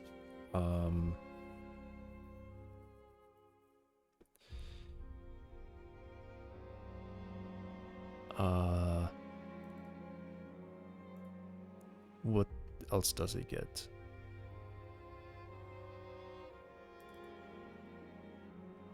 I think it doesn't really get anything else. I think it's actually all it gets. So then a lot of this can be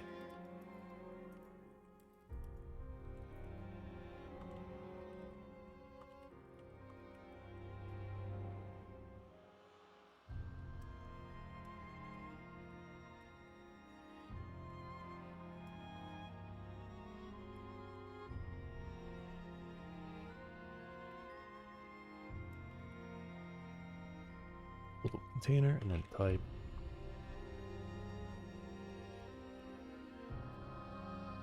Okay. So this can wait till the bottom.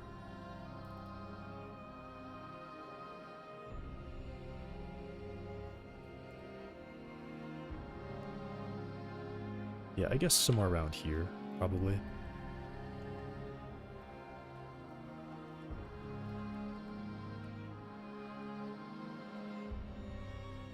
Actually, this can go all the way at the top. So then it's even easier to mess with this.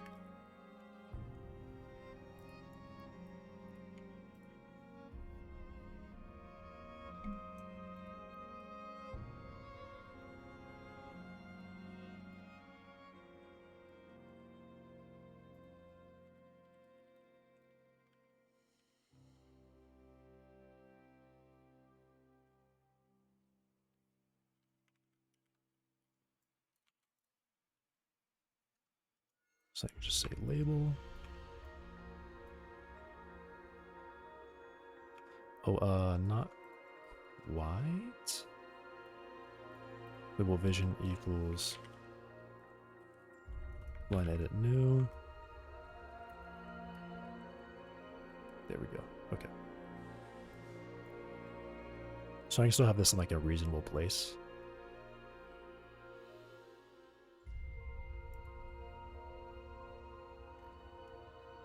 I guess right underneath this. Don't do that. I'll actually call it title instead of label.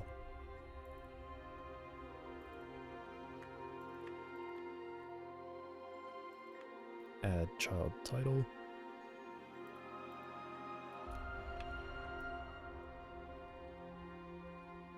Add container.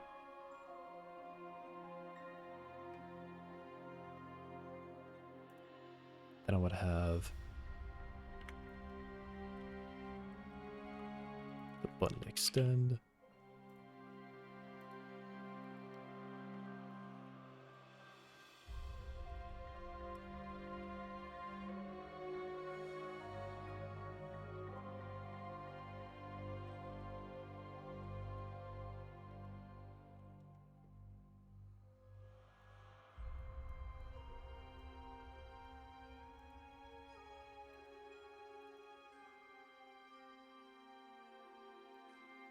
Then I guess I can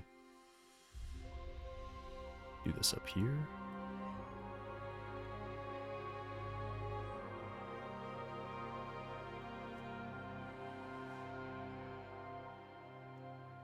Okay.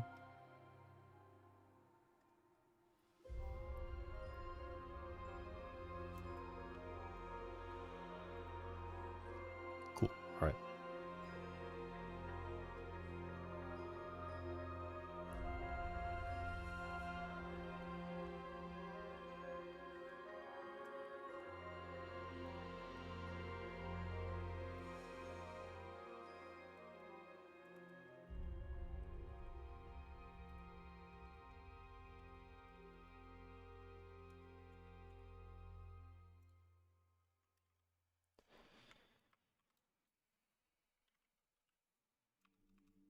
And then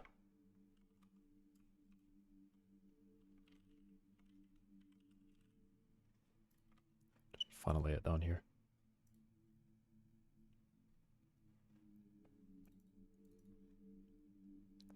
Okay.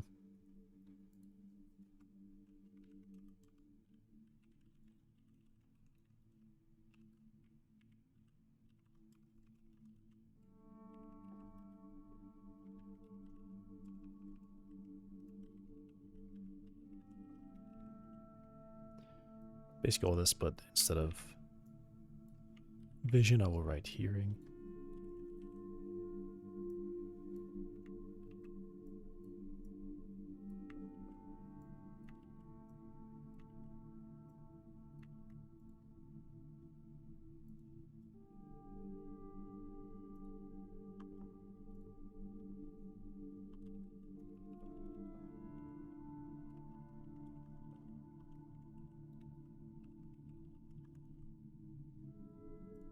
Cool.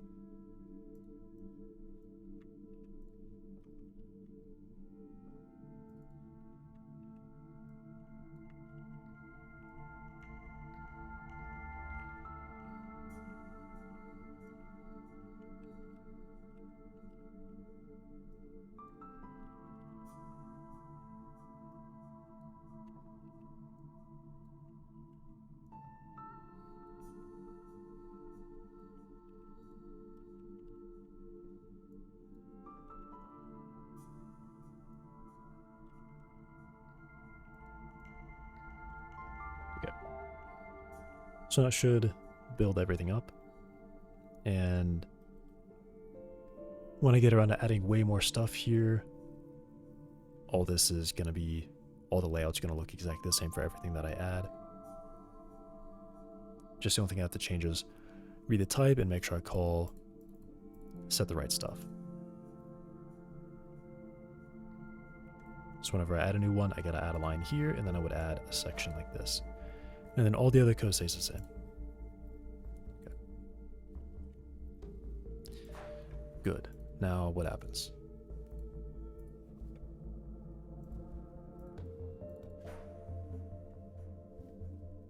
Okay. That didn't quite work. That's probably just a mistake. Invalid access to property or key resource path. Line 98. Okay, so I guess if they just don't have anything, which I'm actually... Oh, no, that makes sense. Because I did make these without anything, so this isn't being called anymore. But when I make them for the first time, they should be creating something new. So let me go ahead and delete all these. I'll just go and delete these. Now what happens if I delete it there? I don't know. I don't think I care about that.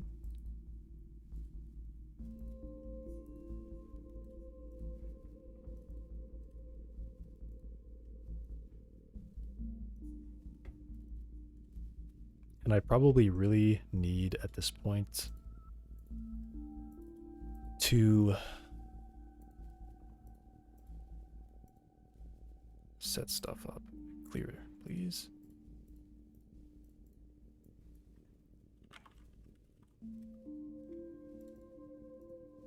Okay, so now when I initted it, it now has sub-resources. Let's sum it to key text with string on base object nil, line 99. Label vision.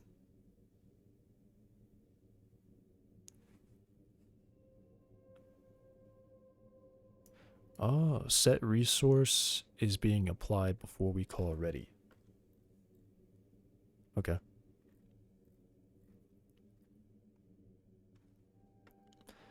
So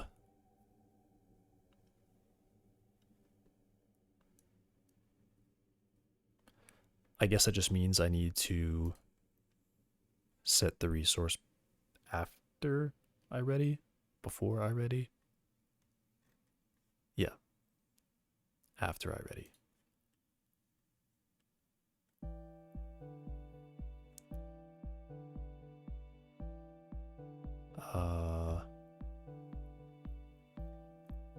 Load item, add child, editor, and then I do everything. I guess I can actually do this first. And I'll leave a note.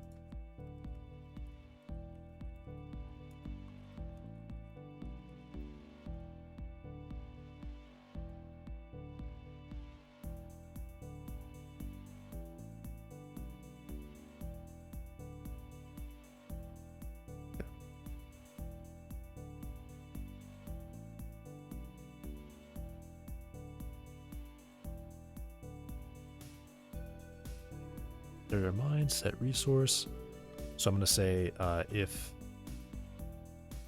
is node ready. If we're not ready, this is an error.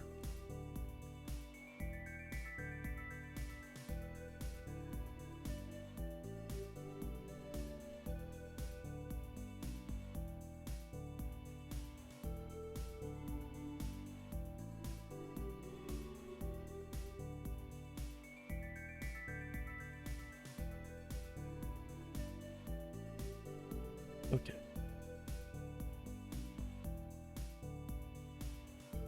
Cool. And there it is. It says test mind. Now the only issue is that, yeah, the fact that selectable is a problem.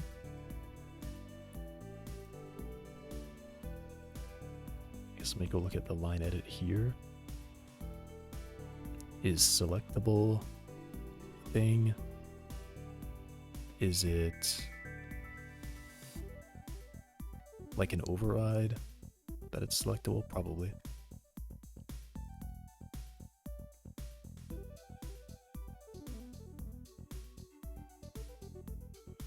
No, I guess not.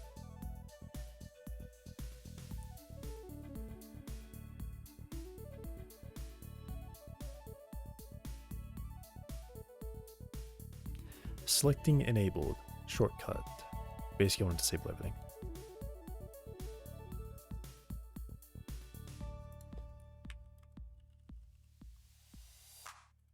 Actually, I guess selecting is fine. You know, I'll say selecting is fine. Because maybe you want to, you know, grab the name or something. I don't know.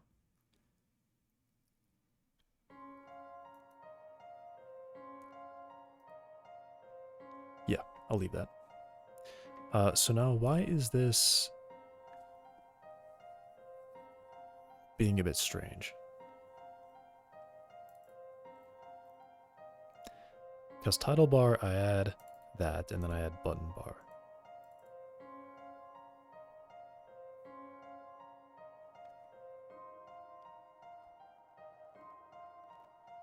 Why is title getting put over there?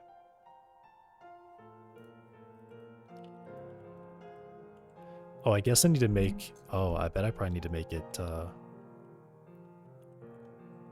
fill.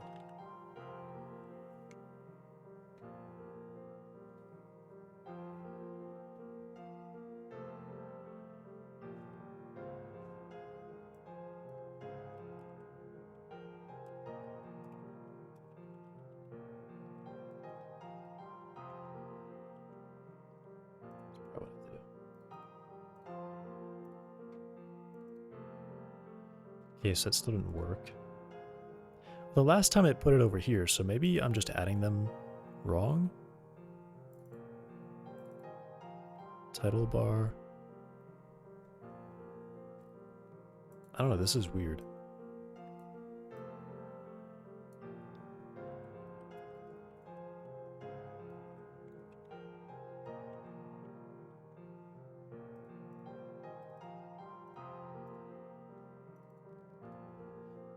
Yeah, that's weird. Let me comment this out. I'm not sure what's going on.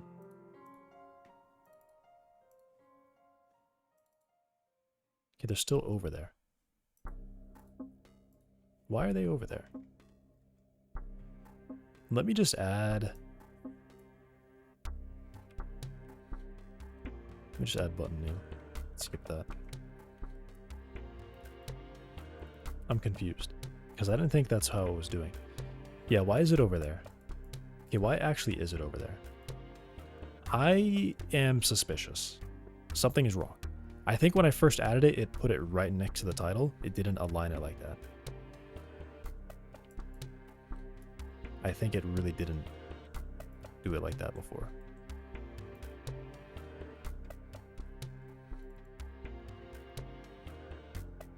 No. There's no way it really did that, right? That's not what happened. I'm being bamboozled right now.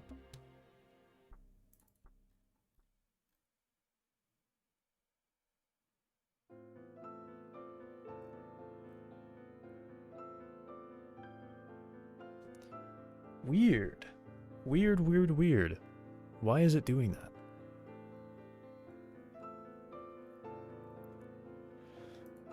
Okay, let me only add the button bar.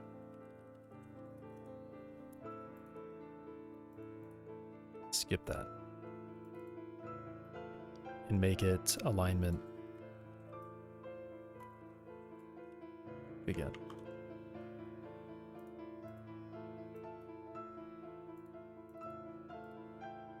I'm really suspicious.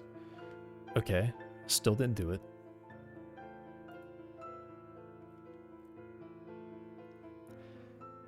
Child and remove from the previous parent if necessary. The controls will be placed aligned to the right, the first control being the leftmost one.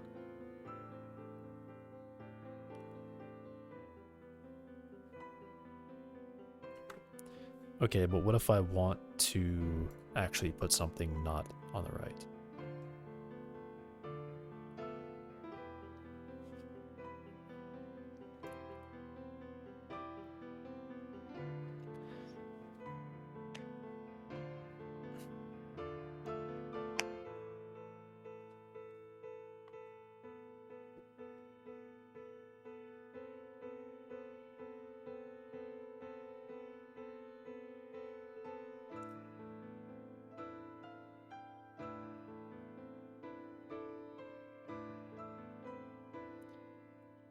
Okay, I'm gonna go back to the code, I guess, and see what's going on here.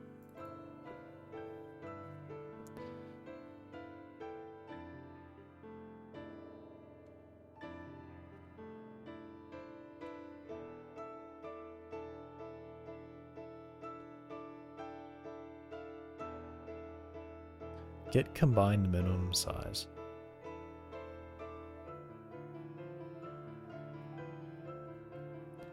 What if I just set a minimum size that was really large?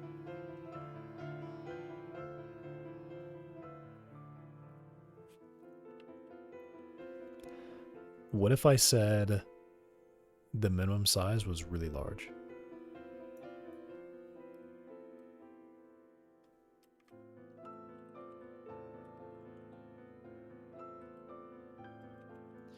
No, there might be more. There might be more, right? There might be more.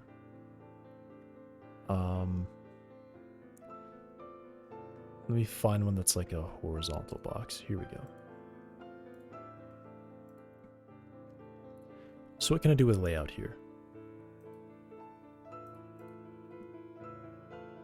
I guess all I can do is just say horizontal.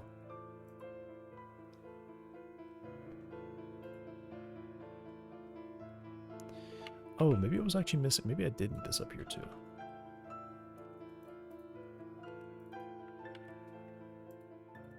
No, because I tested just adding the buttons and that didn't work either.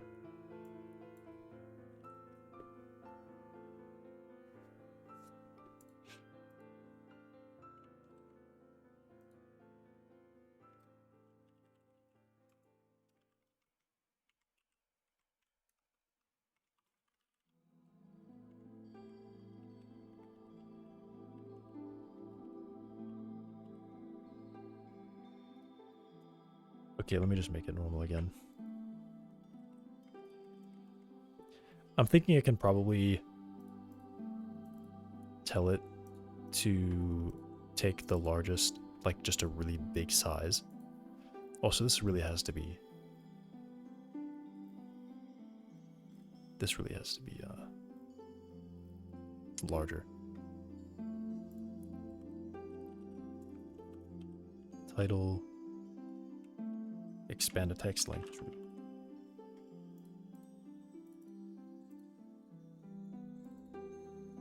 Alright, cool. That's weird. Oh, because it is a sub-resource.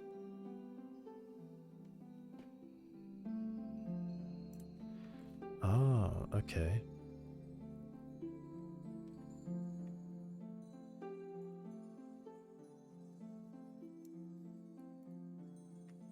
Is that anything I can check?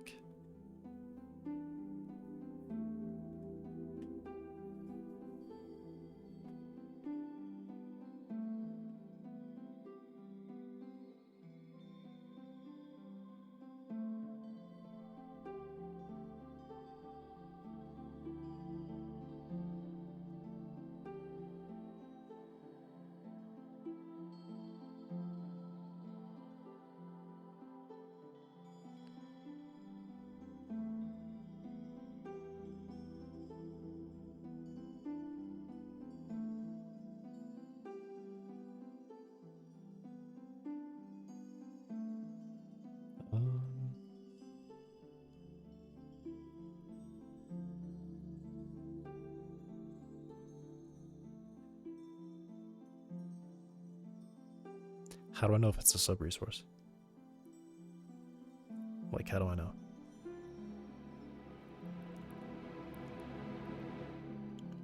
I guess I would know if it's a sub-resource if its path doesn't... I guess I could do like split dot, get the last one, and if the last dot contains an... What?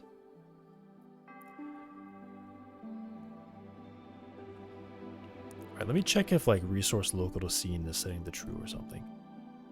Actually, I can look. I can look. It would, if it is a sub-resource that we're loading. Oh, I have so much stuff.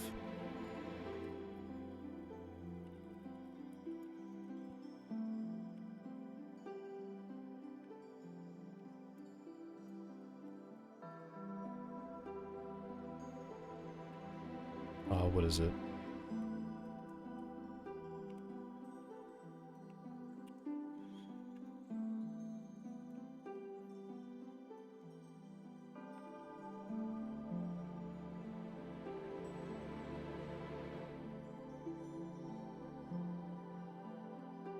There we go. Okay.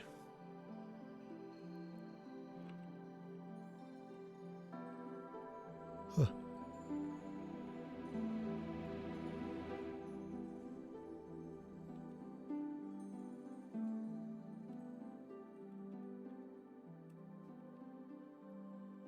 It's a sub-resource.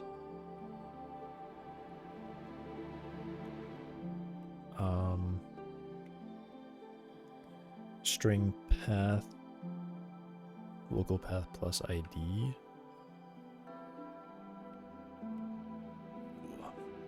Does this ID get used anywhere?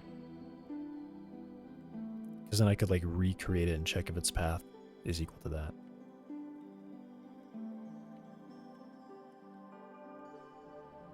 Oh, it's doing set scene unique ID. Do assign.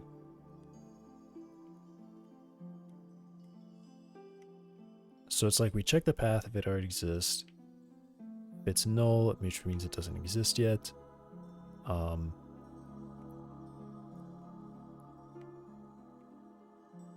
Cached, we're creating it. We say do assign is true, and then do assign will set scene unique ID to the ID. So I can check if the path is equal to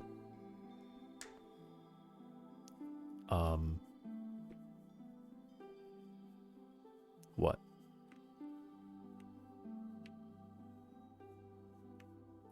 Local path?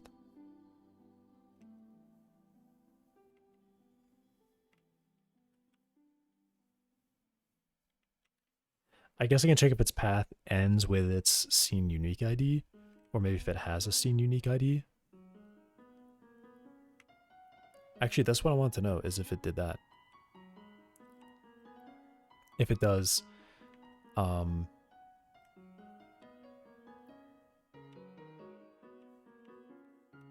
scene unique ID, then I'm assuming it sets local to scene, right?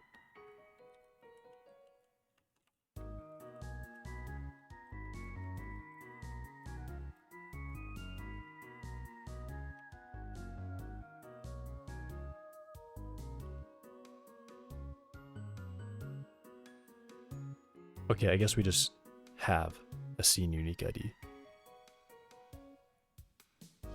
which I'm assuming should be empty by default.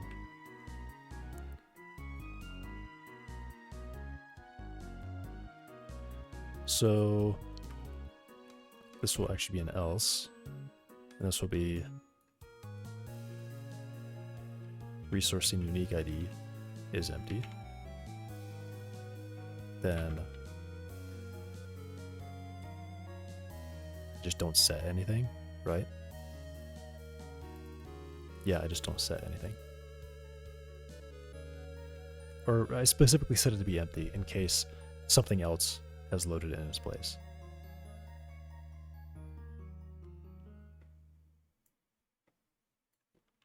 And then I should do the same thing for hearing.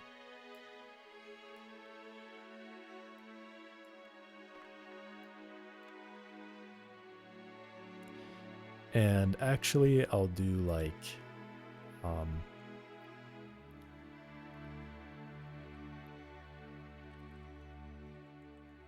do like update label.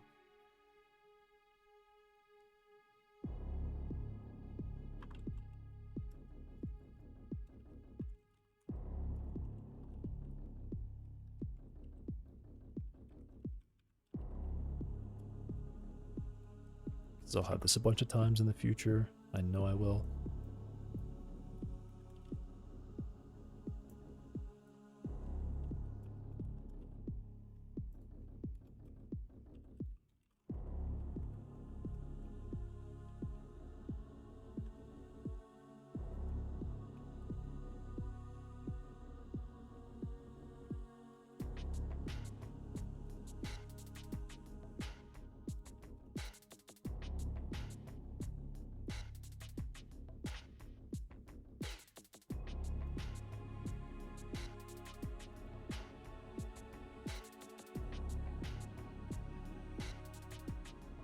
Resource path, get file. There we go. If not, if it's not empty, actually, let me do this. If it is empty, nah.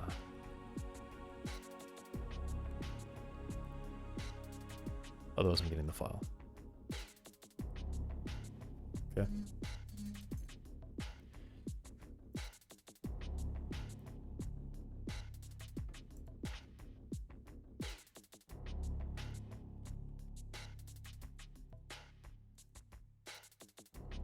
Okay. And they both say sub-resource. Cool. Now I'm going to test what happens if I make one of these like super large. Just to see what happens.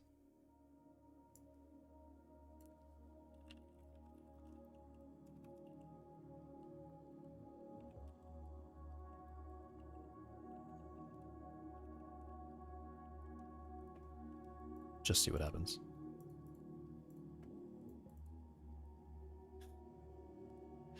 Wow, it explodes. Okay. Well, now I know.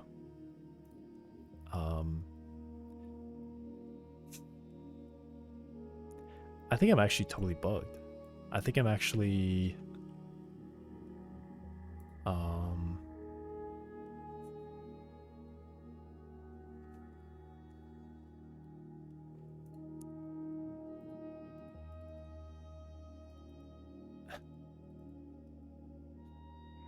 I actually can't get back. Okay. Actually, I could have closed it. Never mind. I could have gotten back. I could have closed the file and it would have removed the editor. And then that would have worked. I could have done that. Okay, so not huge.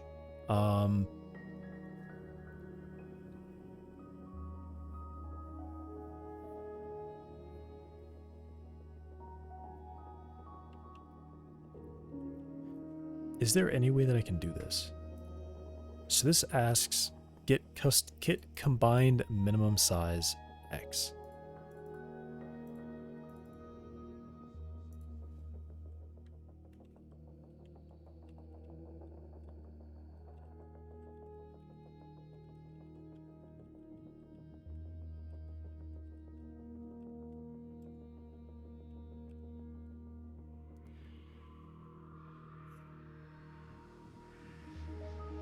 So I guess what I'm really looking for is probably that.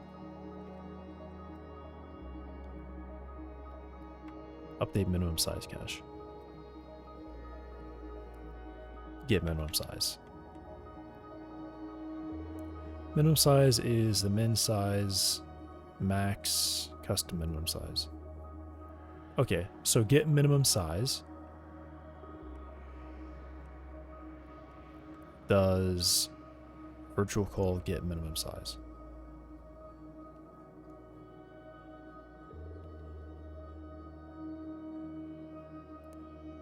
Um,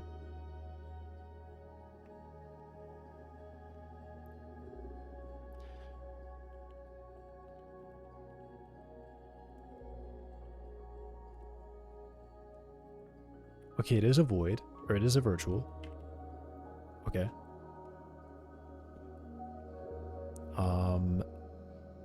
I'm hoping to see H box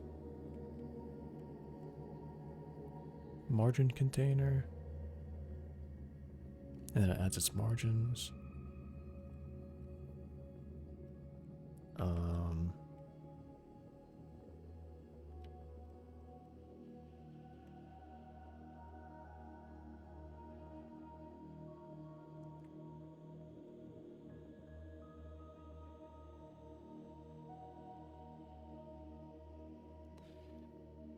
Uh,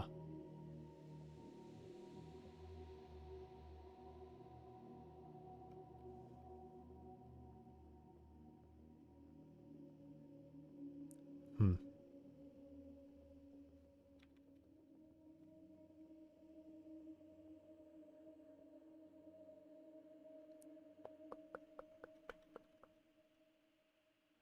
Okay, well, can't do it, I guess.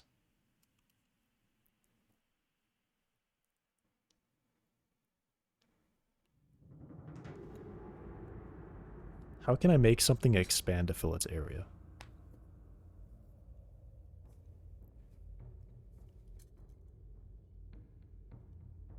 Alright, let me look more at what it does. Because it gets the minimum size.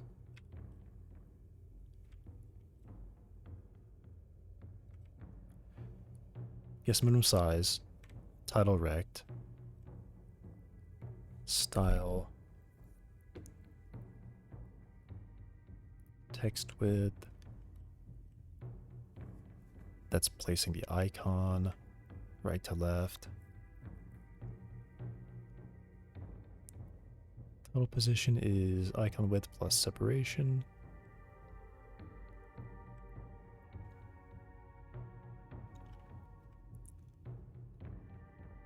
And then it looks like it will just draw.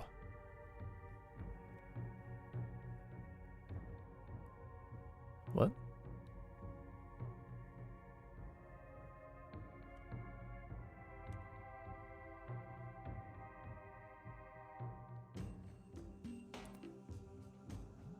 Did I miss something? Title controls has to go somewhere, right? It has to read through those and draw them. Title controls.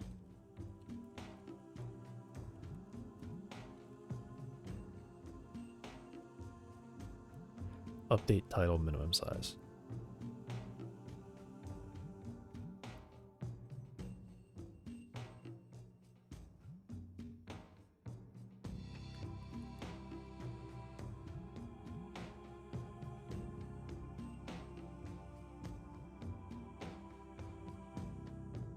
Okay.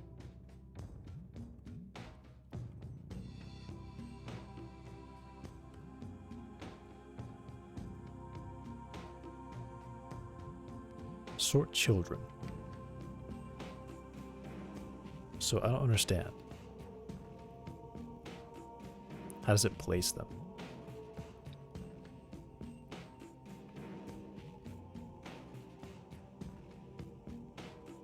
It calls add child.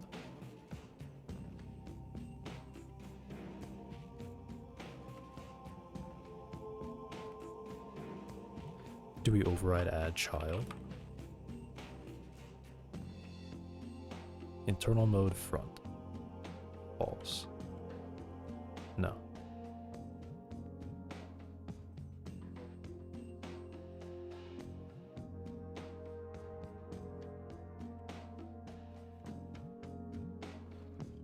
What? Super confused. How does it display these?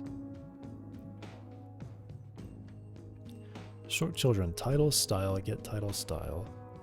Title count. Iterate through them. Okay. This is where it does it. Alright.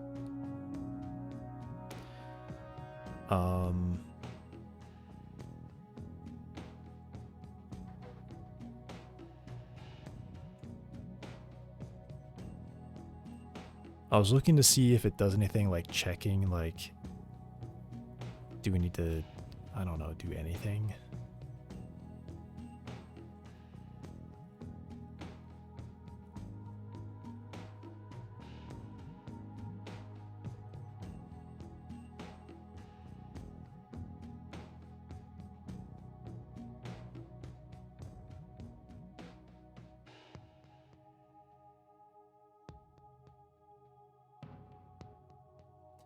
I mean, I guess I can compute it and update it in like a process.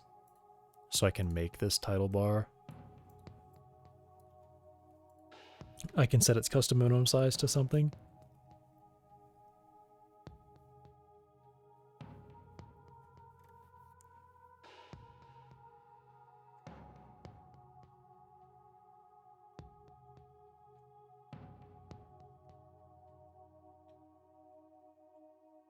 And then I just get the first. Yeah, I'd go through each one of these, get the first child. Because it adds it as a child, internal front.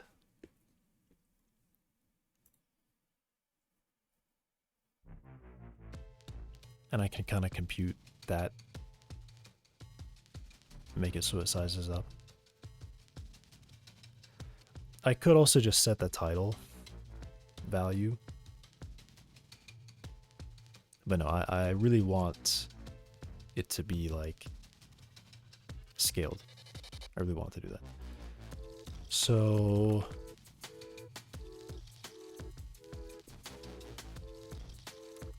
what can I do, like draw? Yeah, I guess I can do like draw. So I can compute something.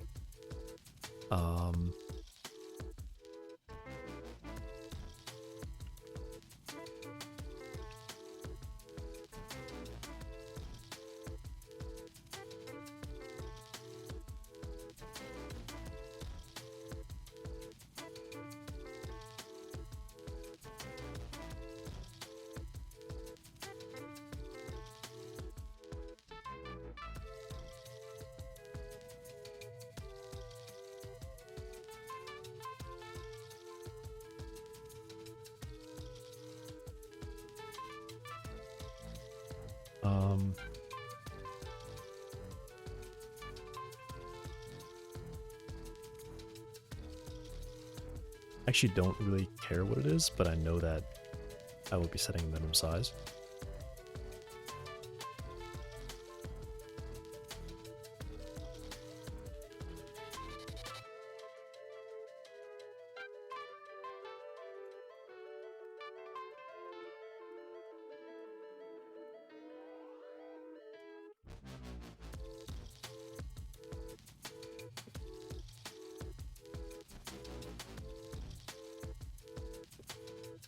So I can say, how does it know its title width?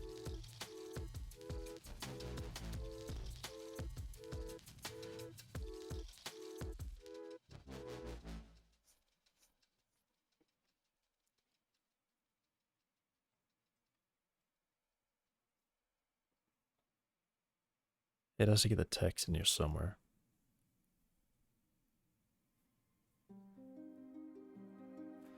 Title text width is already set. Title text width is size minus this. Title MS. Title style. Get title style.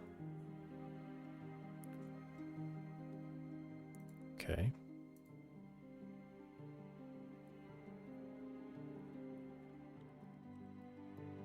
Red. Red. Enough. Enough.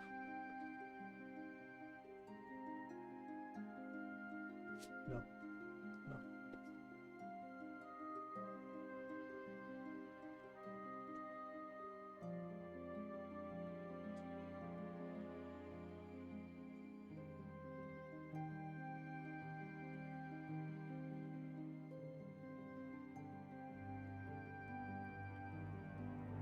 Title, style.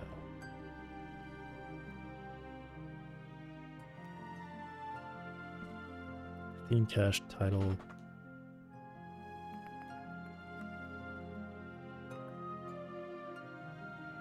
Okay.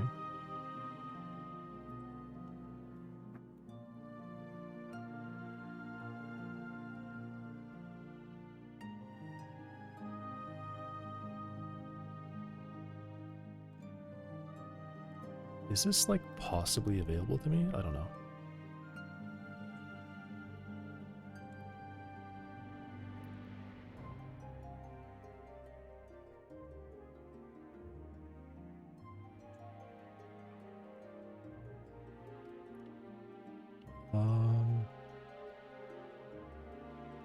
What is this? Is hovering title collapsed hover style box.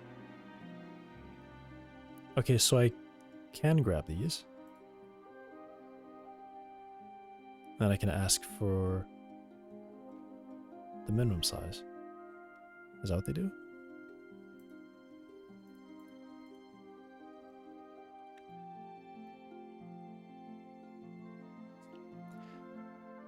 Yeah. Okay.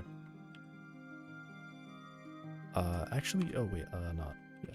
Control if container folded. She can do like is hovering? How do they know if it's hovering?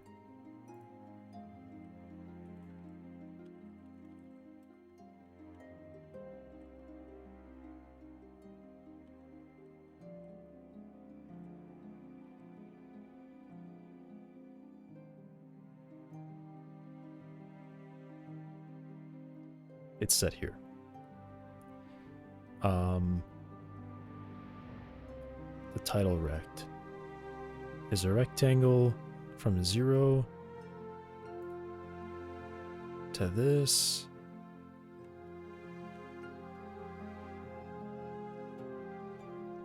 Actually, I'm just gonna assume that hovering doesn't scale anything. So, folded.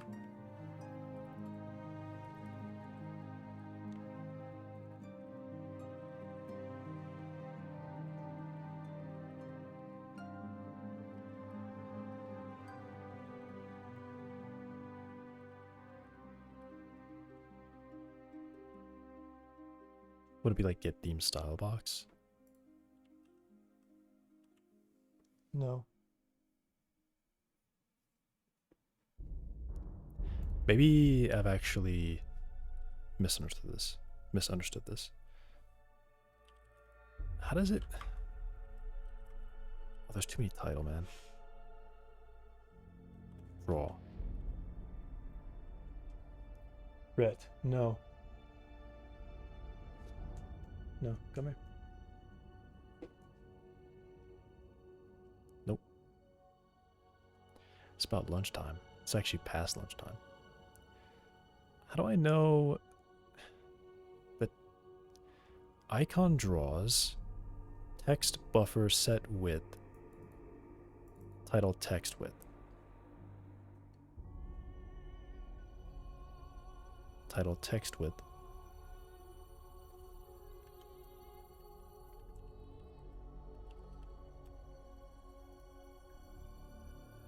is size width of like everything and then title ms width. Title ms is title style. Title style is get title style, which returns no. Which returns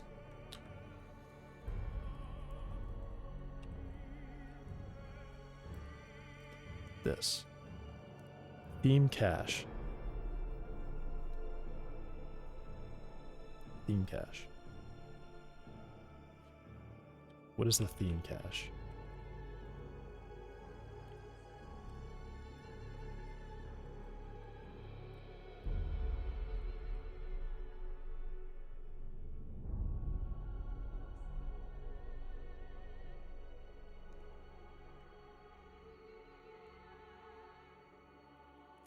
mean, I could also get the minimum size, get the width of that, and then keep, like, binary grow it until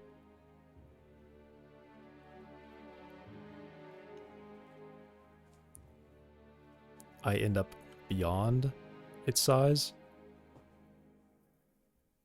But that requires like a frame draw. So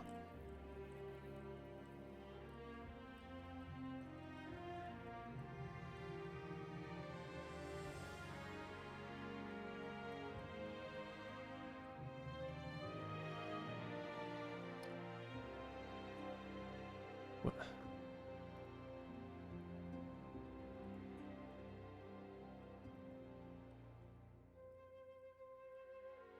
Is this a thing?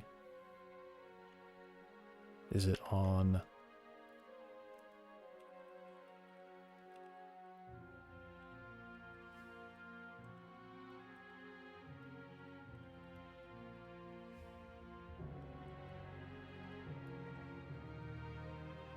Whoa, okay.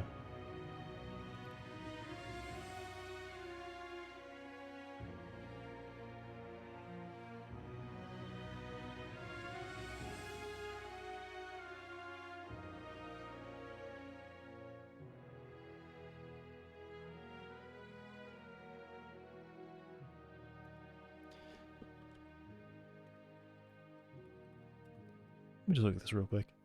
Maybe I have.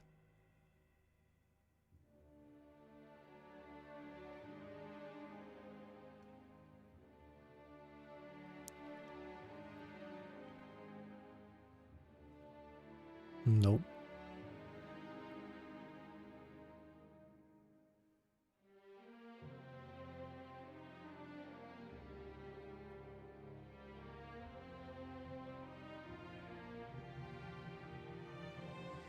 Oh, wait.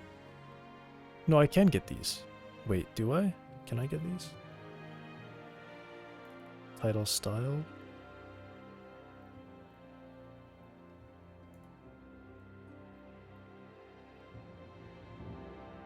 Title style?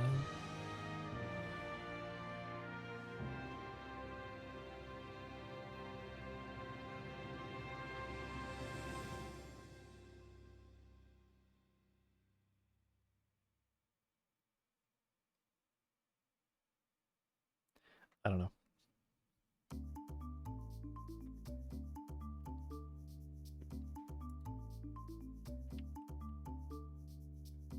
I'm just gonna assume I can get it.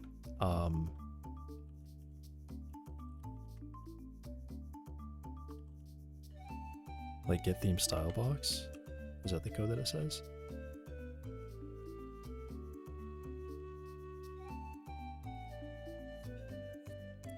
Data type. Style box.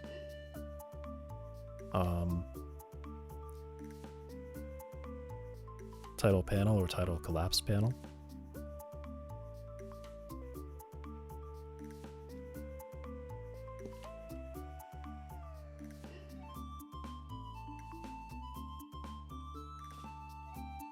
Oh, sorry, not there.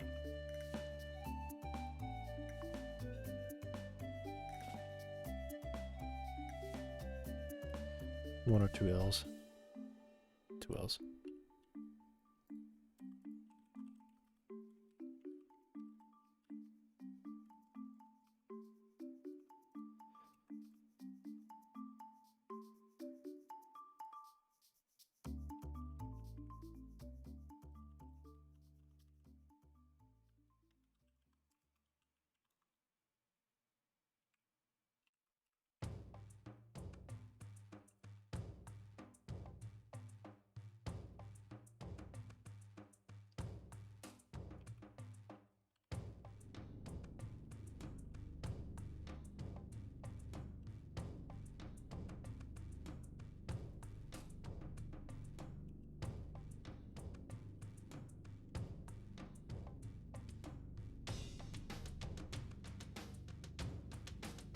Yeah, let me just do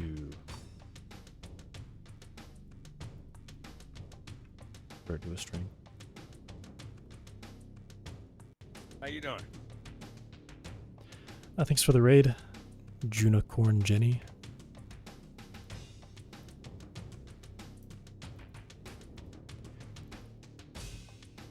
He's hacked the dock. Alright, so this is gonna spam a lot, right? Oh, it didn't. That's definitely not correct.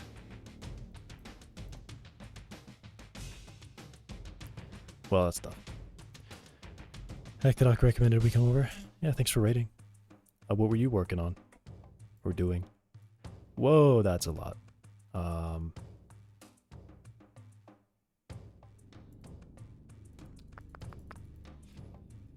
don't get it.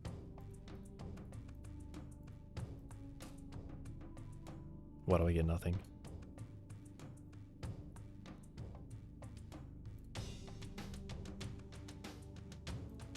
Man, okay, I guess I just can't do that. They don't let me. They really don't want me to.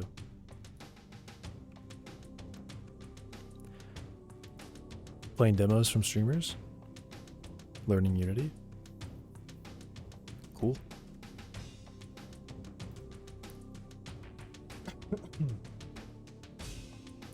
I'm actually about to get lunch, so...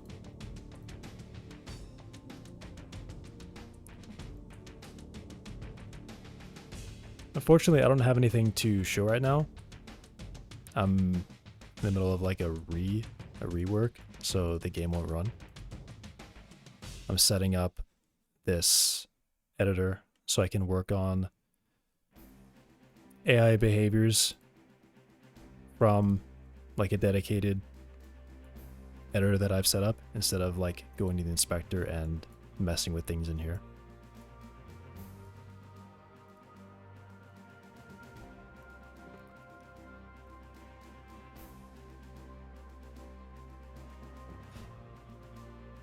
Oh man, I don't like that. I would really rather this be over here, but I can't do that.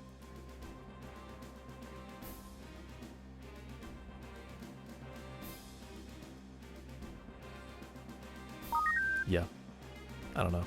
I can't do that. Tough. Thanks for following. It's the 100th follow. Cool.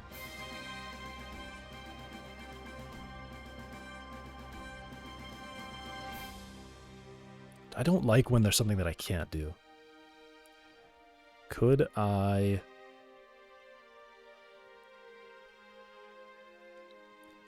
I could in theory ask what space it has.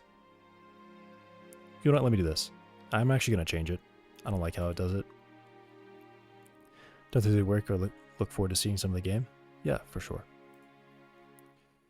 It'll be a while though. The phase of learning where I don't know how to do most things. Yeah. Like, when you say you're learning Unity, are you learning like a game engine entirely, or are you just learning Unity's engine?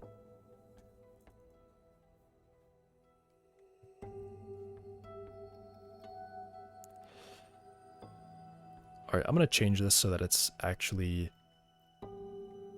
just expanding everything. It's not aligning to the right. I think that's actually just stupid.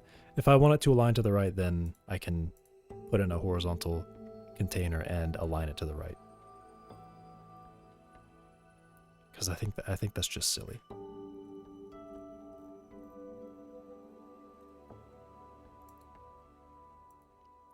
As in, never coded or used any game engine. Little HTML.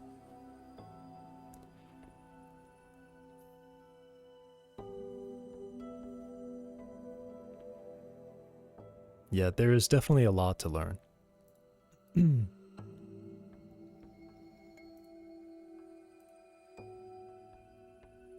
That is a very big undertaking too. Learning coding and like using a game as your first is a lot.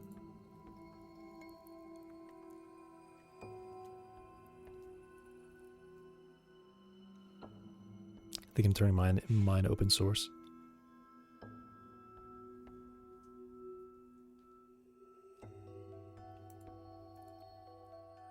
I like when stuff is open source.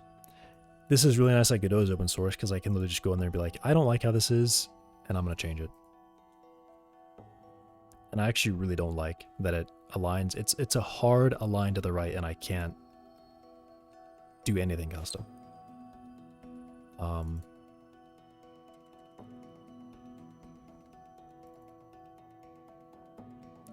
I don't think this... How does it do this?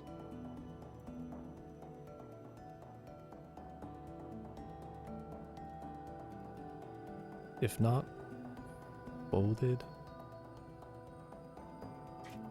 Oh, no. This is internal. I want...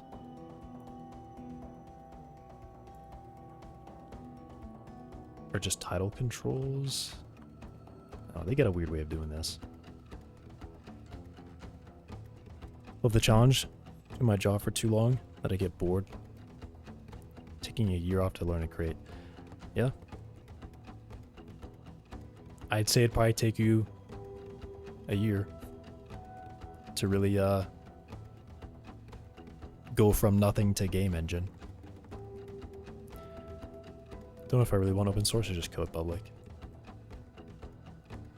I mean, if you do it on GitHub, you can just turn off pull requests and things like that, so you don't have to worry about that at all.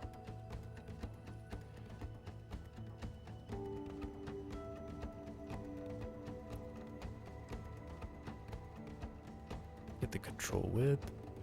So title control width should actually just be the size of...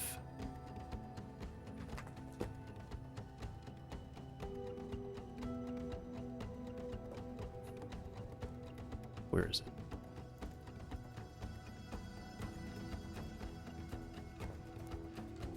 Change base. Something I don't need to worry. I mean, I would say it's only need to worry about it is if you're thinking about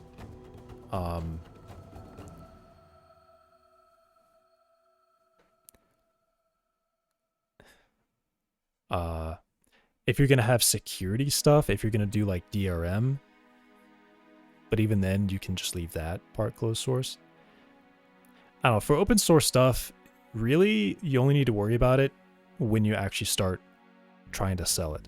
When you start trying to make money, that's when you need to worry about the fact that you're open source or not. And basically the only change is that you're going to make less money if you're open source because people will use your engine without paying anything. Or like sidestepping whatever payments system you have. But even then, I'm pretty sure you can say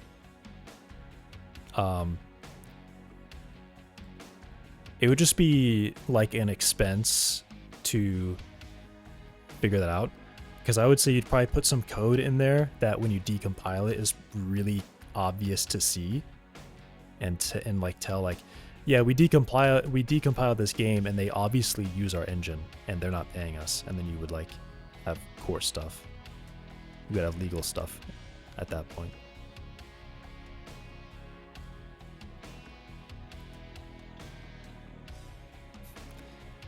My little brain is like, if you make a meal, could you give me 10k? Ask for half.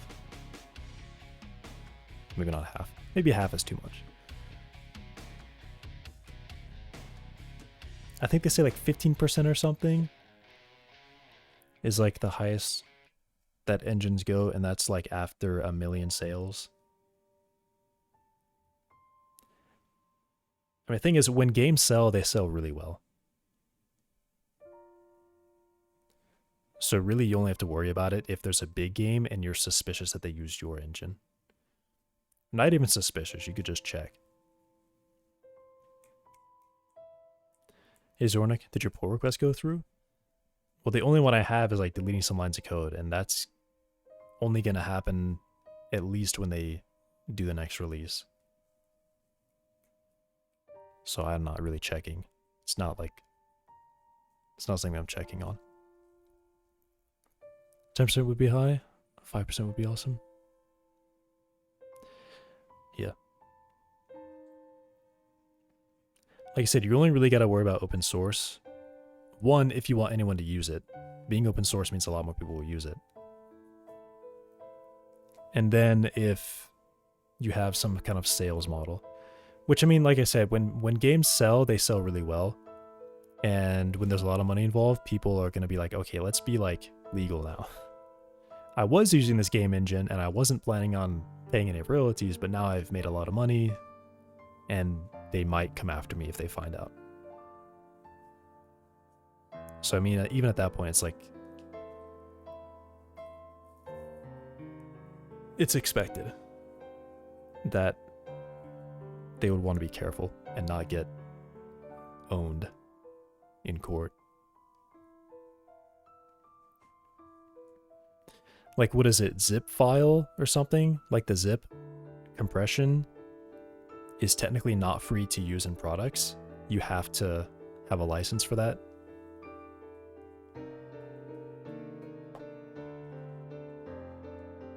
That's why any game credit, like 100% of all games in their credits, they say like, here's zip, because they have to credit them. We used zip.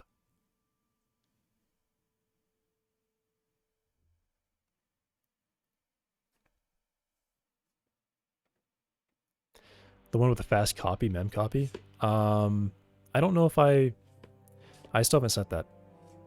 I still would have to go and talk to them and ask them if this is like a good way that I did it before I consider sending it. I want to make sure that it's like a good commit before, or a good pull request before I actually send it. So instead of them going in there and being like, you got to change all this stuff, they could just tell me right away.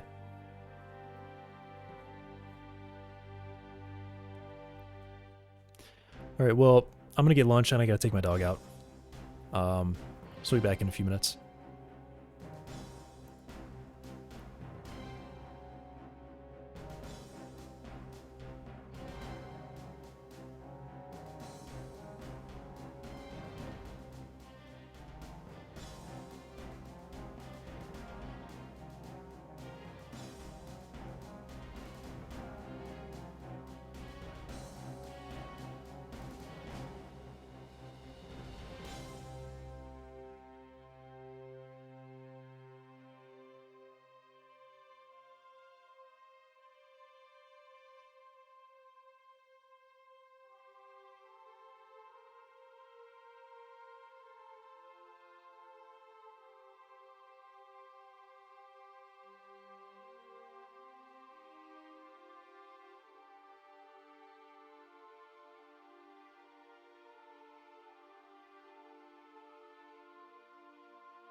I'm back. Okay. I've got lunch. And I'm gonna eat. Do I still have this open? I closed it.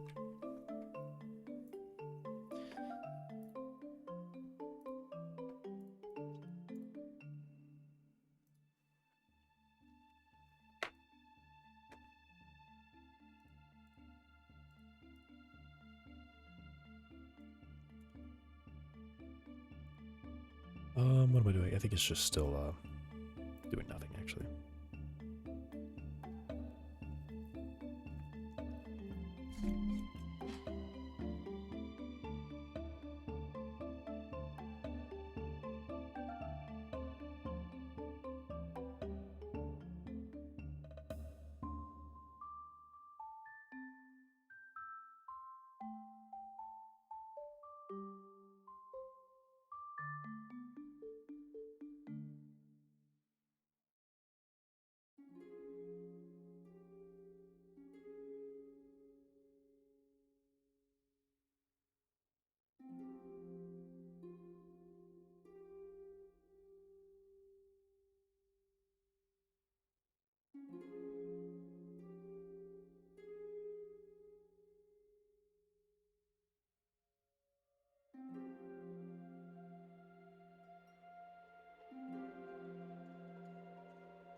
I'm back.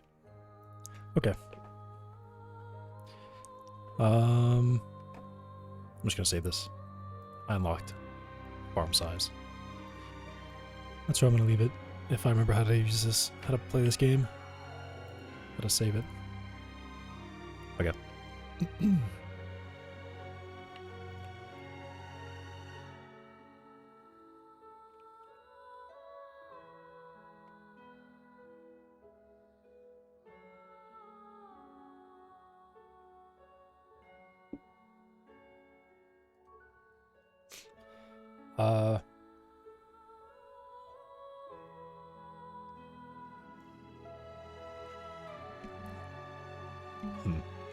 I'm just gonna assume for now that I get 1. I guess I can divide it too. I'm gonna give each child its proportional amount of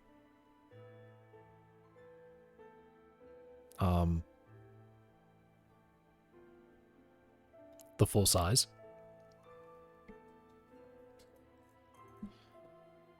Position X is offset or rect position. So I'm assuming this is what is it to draw? Inner rect is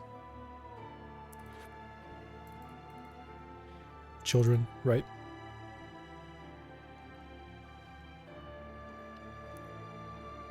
Draw though is weird. Draw is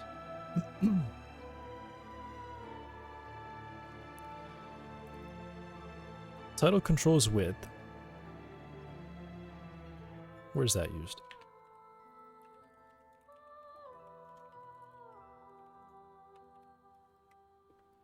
Okay.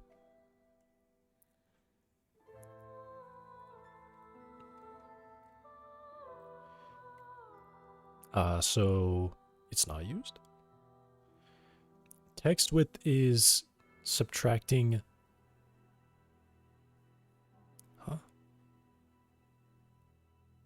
Full size minus the text size.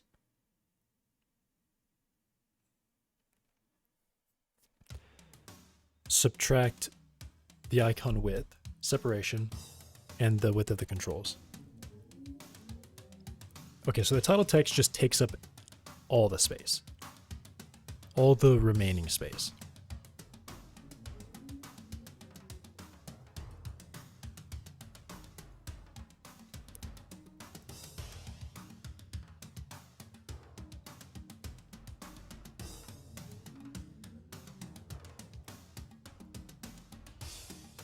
Okay.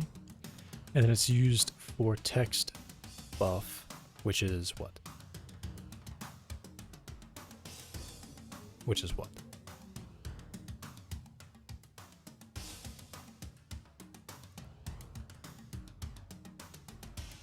What?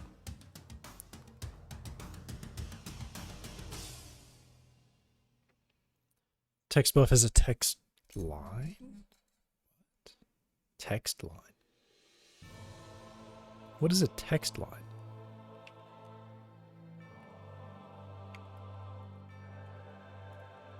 What is a text line? Abstraction over text server for handling a single line of text. Ooh.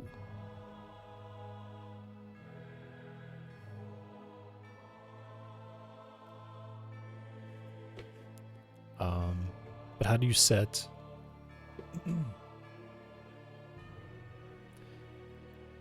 How'd you set the font?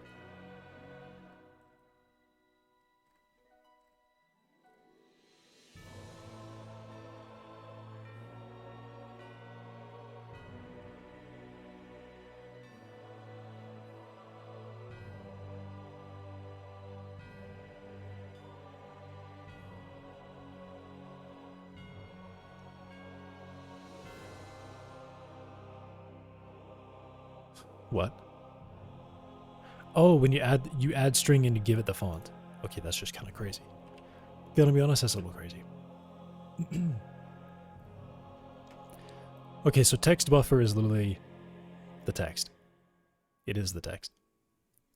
And we would draw it somewhere. Okay. So what I'm thinking is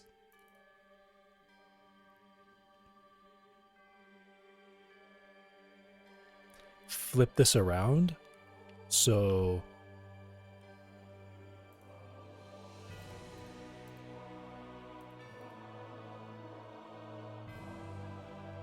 yeah, I was looking at it here. Returns the width for horizontal layout or height for vertical of the text.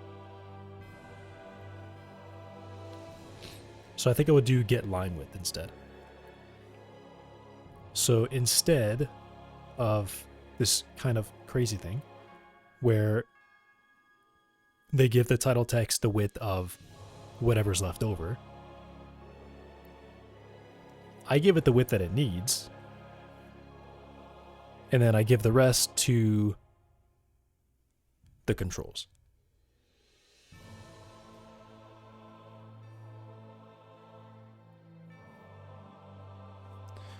Honestly, what it should really be,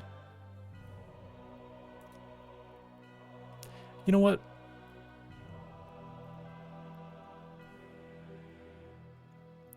I actually kind of don't like this. I don't need to modify that. I actually don't like at all how foldable container is set up. Because really it's just a horizontal bar that I can click on, and then a second node that appears or disappears. I don't need any styling. I just need line that I click and child that I display. So I'm going to make my own. I really don't like how it's set up. I'm going to make my own. So under editor, I'm going to do folder, I don't know, common, I guess, and create a foldable script. We will inherit control. And literally all I'm going to do is it's going to be a function to set the click area, and then a function to set the expand area. So it's literally just going to be two controls.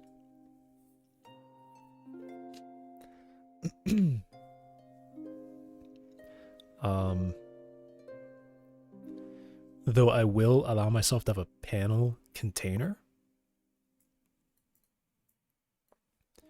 So this will actually be a panel container, so that I can size it correctly. Actually, I don't need to.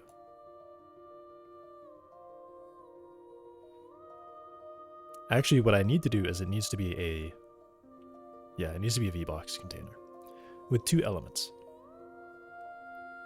The title and the other one. So that way it will just, I can size it exactly as I would size a VBox, and I even have the option of adding a separation or not. Awesome.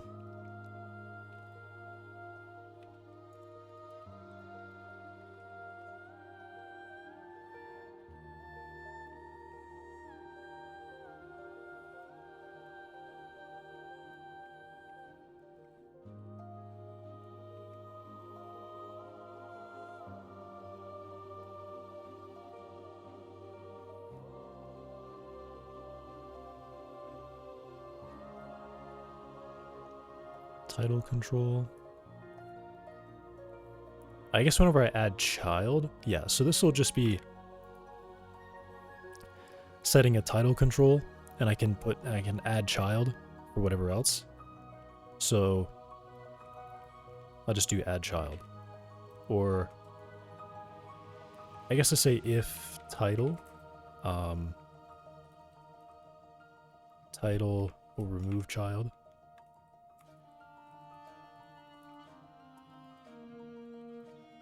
Title.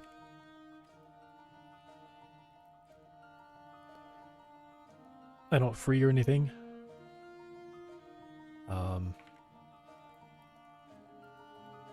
Title is title, and add child.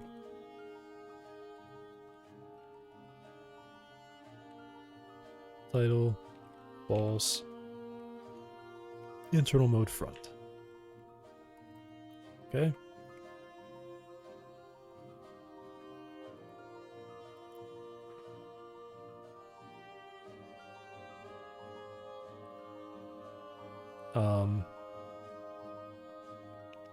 Actually, I probably do want to have like a title bar, or at least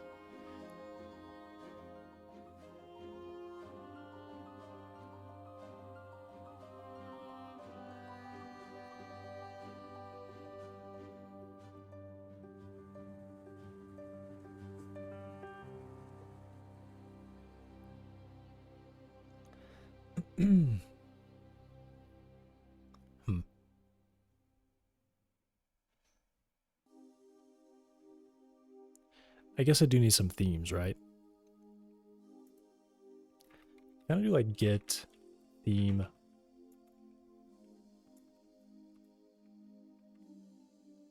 Get theme style box?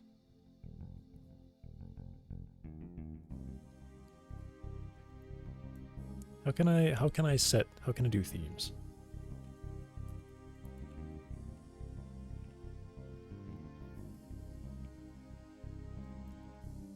A local override?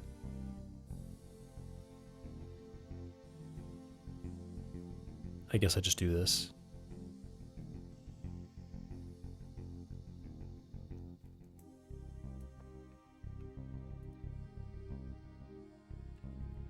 I don't know, what can I do with control?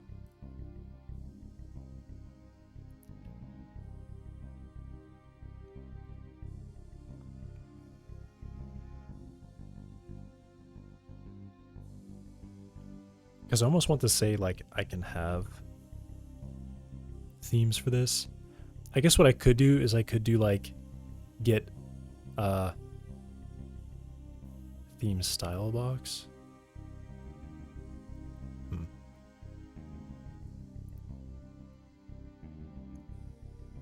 Alright, here's what I do. When I'm ready, I grab the overrides for like a fake from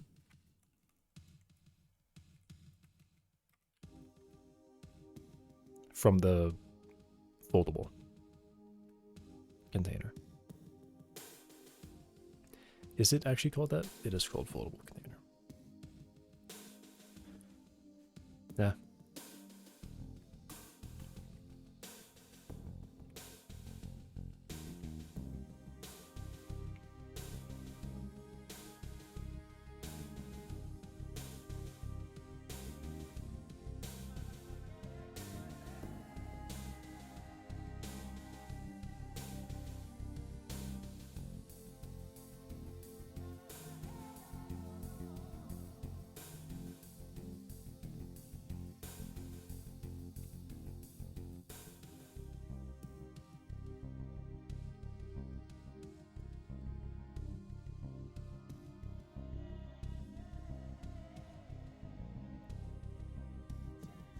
So my idea is basically I'm going to place a panel container,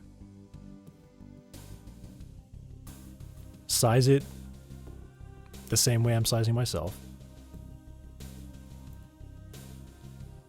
Or actually, I think what I should do is probably make myself a panel container. No, because I want to be able to do add child. Can I override add child? No.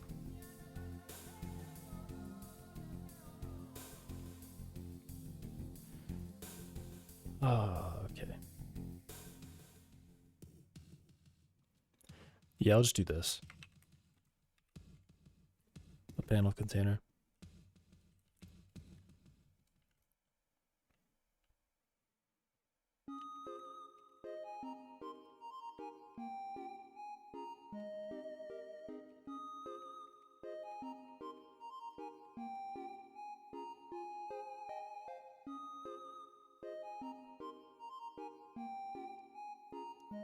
So I will have title bar and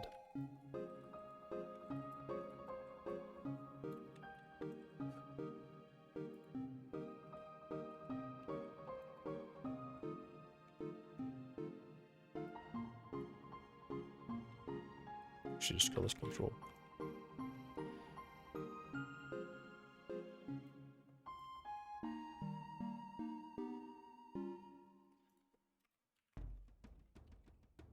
And then I don't need to do any of that.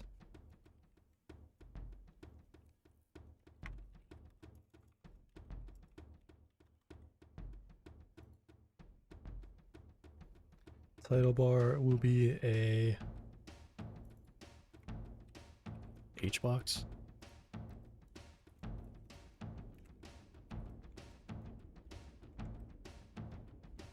Nope.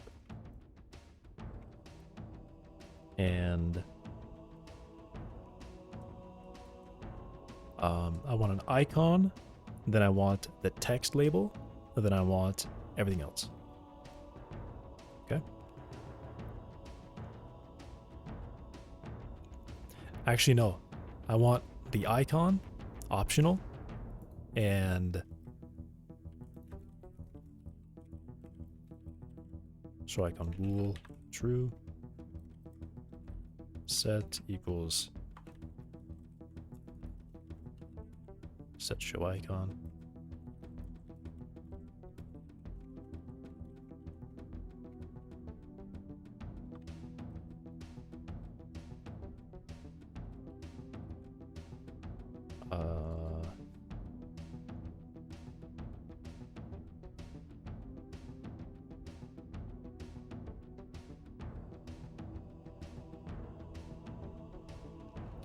Why does show have to be a...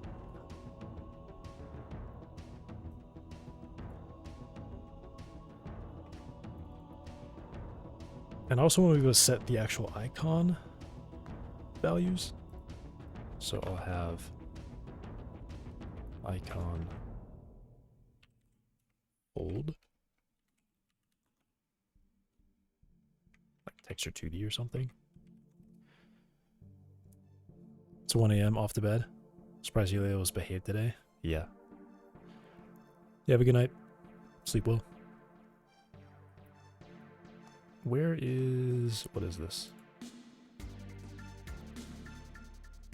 Button. I want a button. Icon, what do they take? Texture 2D. Okay.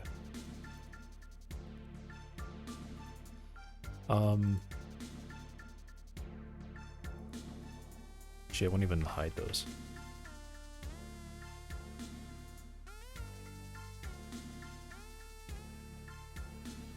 Won't even hide those.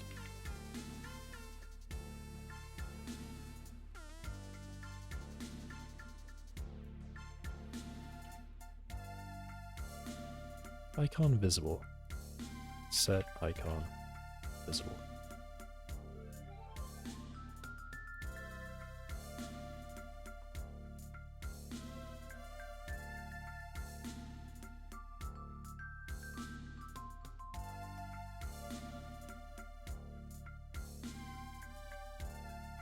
Why is it visible a thing as well? Gosh, everything is already used.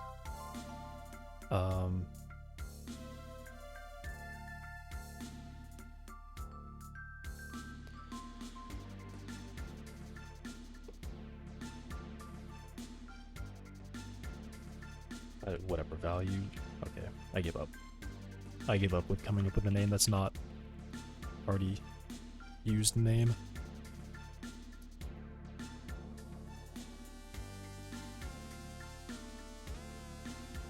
And then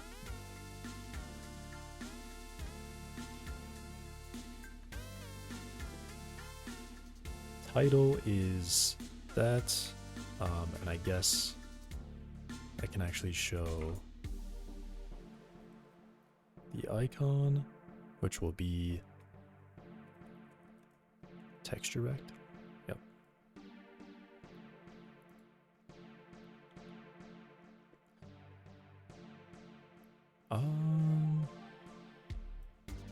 Actually, I can just do this.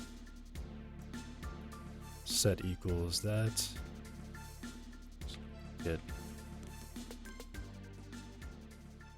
visible.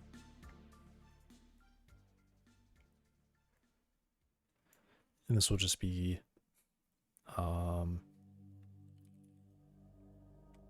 icon visible equals value.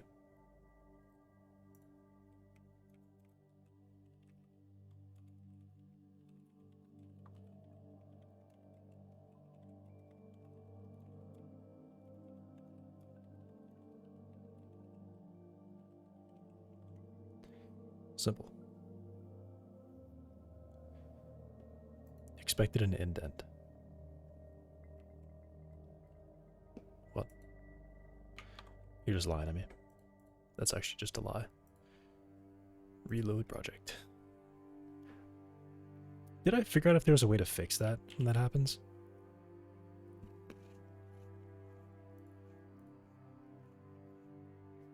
What's the deal?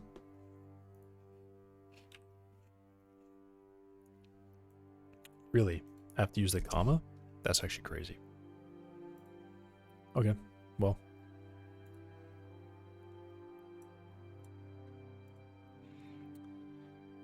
I guess I'm just dumb.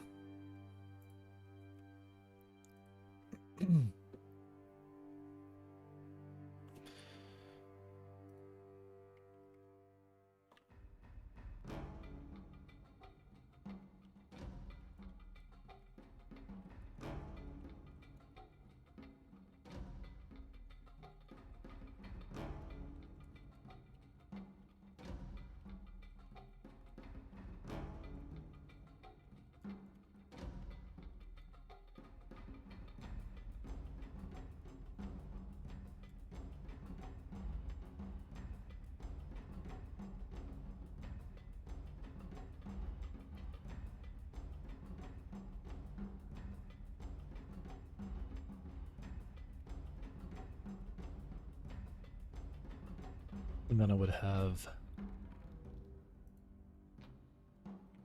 guess, a value up here.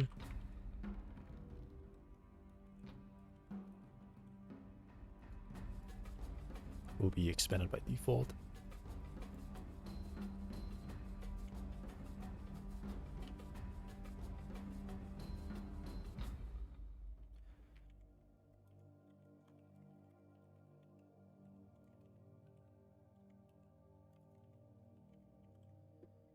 That, okay. Getting there. Slowly getting there. Title bar.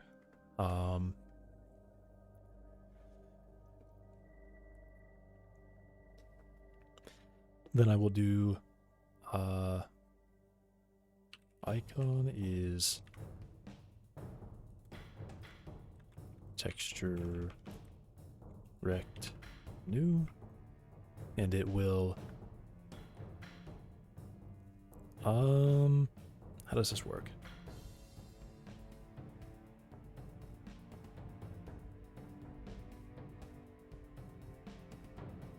For now, I'm just gonna leave it. I'm not gonna do anything crazy with it.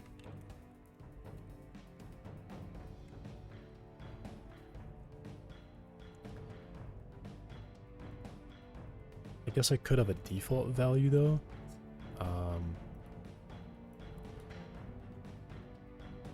Actually, I won't. Or can I? Can I do get? What is it? Theme db. Get icon texture.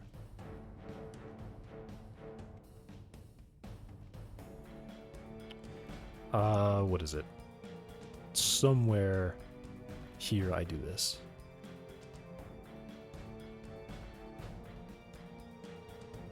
The editor definitely does this. I guess some default icons. And it would be in the ready function.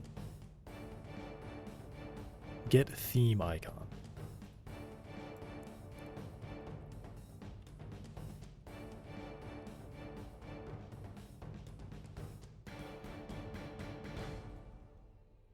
Is it editor? What is it? Editor icons? And the default here should be like, I don't even know.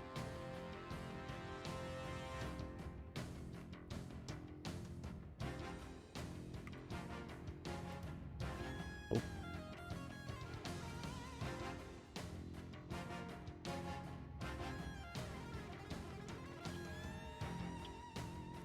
Icon, oh there it is. I guess not.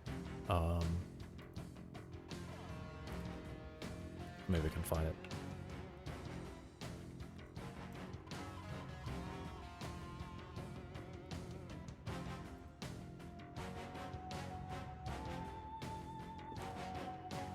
All right. Close some of this stuff.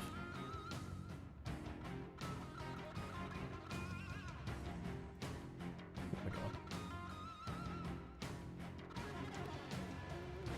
Oh, is it forward and... Wait, what is it?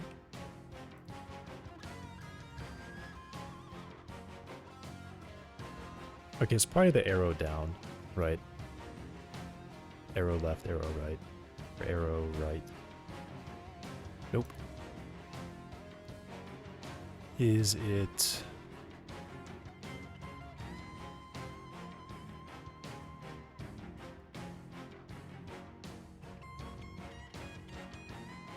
Is it expand?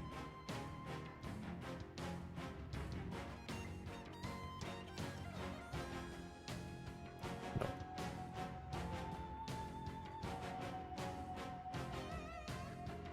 Left.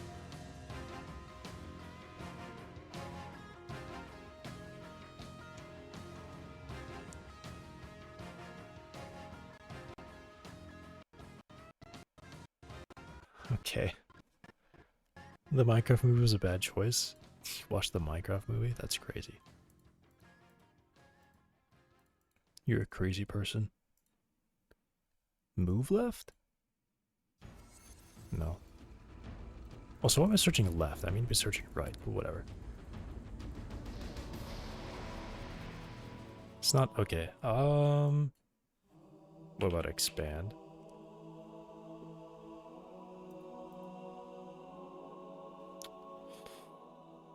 Oh, what is this? Okay. I'm just gonna open it. Open the file browser and try to find it. Because this is... kind of... I have no idea what they would have named it. I can't figure it out. So I'm just gonna look through the icons. It is in editor icons.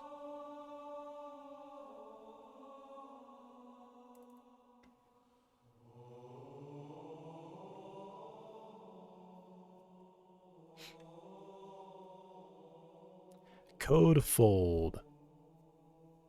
That's it, right? That's the code fold?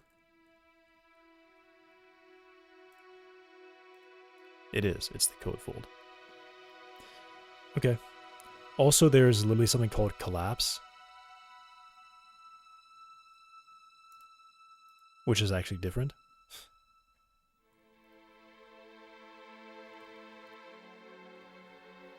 Why did I think...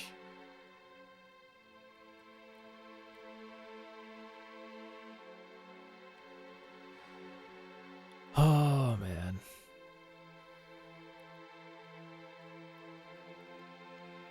Wait, does it just rotate that left and right? Are we serious? It just uses collapse and it rotates it left and right. Alright, well I want two distinct icons. That's insane. Why would they do that?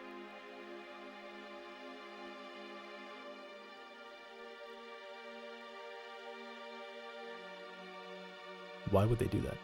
Do they actually just rotate it 90 degrees? Watch a dumb movie in the background so I can talk to them. Crazy person.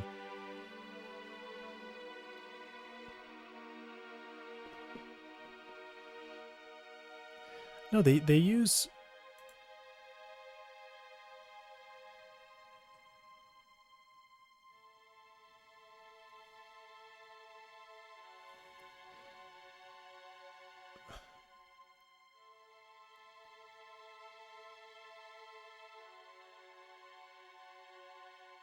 the hell is going on? I'm so confused. What did I miss? Nothing.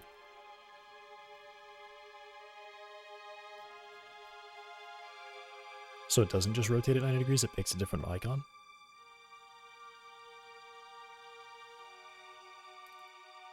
CI.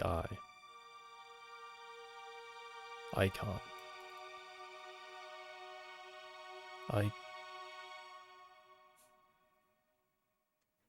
Icon get title icon. If we are not folded, return one of those two. Otherwise, if we're left to right, or right to left, turn the mirrored one. Folded arrow, expanded arrow.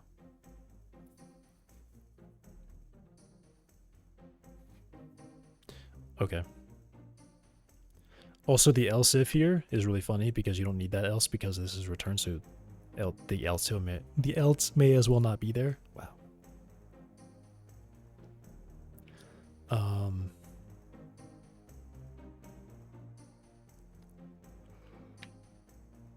Anyway, back to looking at whatever the icon is. I found collapse, which is the arrow pointing down. But I need the arrow pointing right now. Which it looks like it must exist.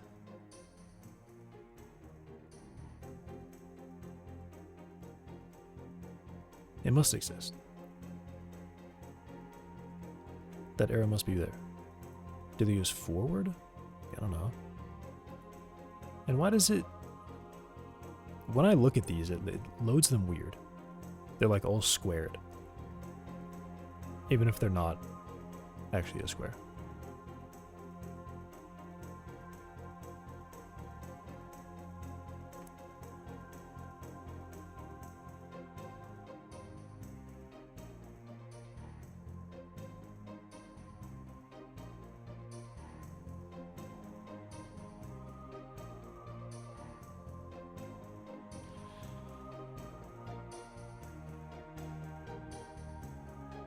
Okay, so it's not real. It's not real.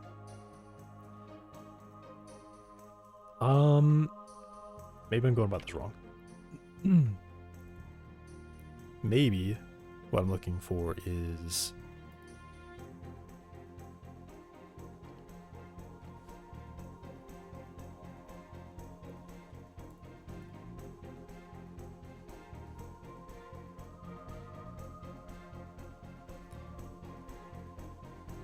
Not here. At all. Okay, I'm gonna search for the text expanded arrow mirrored. Or actually I can just look for folded arrow, probably. That's probably good enough.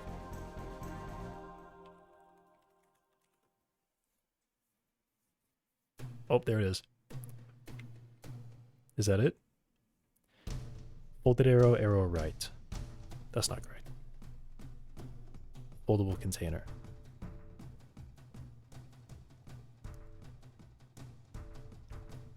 That's also not right. It's not those. It's not those. It's not those. It's not those.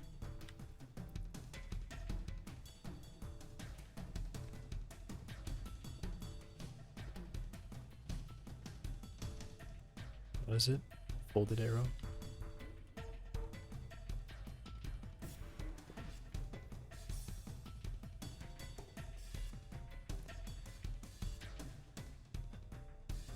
It's not those.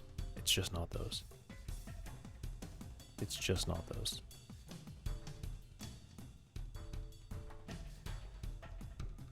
That's what they are. They're definitely that one. Editor string name, editor icons. Good. So, GUI tree, arrow. GUI tree, arrow. Visual verification.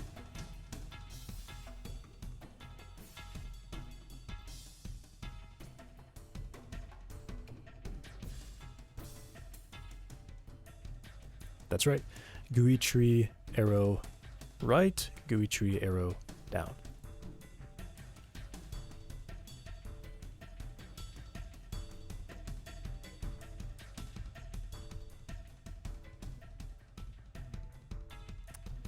And let's GUI tree arrow down.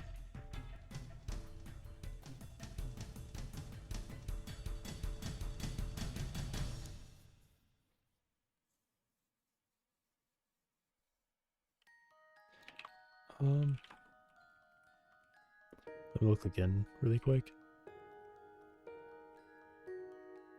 Yeah, okay, never mind. GUI tree arrow down.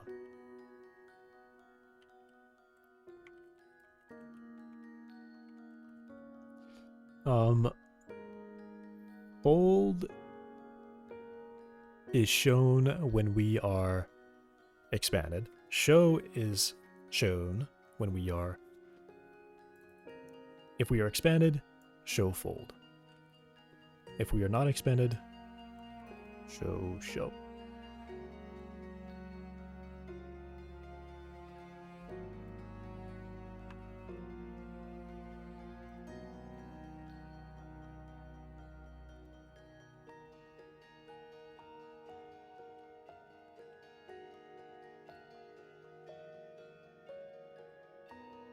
It's arrow. Oh, arrow right. What the hell was that?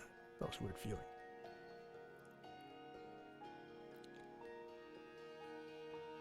That was weird. Like twisted my neck wrong or something. Hopefully nothing bad happens.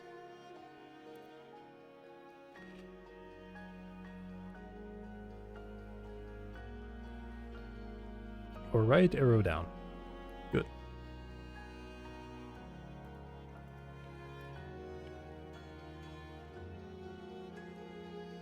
Also, these are supposed to be string names, so I may as well make those string names. Is the first one a string name? It is. String names.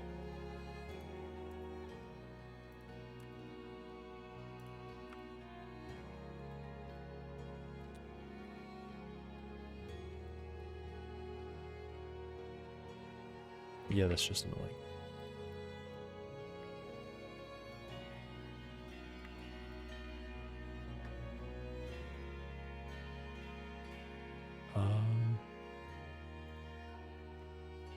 Yeah, these should all be string names.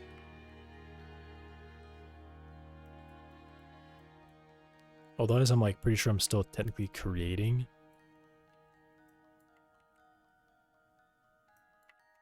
a string every time I call that. Instead of using a string name, which will like look it up in place where I write it.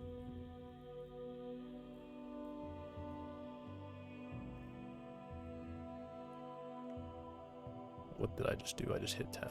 Okay.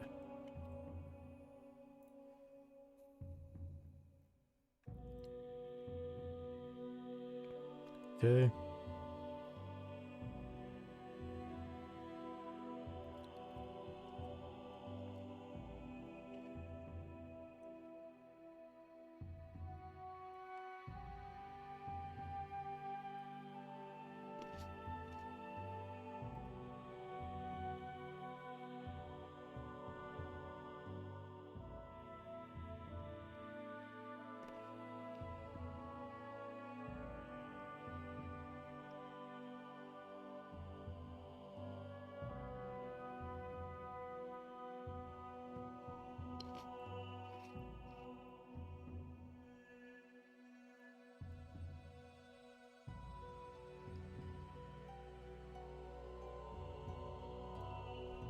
Yeah, it's actually gotta be yeah, it's gotta be a VBox container.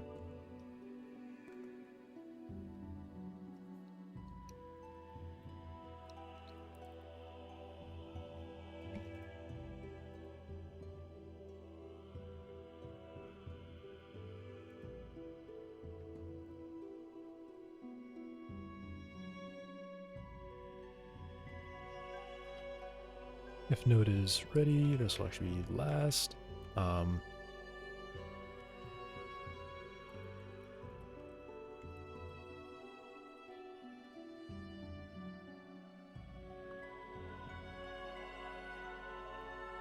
Or this is just...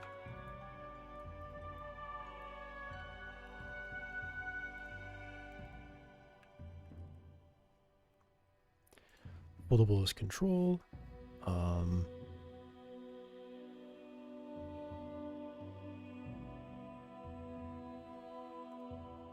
Node is ready.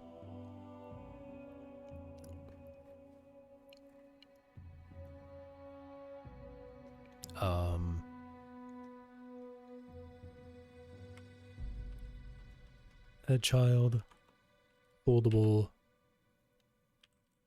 false, back.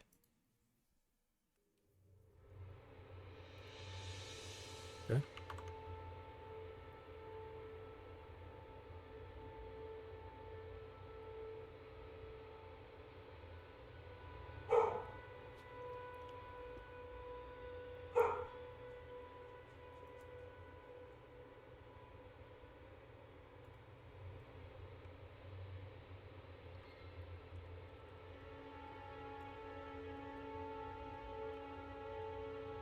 Title.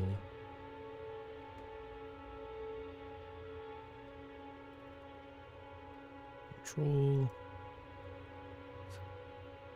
No more underscore title.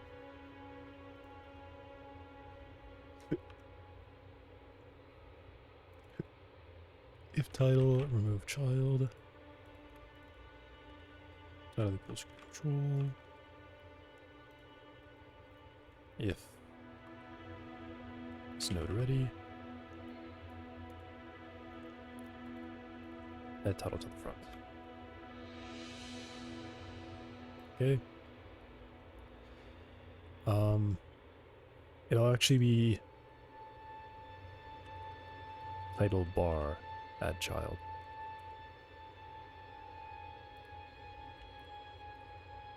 Title bar remove child. Oh, and this will actually be the back.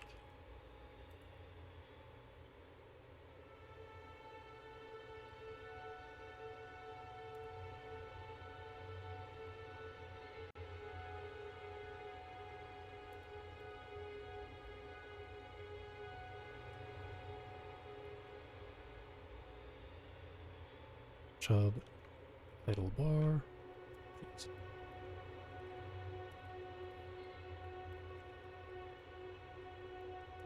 I can barely type. Icon. False. Front. That's not even close to... I typed in F... Okay. Hilarious.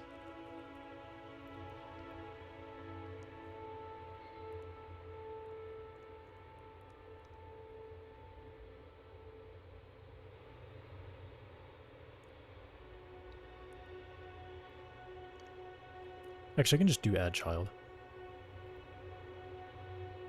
I'll need to do that.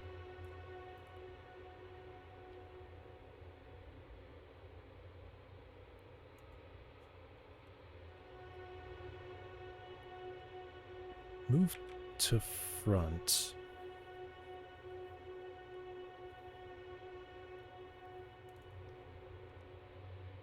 Move to...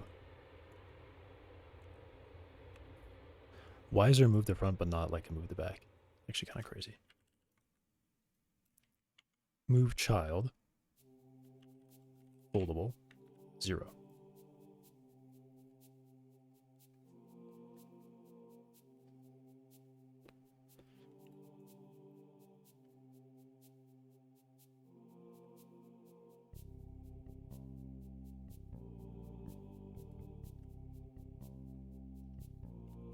And then if I have if I have a, why am I writing it like that? If title bar head child title. If foldable head child foldable. Actually, let me do this. If title, I'm gonna do, I'll just call set title.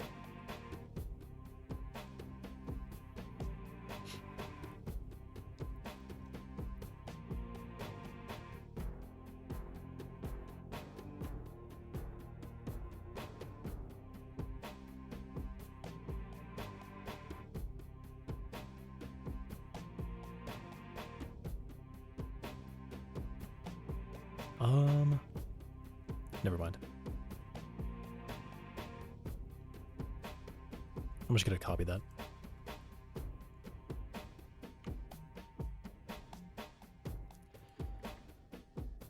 I'll just add, those will be internal. Yeah, that's just as easy as it should be. If we have a title, add it to that.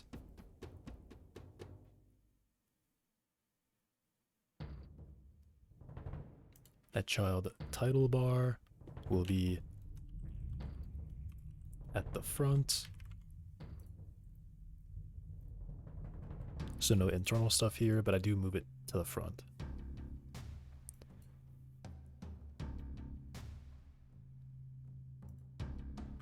So I guess I'll do it here too.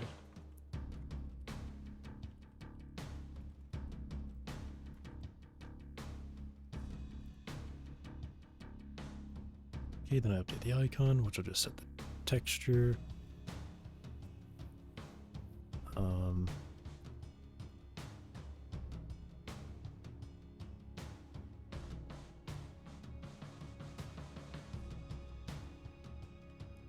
Cool.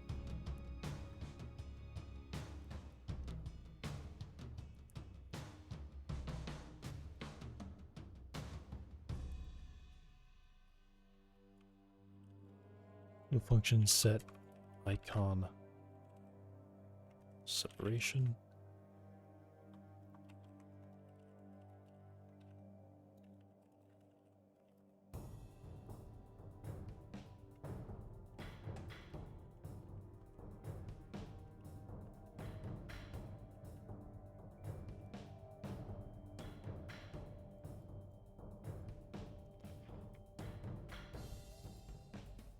Pretty simple there.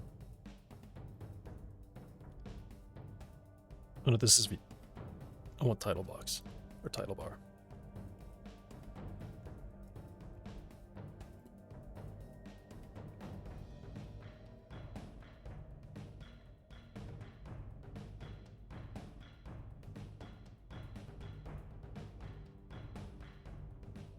Okay.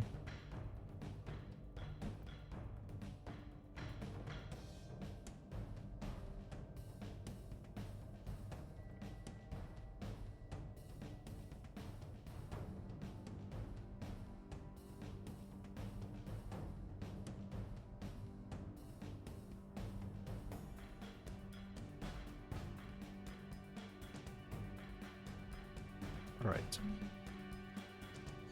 So I get something like mouse, hover, like what do I get?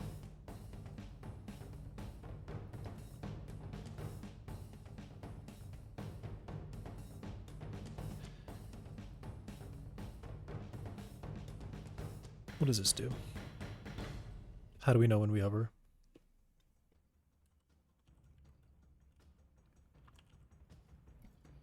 GUI input.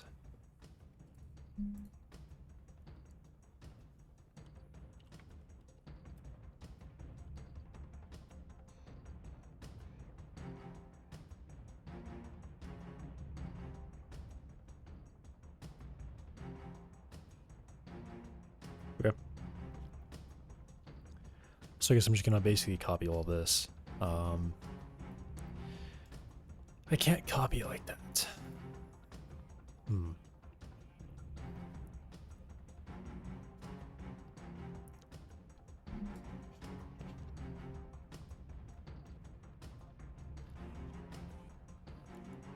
But it is GUI input. That is what I want.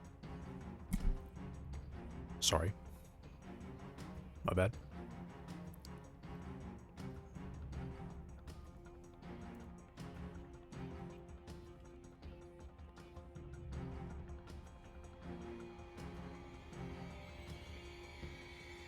And you know what? I'm going to rename this too. From foldable to expandable.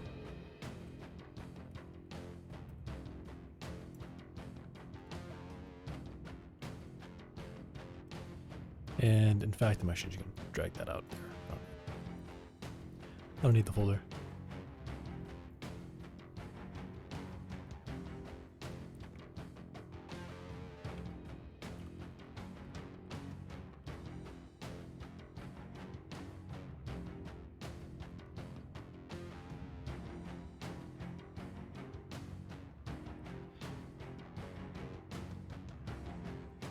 we're expanded. Then I set my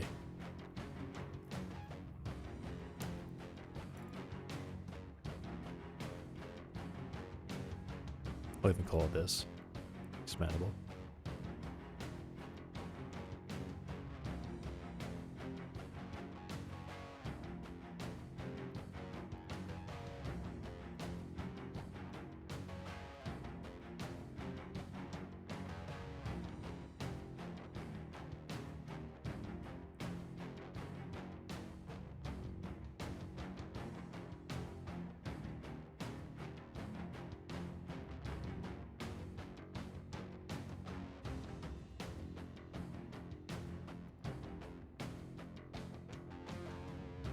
Expandable.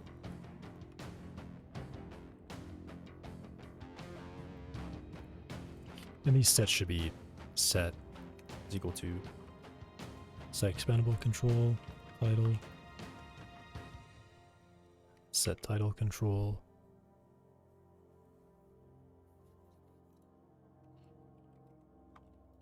set is set expanded.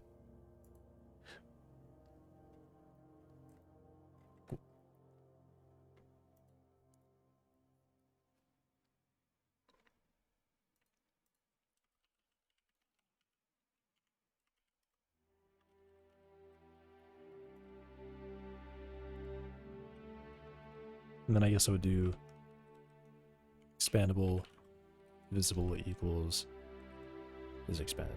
Trigger mechanism? Are we serious right now? Equals is expanded. And it's like, oh, you mean trigger mechanism. No, you're stupid. That's crazy. Alright, 1 second. The dog's just barking like crazy. I'll be right back.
I'm back.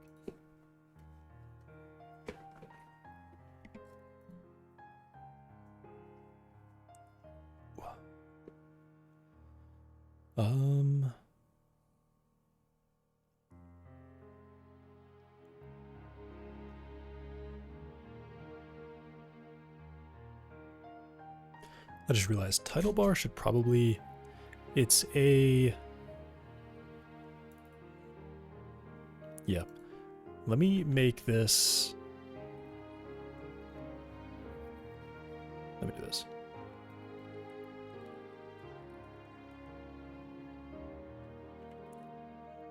Vertical, size flags vertical. We will shrink, begin. Let's go to the top.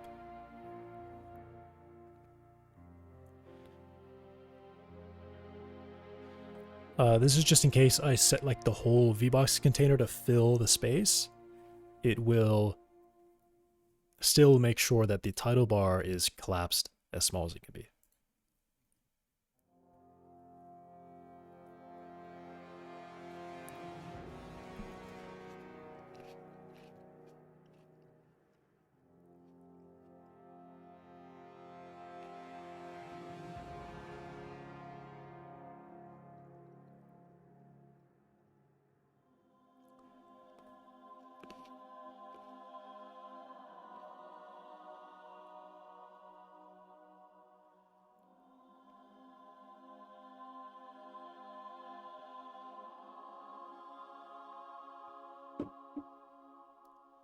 And actually, turn my light on.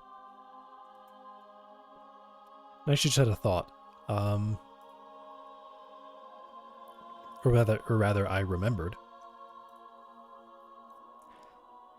I still need a panel.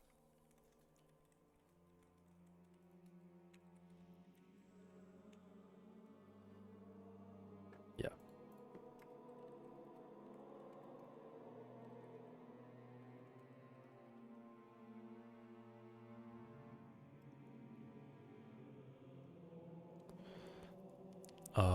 If we had a title, add it to the title bar.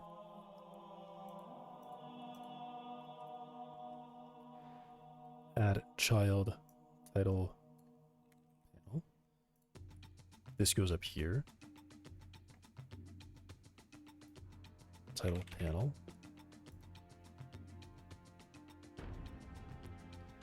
And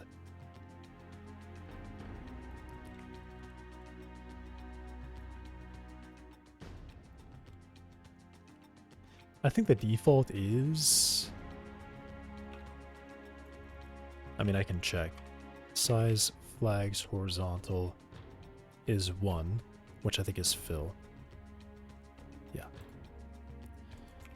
Okay, but I want the vertical to shrink.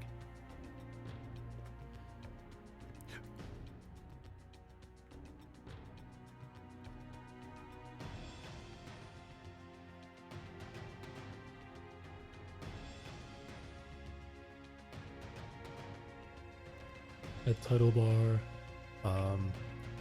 to the front.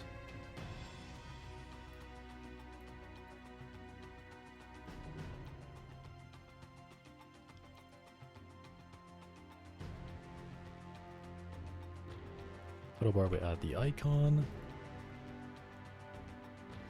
to the front. Anything else goes after the icon. Expandable, I add child expandable, which I am a VBox container. So adding a child will like add more stuff after that.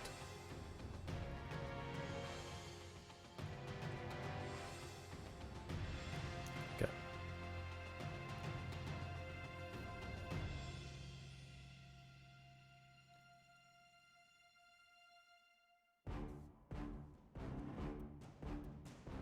Yeah.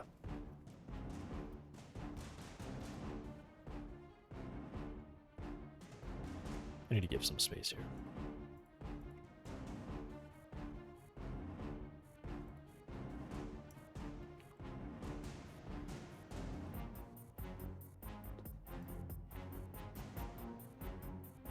Maybe I just put this on one line. No, that's too crazy. But this can be at the top.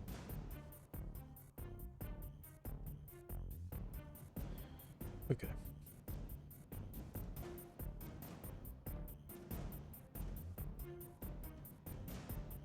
Title panel is a panel container.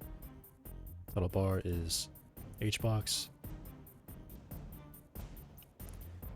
Add the icon to the title bar. I add the title bar to the panel. Add the panel to myself at the front. And then I add expandable as at the front.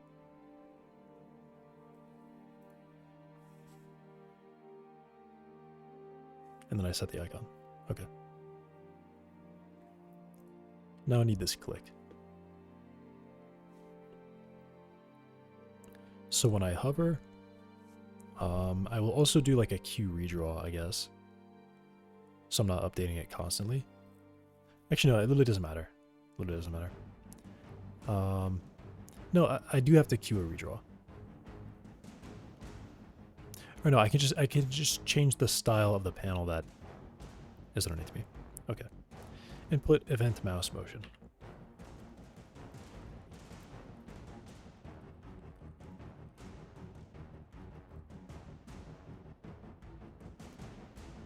Title rect as point.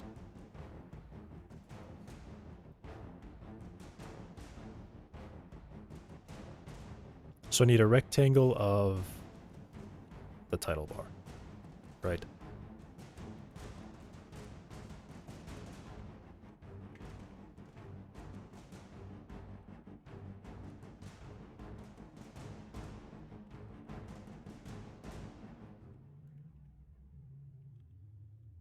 What even is this?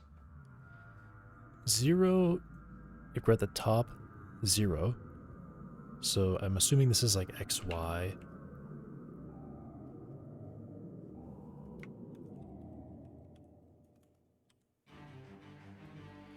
XY width and height, yeah. So for the top, XY is 0 to the width, and then the height of the title. So the width of that, the height of that. If has, get position, okay, this is really, really simple. You just probably like title panel. Get wrecked. Funny name. Turns the position and size of the control in the coordinate system of the containing node. Great. If get wrecked has points. Yes, this is really simple.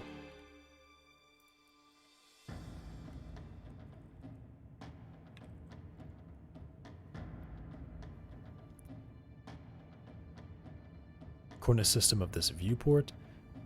Their mouse position the coordinate control using local coordinates of this system. Cool, okay. Title panel of the coordinate system of the containing node. Awesome. This is really, really simple.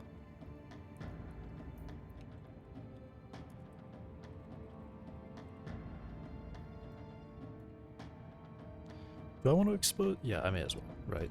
I may as well.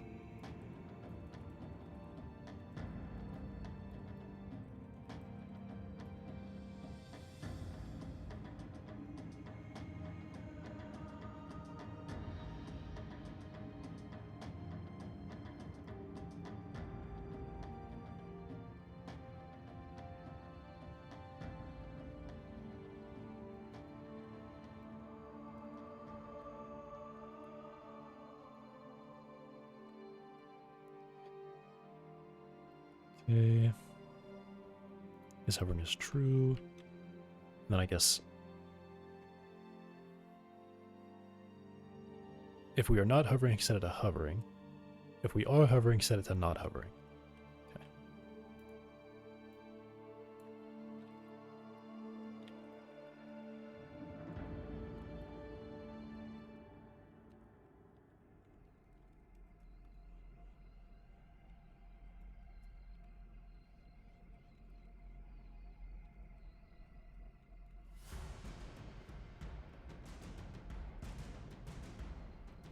And of course, need to click.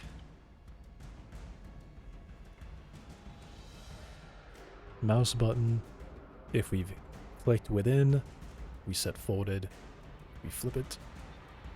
If it's that, we also do the same thing. If event is action pressed, UI accept false and true.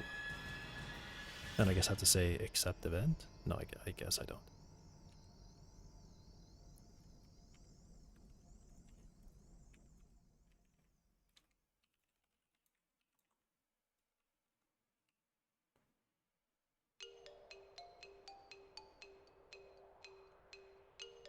Yeah. That one. And they said what? False and true?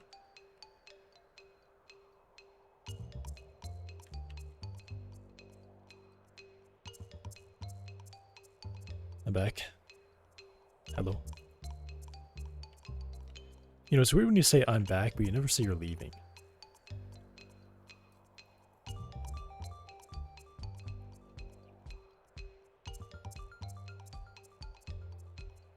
Alright, so this will just flip folding.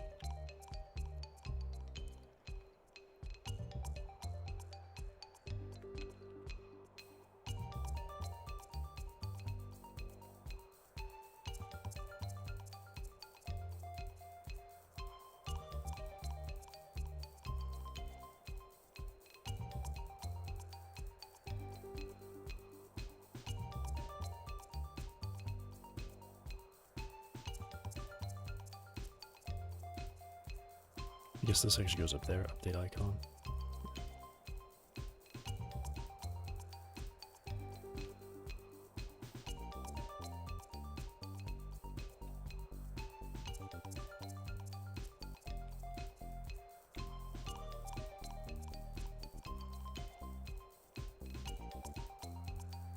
Expandable visible is expanded. Okay. I leave. All of a sudden I would never... Huh? I leave, all of a sudden I would never leave you. Those, you can't say those two together. I never leave. It's like, oh, I leave all the time. I would never leave, right?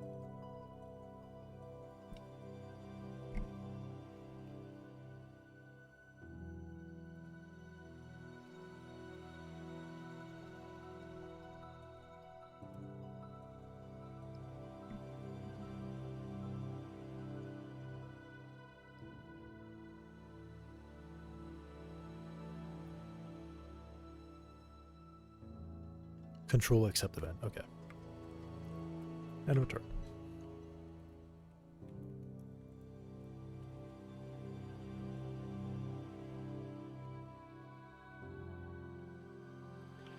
If it's a mouse button, I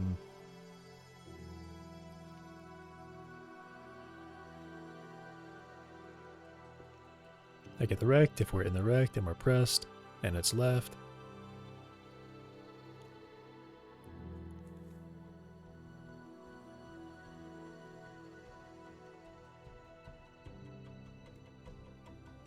yeah.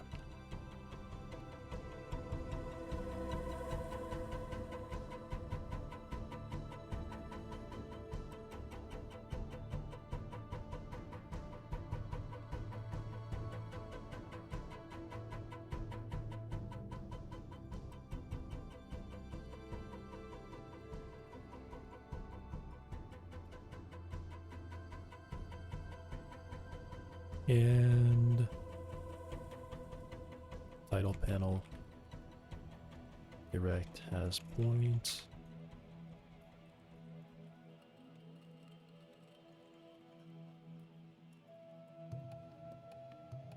Then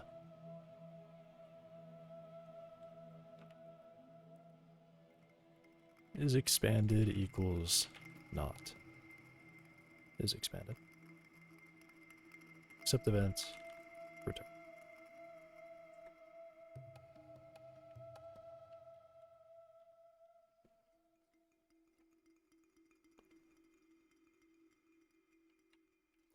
Awesome.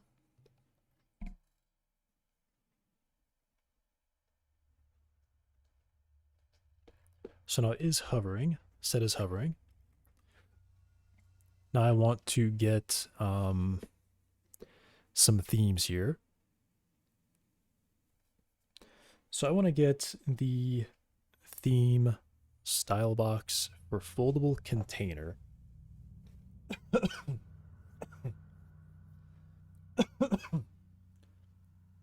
Or I guess I should get the theme override. Yeah. So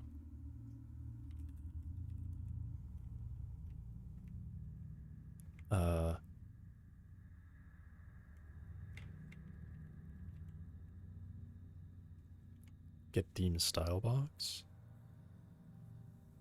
Theme type. There's a style box from the first matching theme in the tree if that theme has a style box item. With the specified name and theme type. Theme type.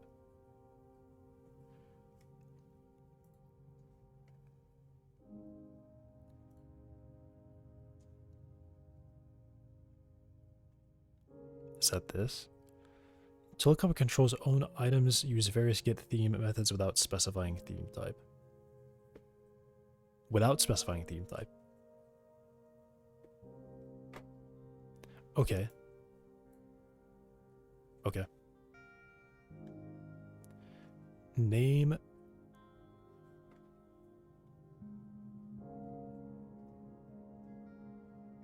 A control's own items.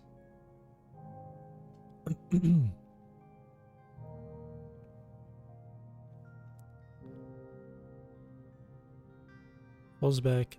Look up fallback on the class names.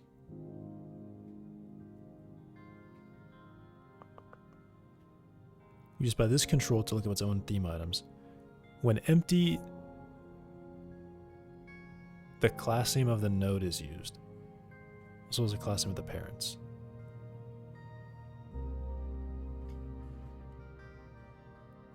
Is there any like explanation for how to use these?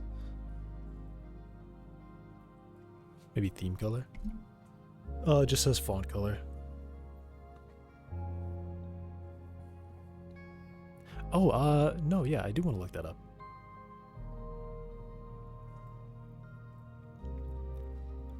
Okay. If theme type is omitted, the class name of the current control is used, or theme type variation if it is defined. Okay. So, I guess I say if is hovering.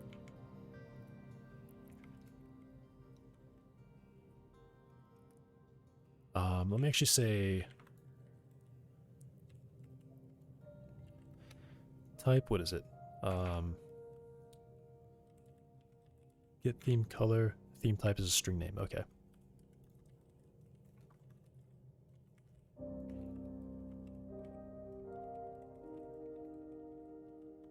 So we're going to default the foldable container. Otherwise, if I have type variation, if it's not empty, then type will be theme type variation. Okay, cool. So now I can check if it is hovering, is expanded, should be style,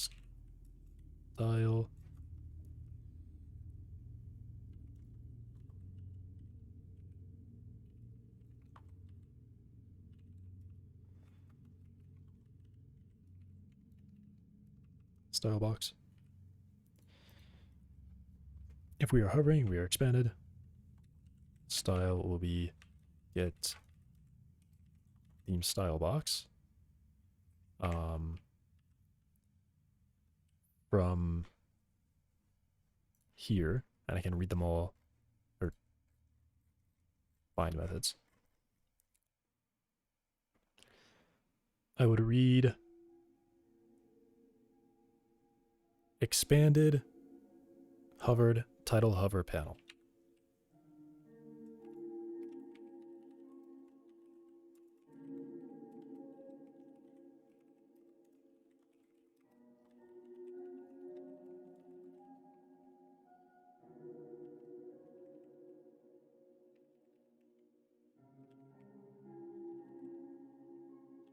Otherwise, it is title collapsed hover panel.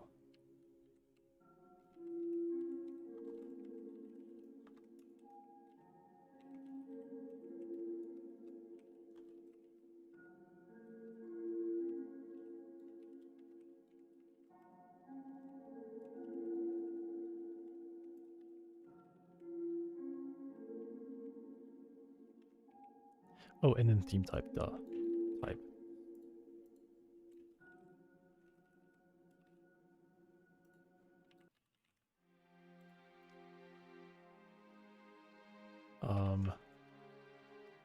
Title panel.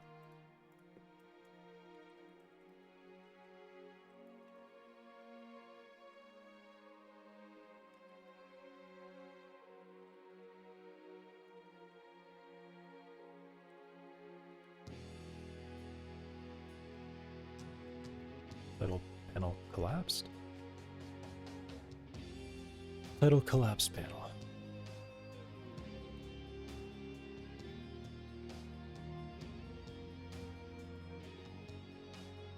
And then the type.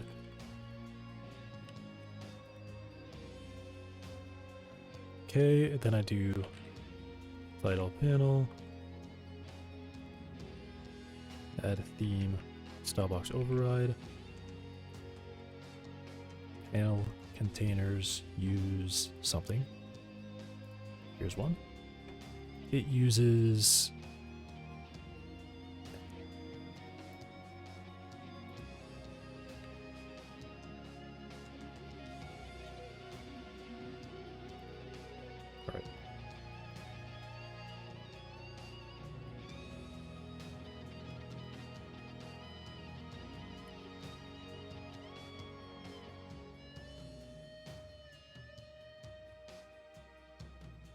start is hovering with false. So this we'll call the setter.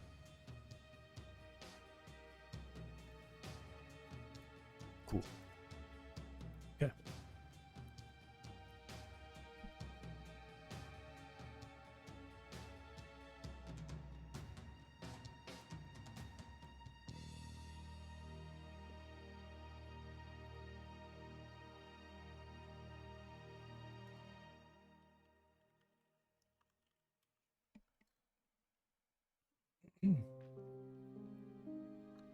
This is not the only place this is set. It is set here with notification mouse exit.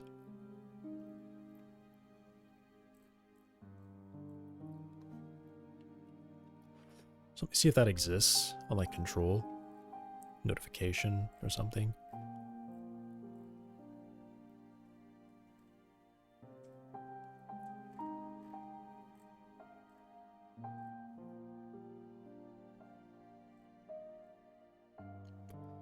Notification mouse exit.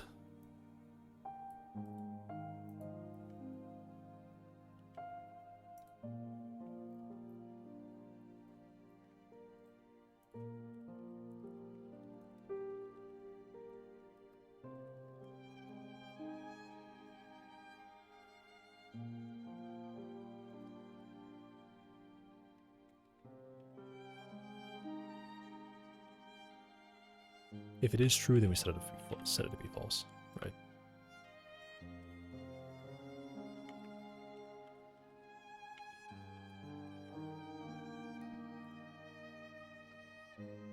Okay, cool. All set up.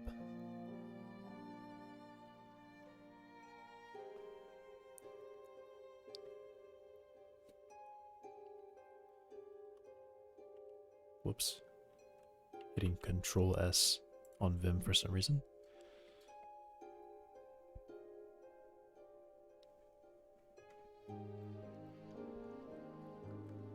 Alright, is that basically everything? I can now just throw this in here and use it.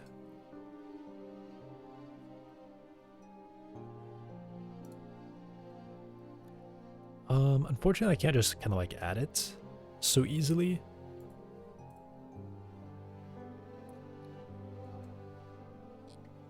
I mean, it's actually not even a big deal, really. So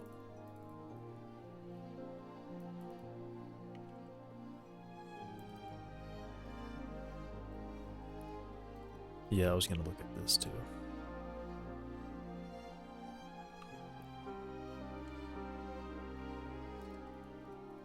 Okay. Setup settings.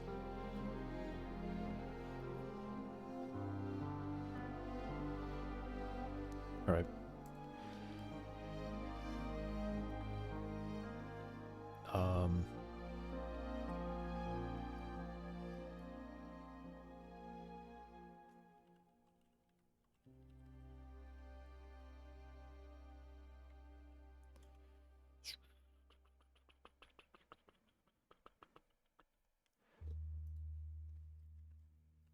Yeah, how do I get this type?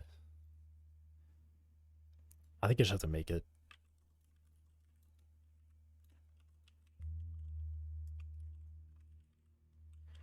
I mean, I hate it, but like I need it. I need this really badly.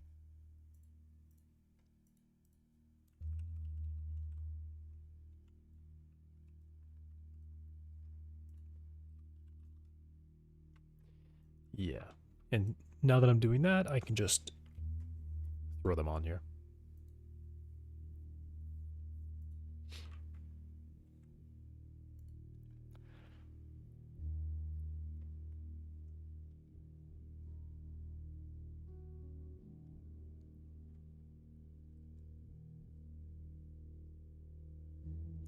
I mean, I guess what I can do for expandable is not really have this exactly. Just let it be children, and I show or hide all of them. All of the children.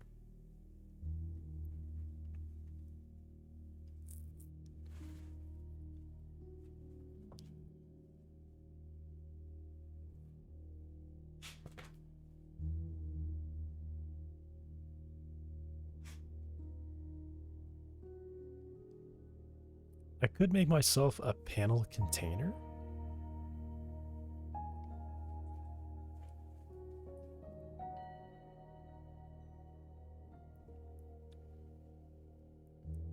So then add child.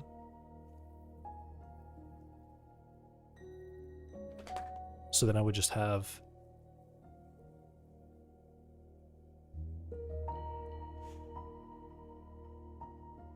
no, because I wanted to display it underneath.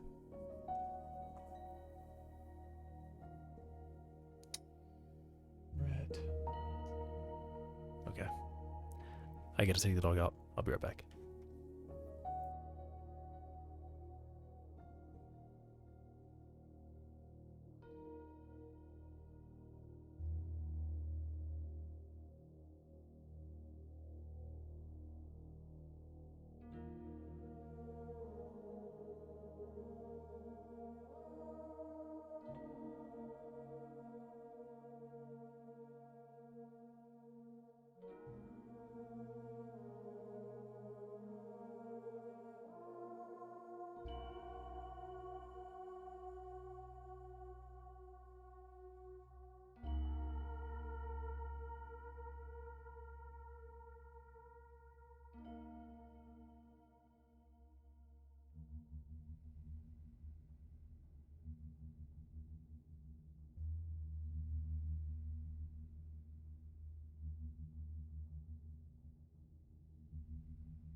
I'm back.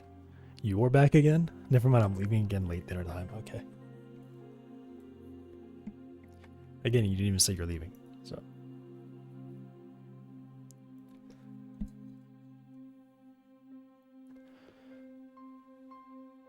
Alright, what was I thinking? I was thinking I could make myself a panel container, and then I could just use add child. Nah, yeah. So what I do is I don't do that. I just show or hide all the children. That's what I do. That's what I do.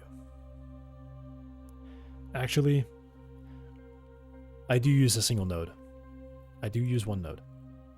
I use one node. But when I ready, I can check if I have an expandable. Just do if not expandable.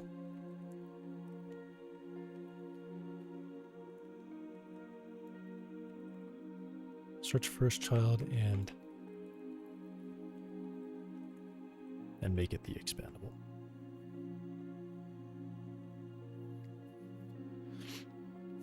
I said it now? Yeah. Yeah, this time you did.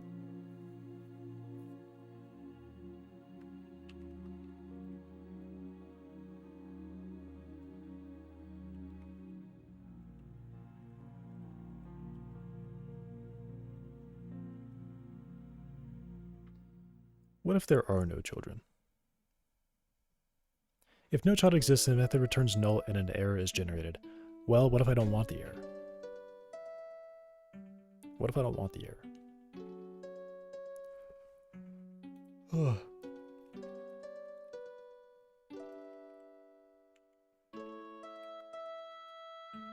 Fine.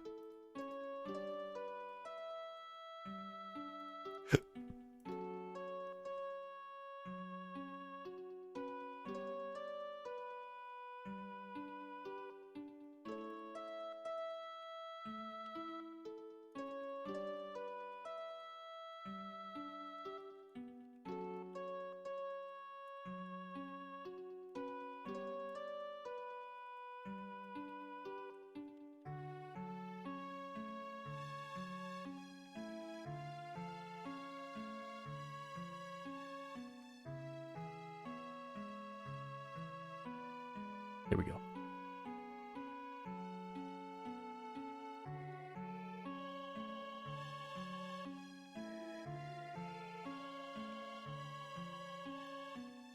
Okay.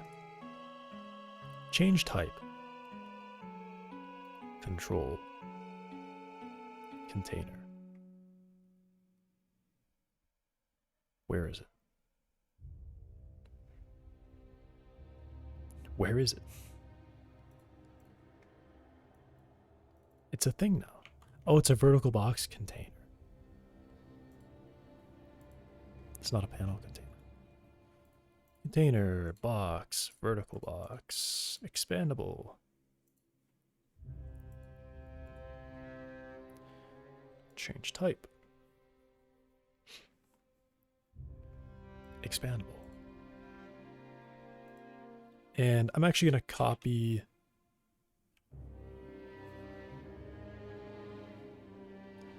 the icon. Is it foldable container? Yeah. Wait, add foldable container 7 months ago? Wait, this is brand new. It's actually kind of crazy how new that is. So how do I use the icon of the one that already exists? Can I just do icon?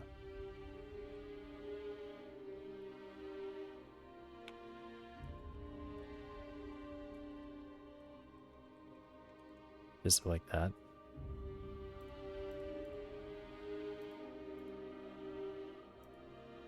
No. Not like that. There's got to be a way to like use the editor icon, right? Let me see how that even works, because I wonder.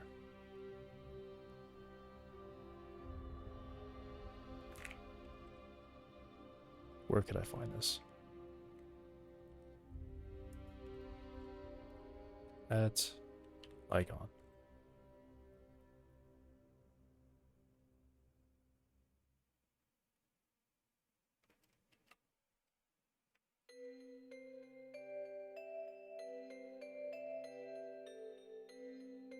Yeah.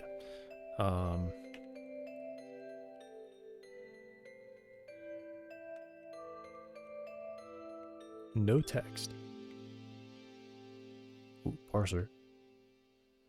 Register annotation string. Annotation name. Tool. Icon.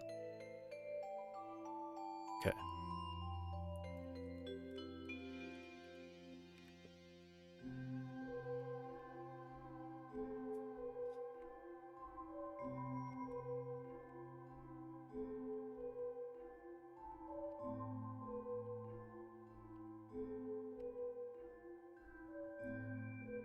Okay.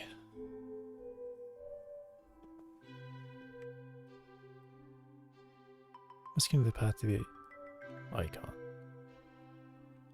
Icon annotation. Path. Resolved arguments. Class node icon path equals path. If path is empty or it's an absolute path, simplify. Relative path. It gives a relative path. Yeah, okay, so that does not work. Alright then.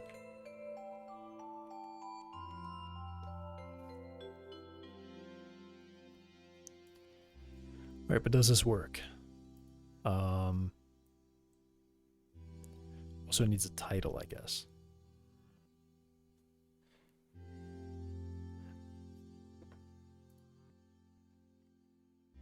So let me make this a tool actually, so that it readies and does stuff when I open it, right?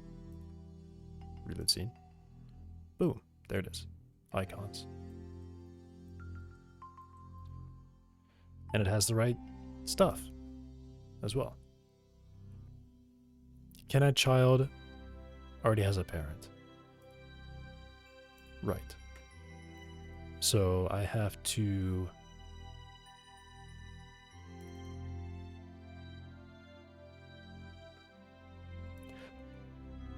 okay.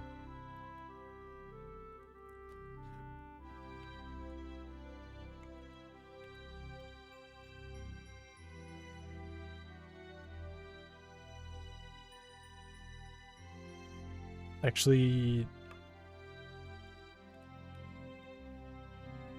I want to know if the node needs to already have a parent. Well, now I'm okay.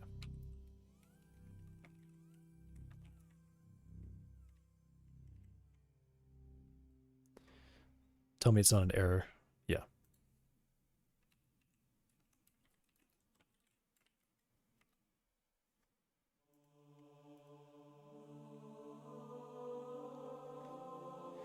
If it is not ours, then expandable. Get parent. Remove child. Expandable. Cool.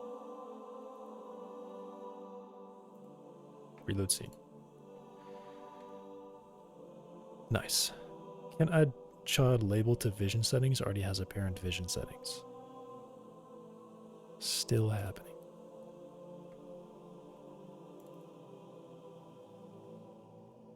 Is it like... what? I don't even understand.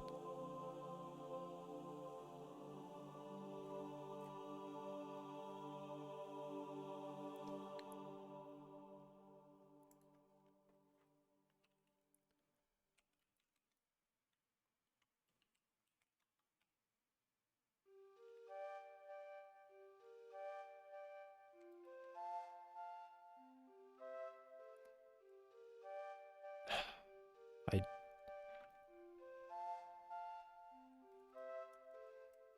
Okay, tell me, okay. Tell me it's not an error to reparent to yourself. Tell me that much at least, please.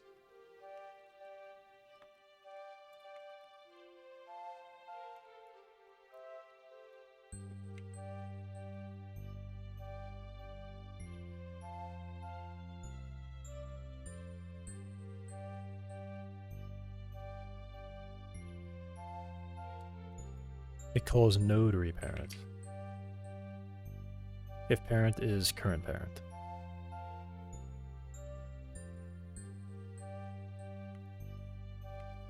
If parent is this. Can't parent it to itself. Okay. So if they're the same, it just skips it. Alright. Thank God.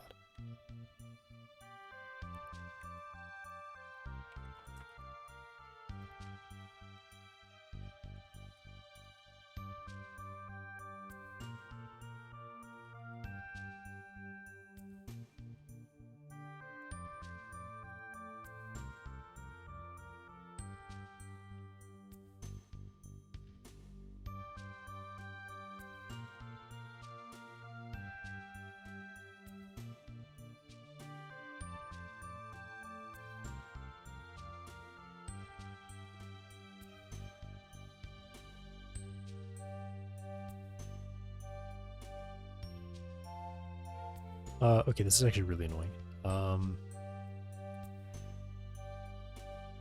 If parent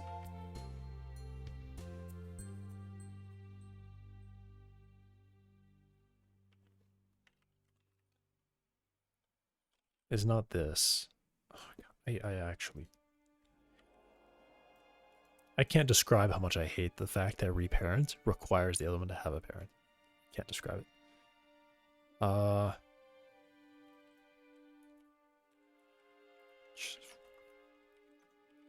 I'm losing it. I'm actually going crazy.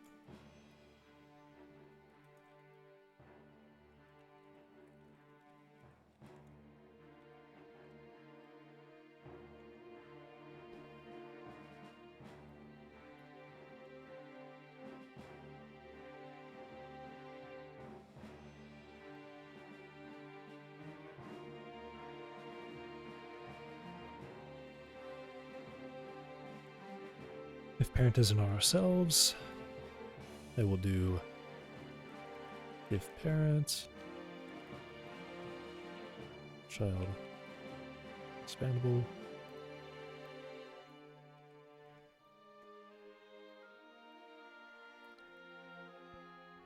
That actually just like infuriates me. How much of a hassle that is. How much code I have to write just to say, like, make myself the parent. It could still be one line if reparent. But even then, I mean, honestly, I don't trust this reparent thing. I actually just don't trust it. If keep global transform, temp set global transform, right? If keep global transform, reparent, set global transform.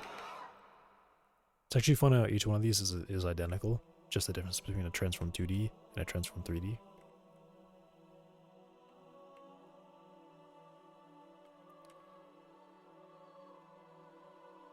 And this method just doesn't even care. Okay.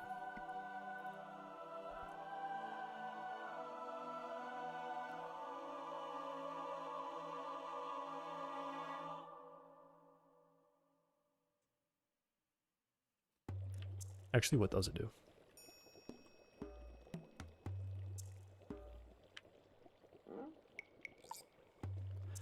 Simply call parent.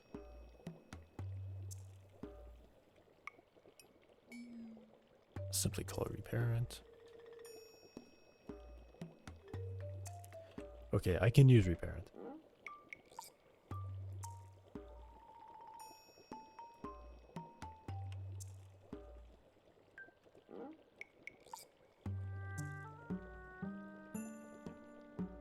With false.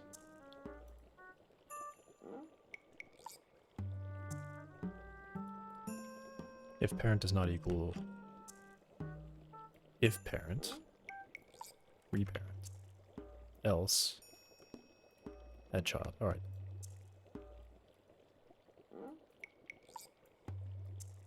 And then I can just do this. Okay, so 4 lines. It's still like way too much, way more than it should be, but fine. Oh, go from 5 lines to 4 lines. Nice.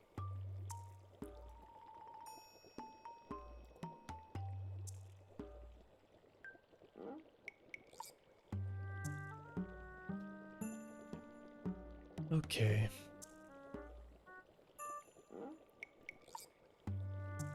Any errors? Let me do this again. Alright, cool. No weird stuff with that. Invalid type and function setup settings. Margin container. It wants expandable. Right. Right. So this just means setup settings needs to be different.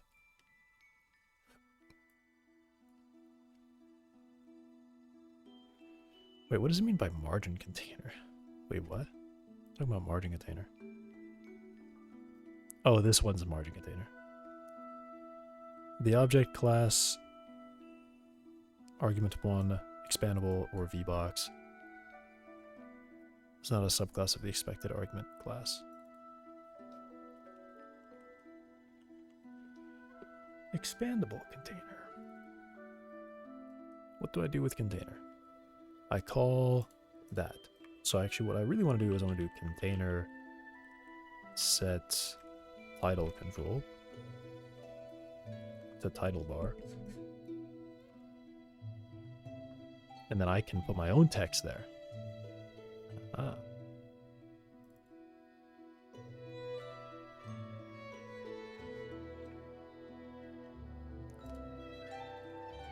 So I should probably actually make this a label.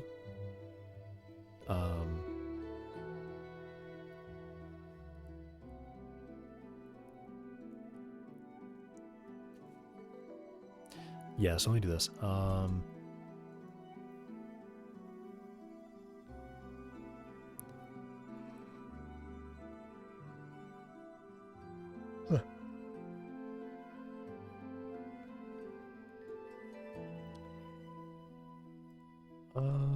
Yeah. Yeah. I will call this label, actually.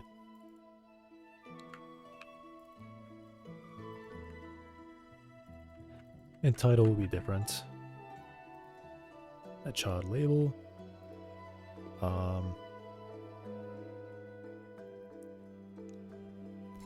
Basically what I really want is I want on the left side a set title. I'll even do var. So now I bring back title. This will just be label.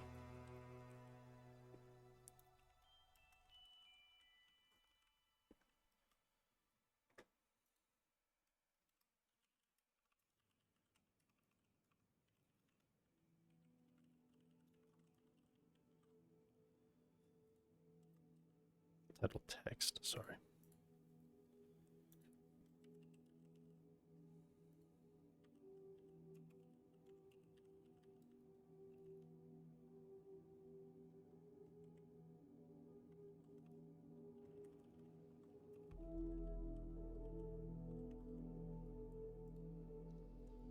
Just do, actually just straight up do the type. Type dot title case. Capitalize.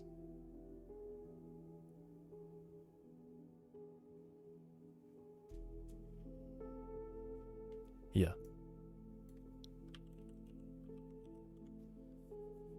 Title text is type capitalize, actually. Pretty simple there. I don't need this.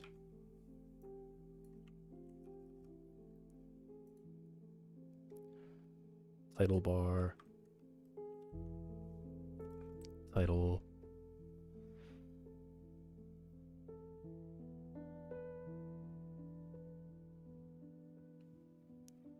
So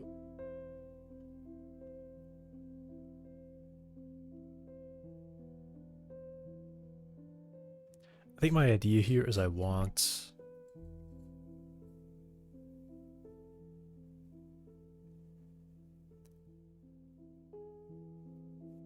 So I want the button bar to be at the end. And that will grow to fit the size of the container. Actually, no. Actually, yes. No. Wait. I want the title label to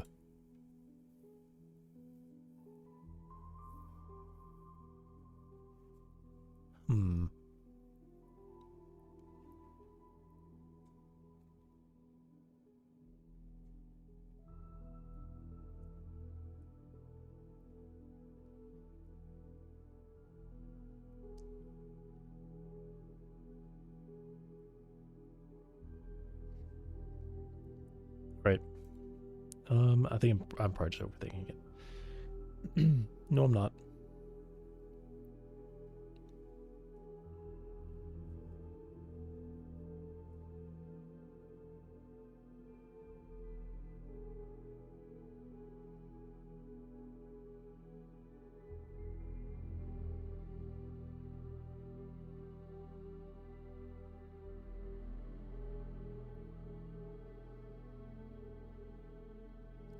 Okay. I've got it. I want each one of these. So I want the label. I want the title label.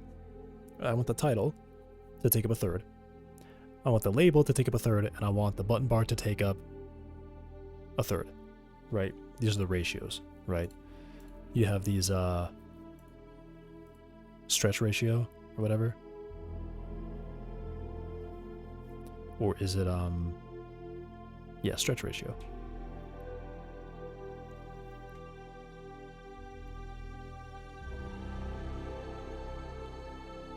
If the node in at least one of its labels uses expand, the parent container will let it take more space spending on this property. Right. So, I mean, default is all one, so I just make them all expand. So title, stretch, or horizontal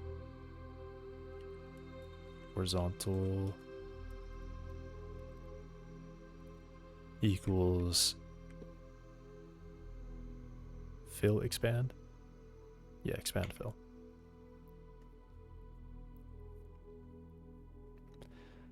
Expand fill.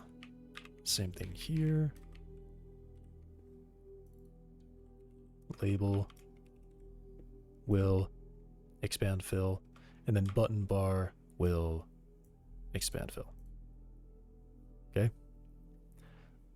Title bar alignment center.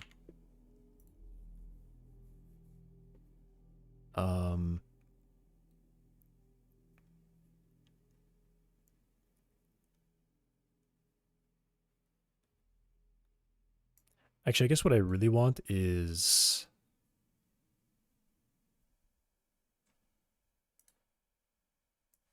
I think I leave this one out, actually.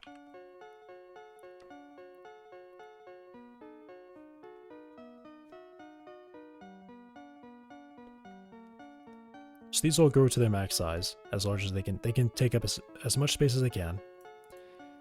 And this one aligns to the end, so the button bar will expand out, title bar will expand out. This one takes up at least its amount of space.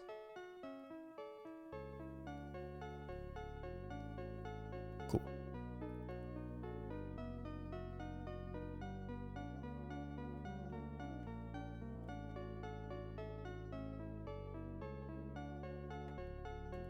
So the title bar.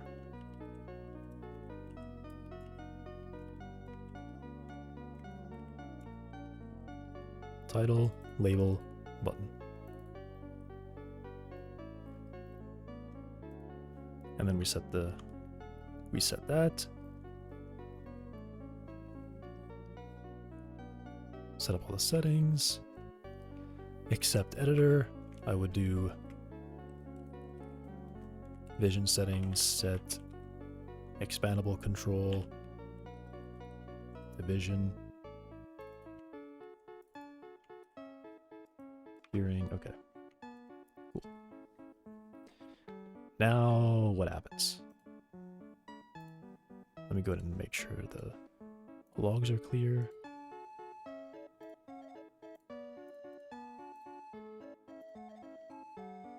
And I open this.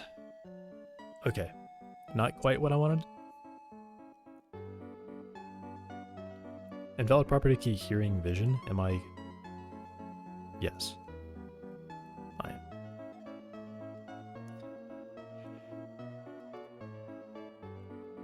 Sense hearing. Wow.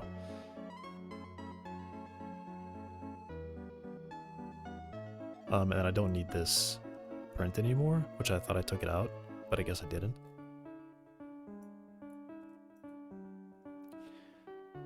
You know, I'm gonna leave it. Because I'm still kind of debugging that.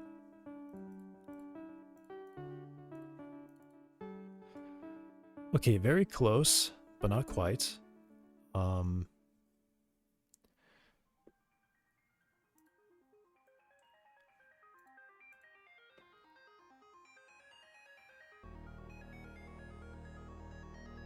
Oh, do I need to make the title? Oh, I think I need to make the title bar expand.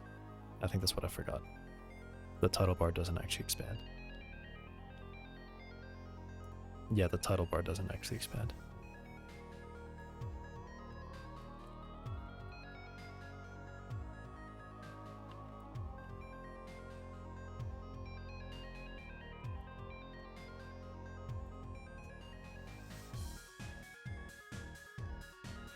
Yes, that's what I wanted. That is what I wanted. Hovering things don't work, which I think I was gonna say it's because it's a tool, but it's actually not. It already is. And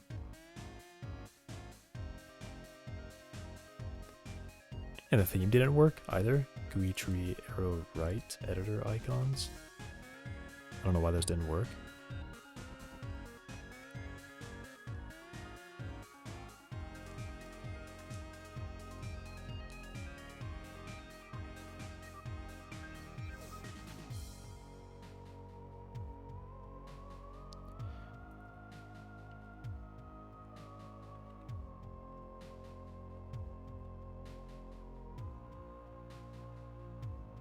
It is that. GUI tree arrow right. Why does that not work? Is it not like loaded yet? Is that it? I guess it's not loaded yet. Fine.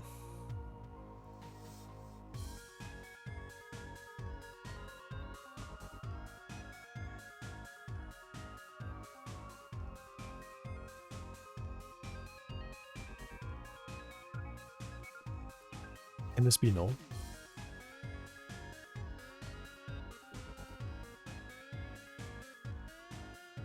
It can. Maybe. Yes, it can.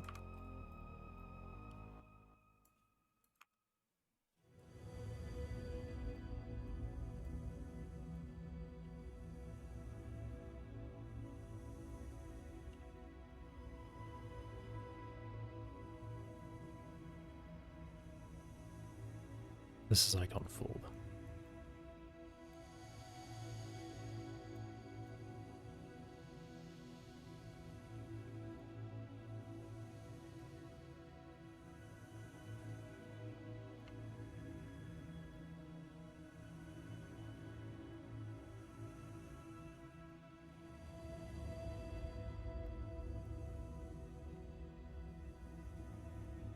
Okay, now maybe don't be broken.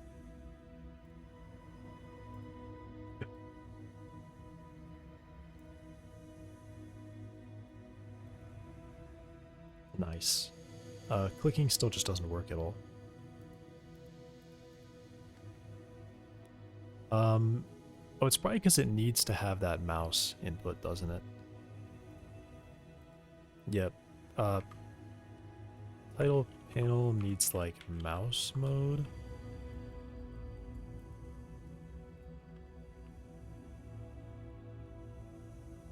Huh?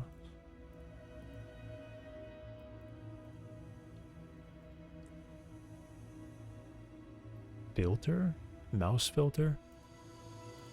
Stop. Mouse.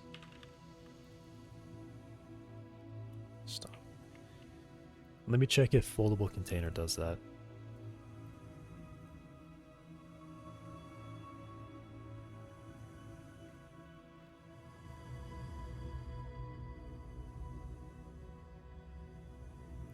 Set mouse filter, focus mode, focus all, mouse filter, stop. Good. And also focus all, so.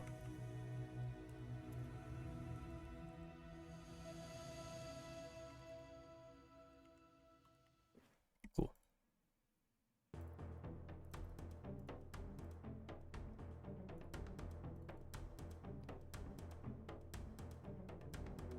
Okay, it doesn't work. Odd.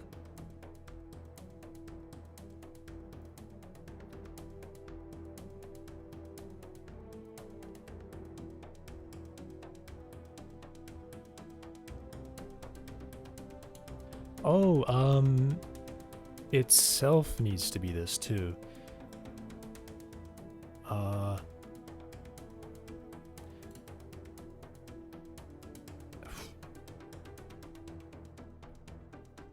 It's supposed to be this way. It's supposed to be this way.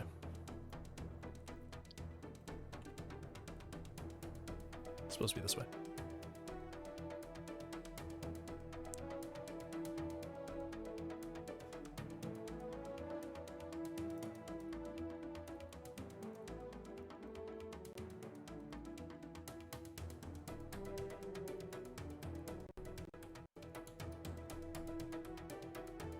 It has to be this one and that one?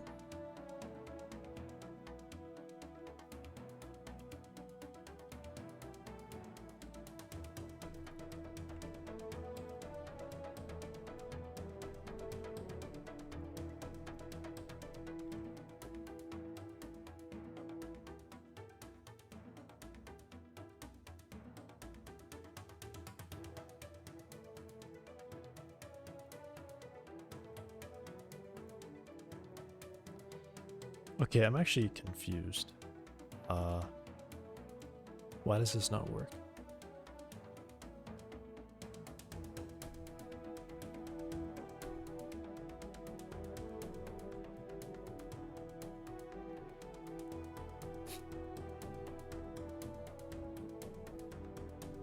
Okay, let me just try not adding anything. Let me just try not adding anything. So go to editor mind and don't make these calls.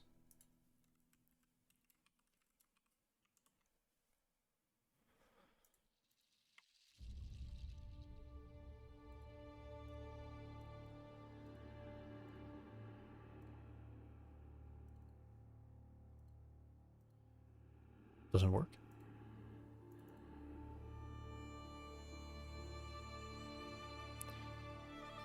Text. Huh? Okay, well, it probably doesn't work because it crashed. Update label.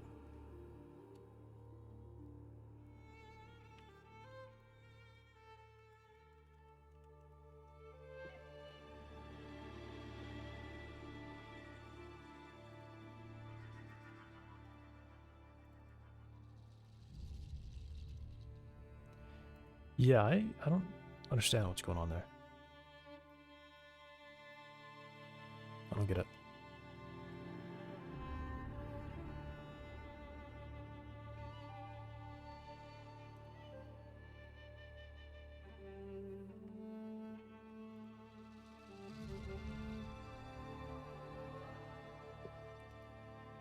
I don't know. In the events, like... Oh, it worked.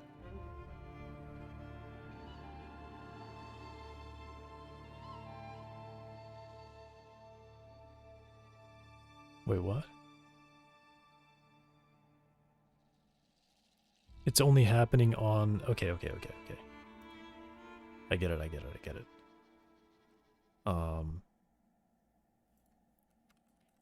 Take those away.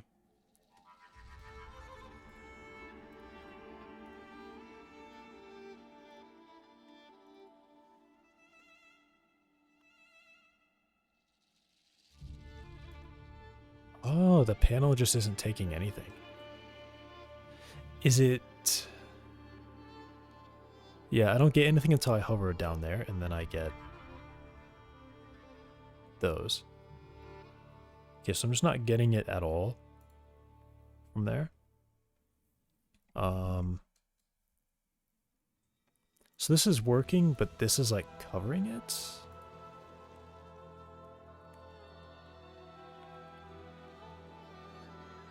Does this have a mouse filter?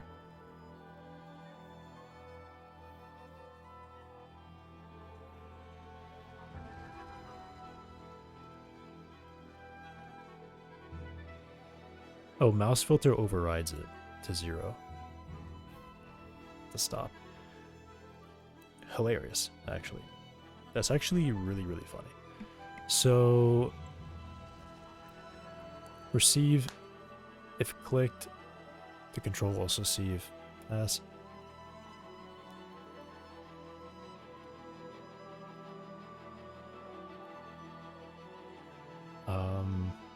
Pass. If this control does not handle the event will propagate up to its parent.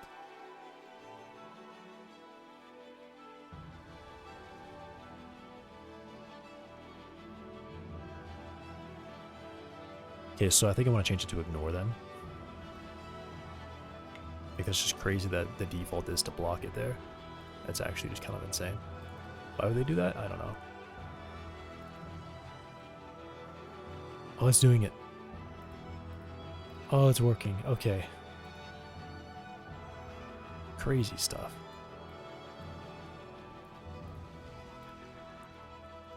Alright, reload it.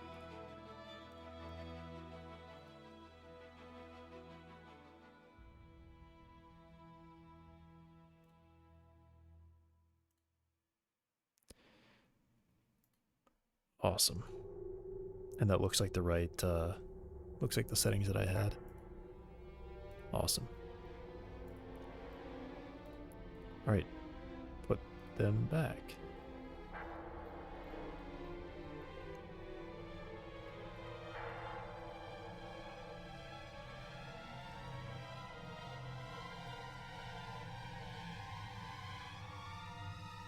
It's really funny though.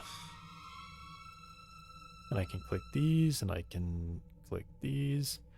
I'm gonna have this container over here stop, intercept button presses. So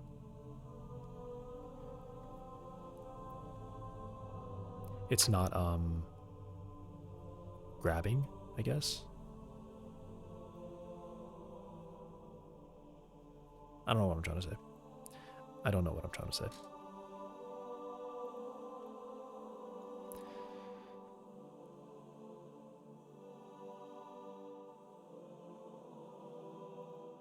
All right, let me change this around. Let me change this to alignment begin. And this one will be shrink.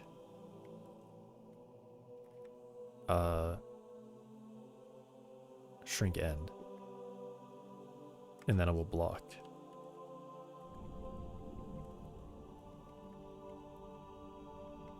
Stop.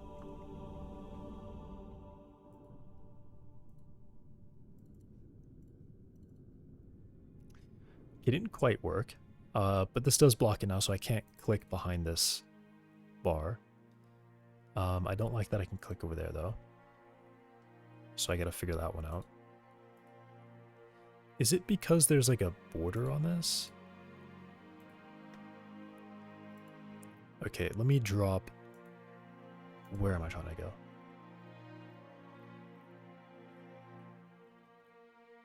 On the expandable, let me drop all of these,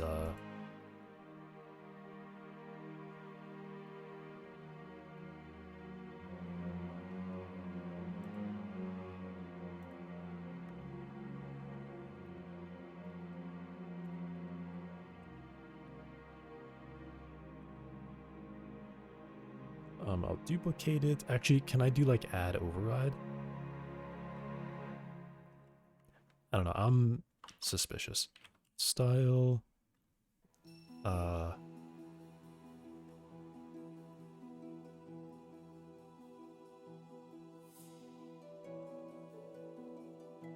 Style. Well, so wait, why did it go?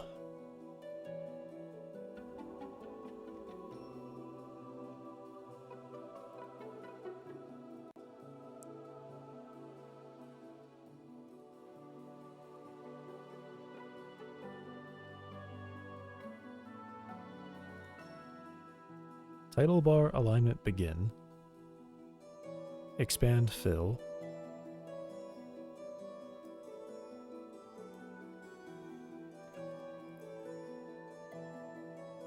Let me say shrink begin. Shrink in.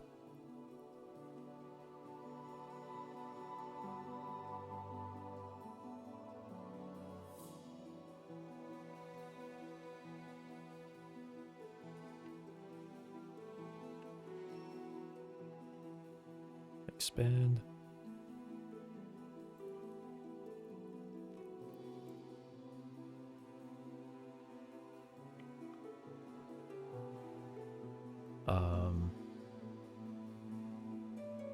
Right. Here I want to do add. Wait, what?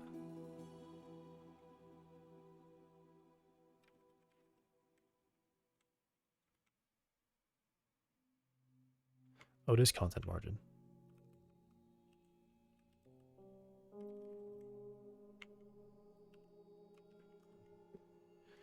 I don't think I need this one. I think this is fine. I think this gives me a copy, no matter what.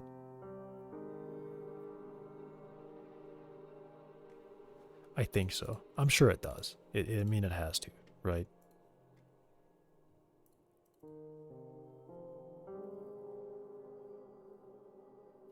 Line 124 all of a sudden is broken.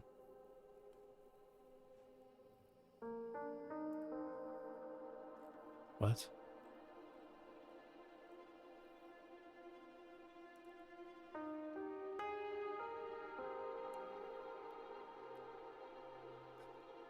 What? What?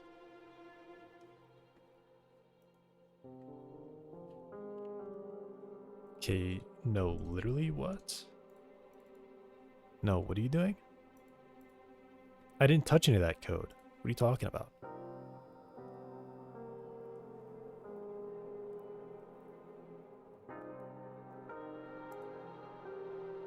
What?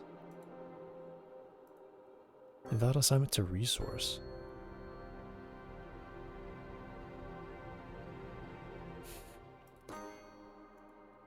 I don't believe you. I feel like I'm being played with right now. That just... I literally never touch code out there. I don't understand how that's happening. What is wrong with that? There was nothing wrong with it. It was just being a dummy. And awesome. This is aligning exactly how I wanted it to align. That's everything that I wanted. Okay. Now what I need is, I guess I could do like a margin. No, I can't do a margin container.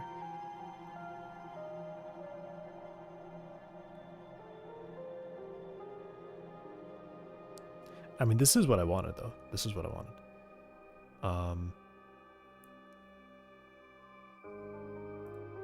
I guess what I really want is... style... content margin left. Let's do 8 pixels there. And then...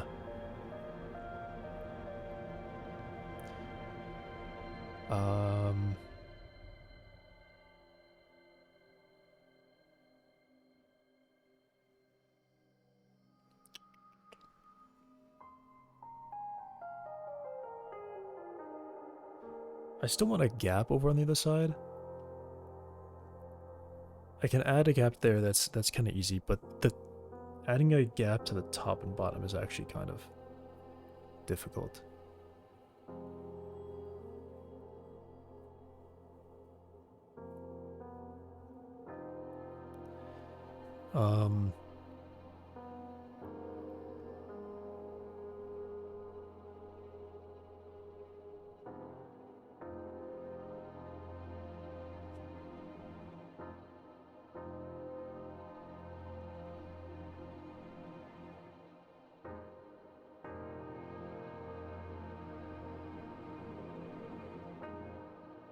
I guess I can set a minimum height on the title.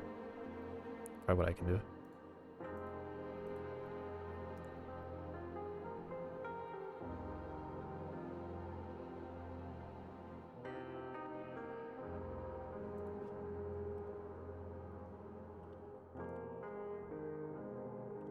Custom minimum size Y. Let's say I don't even know, 30. I'll have to figure it out.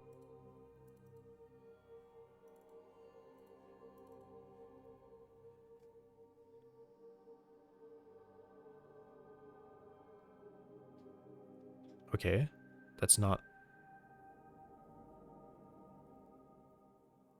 weird result. What if I make it something crazy like 80?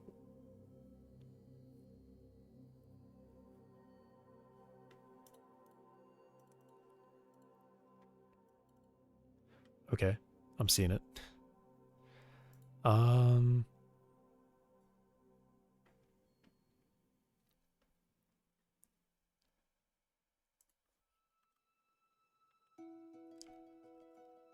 Okay, so let's get these buttons to not do this.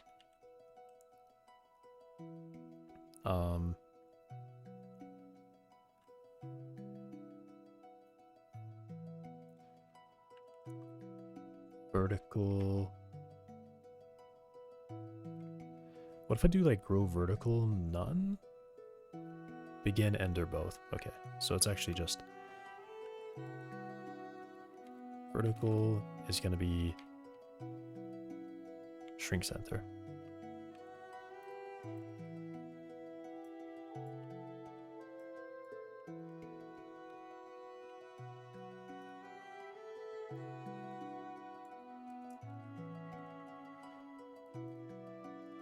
Does that work? Okay, cool, that worked. And then I want that line to do the same thing.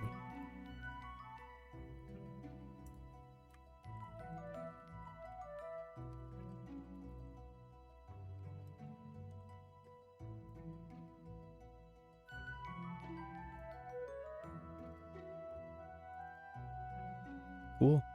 Now I just need vision to be center. That text to be center.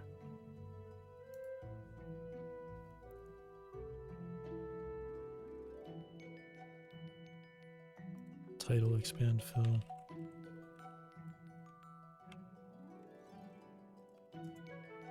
Actually, I'm looking for like vertical alignment to be center. Yeah, that's what I was looking for. Cool. Okay, now it's all there. And now I can set the minimum size. Let's say, let's just keep dropping it until it looks okay. Good. The buttons still block it, so I can't like go up and down. And now I can add some separators to the beginning and end of that.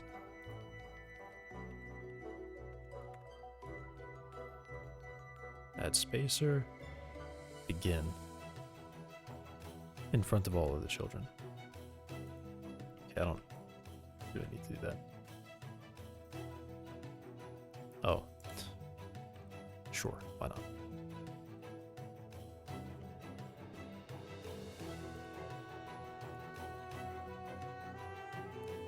So there's an extra gap right next to the button that I can't click, and then I have a bit at the end that I can't click.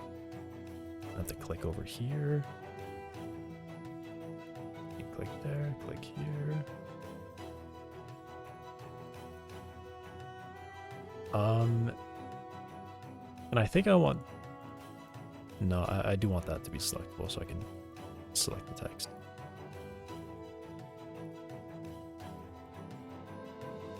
Okay, I don't know why it's being...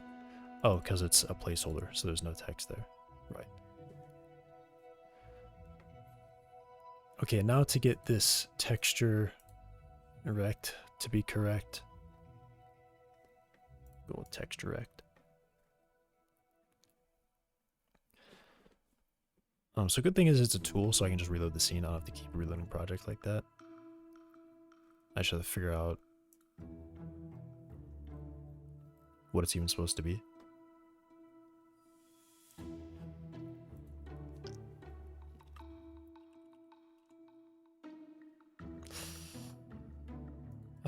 What does this have? Stretch mode, expand mode. The minimum size will be equal to texture size, stretch mode.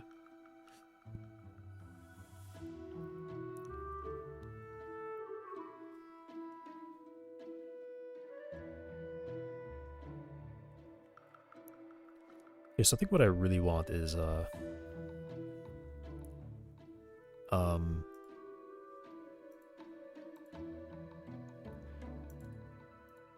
right, I think the default 1 and 1 means expand. 1 means fill. Okay.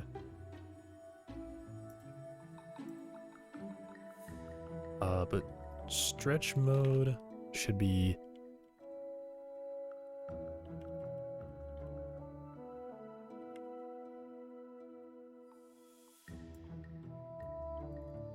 I don't want it to stretch.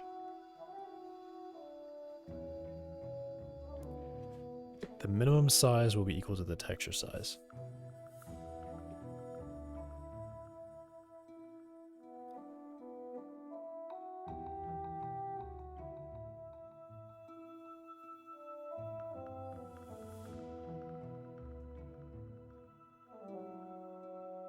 Stays centered. Okay, stretch keeps centered.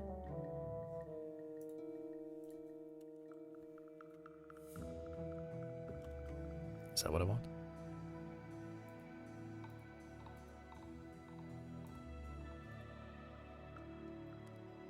Nice. Okay.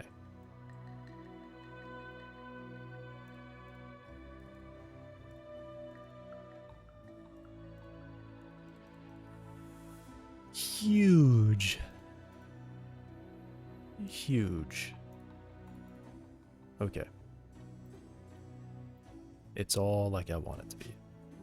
Where I can't click behind the buttons by accident, because that would just be stupid. I can click here all I want. I have this thing centered where I want it. Nice.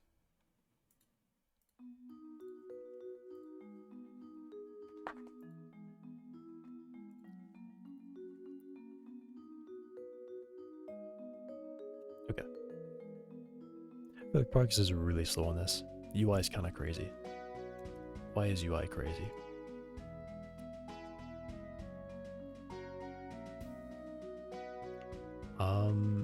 Let's set... Where is it? Set expandable separation. I need to set that.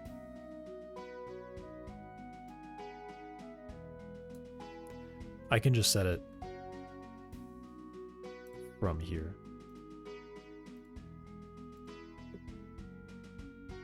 Gosh. No. I can't set it there. I have to set icon separation. So let me do icon separation up here. And let me export it.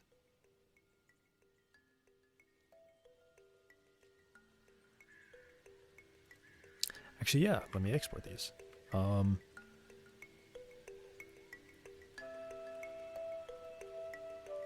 Export. Do I even need that?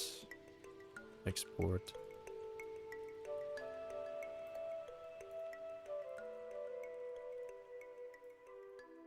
Export, and then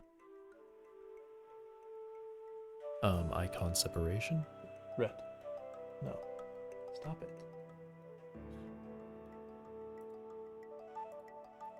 This should be an export.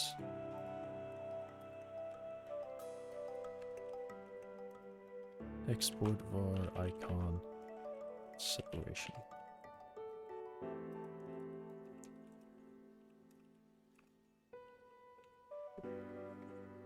Set icon separation. Did icon. I can just do icon separation equals icon separation. Classic, because of their dumb ways.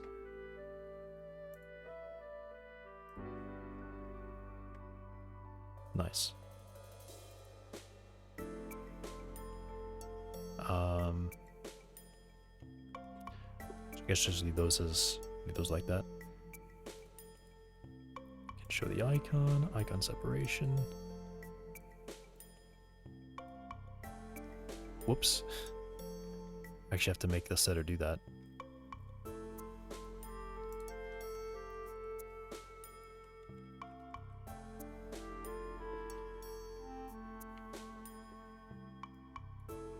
And it does have to be a positive value.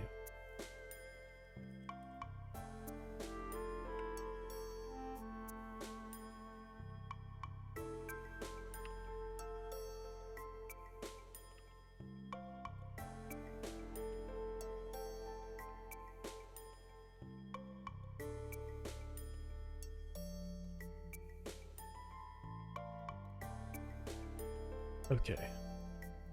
Click here, click back. Okay, don't hide the slider.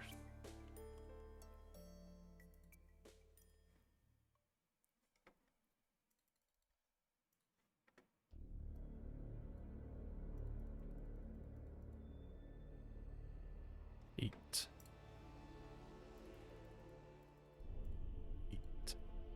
Nice.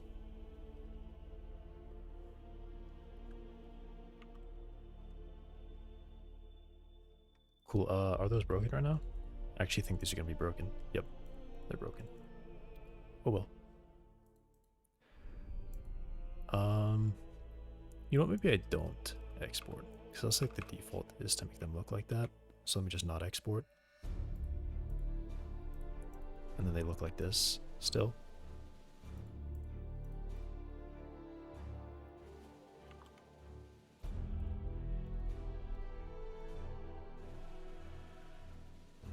And they load in, and they look good.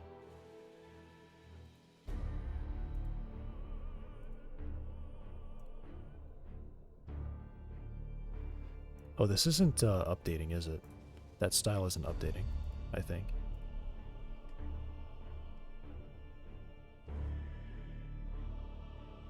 Okay, I don't know what it's doing there. Did I typo something?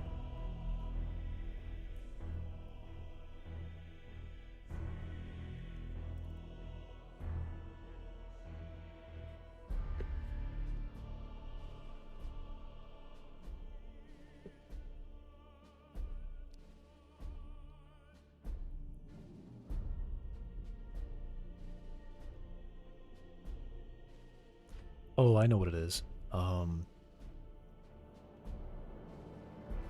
know exactly what it is.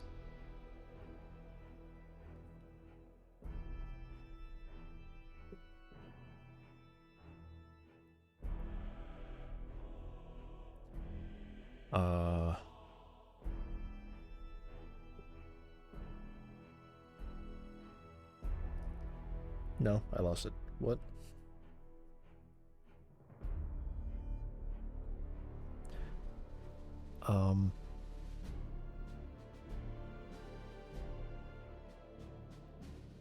I guess I still want to do these.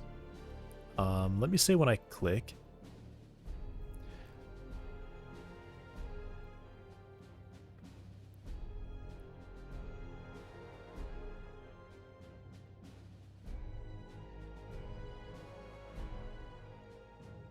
Okay. Let me see what I do is expanded. I'll also set is hovering to be hovering.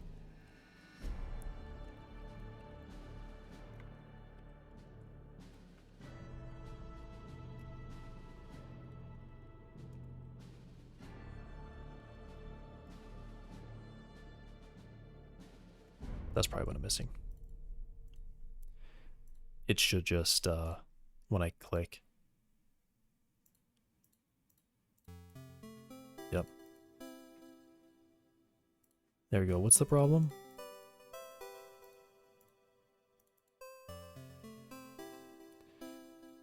Cannot set visible on a base object of nil on line 180 and 183.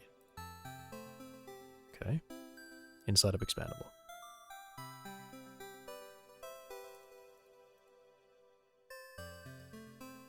What?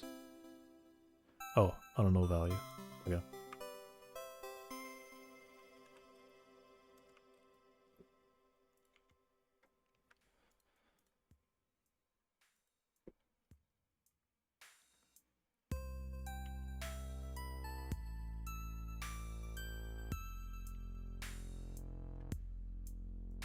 If not icon, I don't know, on ready. Ready, connect.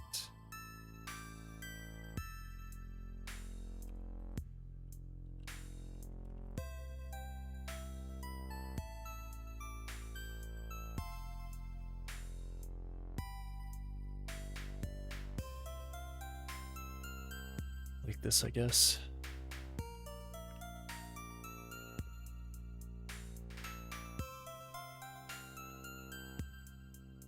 One shot. Unindent. What now? What now? No? You really gonna do this?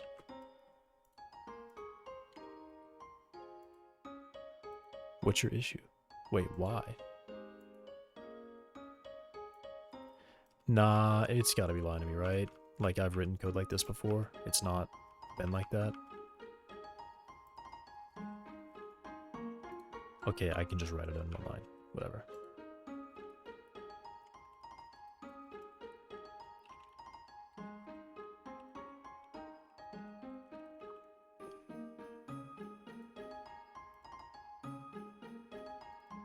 And then whenever I load, I set icon separation to be icon separation. This one I have to defer it though because I technically don't actually track that. Yeah. Cool.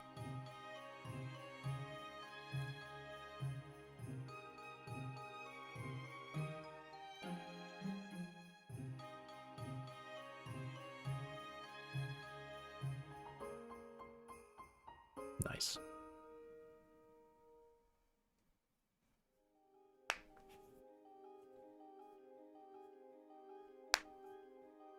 Should I put that in the draw? Is this like laggy when I do this? Because I am like querying it constantly. Is that laggy? I don't think it is actually. It's probably really well cached. It's probably like one map. Yeah, it is like one map lookup. It's not a big deal. Plus it's UI. UI can usually be pretty slow. Create a new resource and items from the current resource and load it. No tooltips for these ones. Alright, cool. I got the bars. Alright. I think I'm actually going to call it here for today. The dog is hungry. And so am I. So. I feel like all I've done today was just add this, right? I mean, that actually is all I did. That is all I did. Why does it like glitch sometimes? Feels like it's like it misses my. Okay, now I can't make it happen, but it was definitely missing my input. John, hey Danilin, I'm ending the stream right now. Like, is this laggy to do that? I don't know. All right. Good? Yeah. Very good. What changed here? Added this onload thing. Perfect. Because I need it. I really, really need it. We'll go eat. This dog is being very nice. He is sitting next to me. Good boy. We'll go. Hang on. I wish you understood that I'm just gonna be a few more seconds.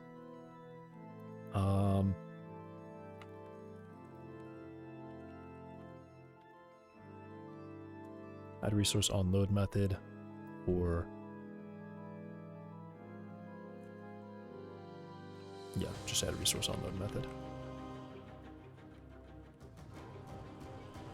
We'll go there. We will.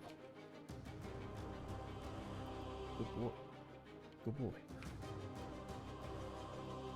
He just keeps standing up and sitting back down. Good boy. Alright, I think I'm adding everything.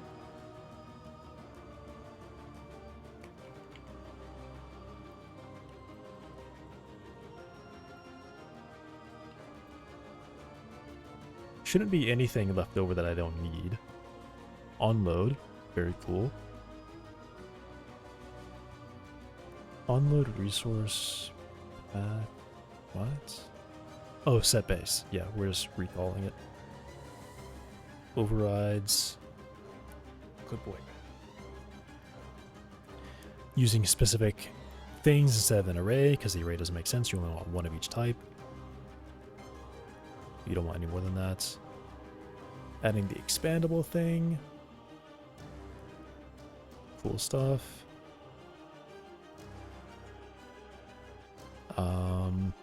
Some strings, I guess.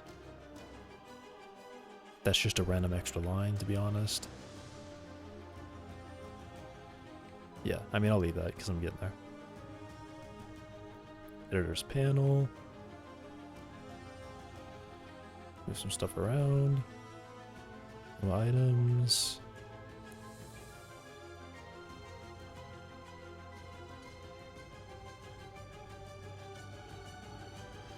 That was just parent changing, I guess.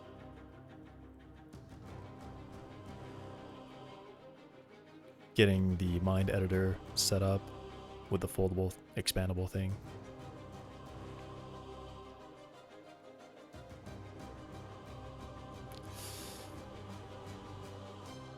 What is all that? Right, yeah.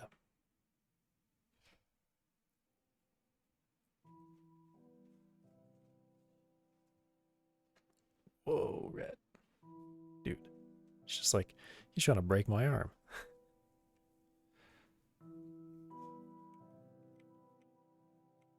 What did I just do? I just hit like the arrow key?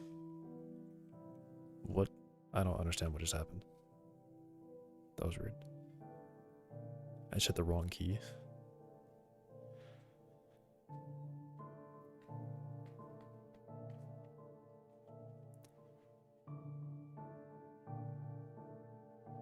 What is going on here?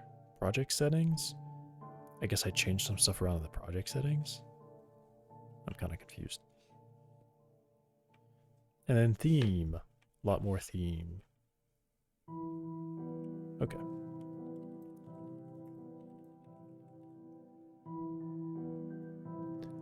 Why did zombie base vision change? I actually don't know. Okay.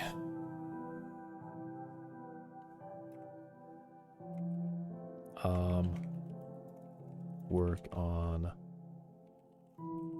mind settings editor.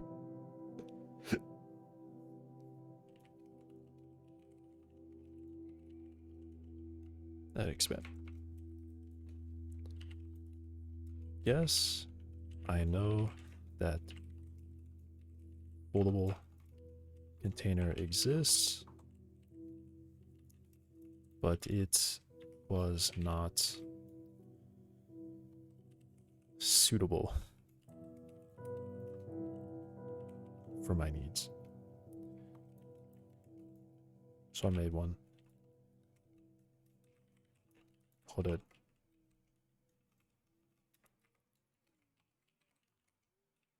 expandable container. Way better. Hang on, Rhett. We'll go. Good boy.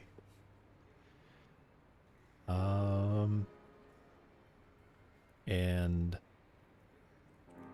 use new onload method for extended resources. Yeah. Use new onload method for extended resources.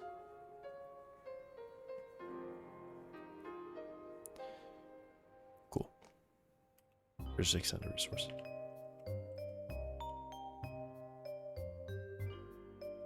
Right.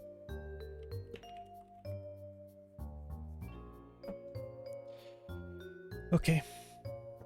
Well, that's it for today.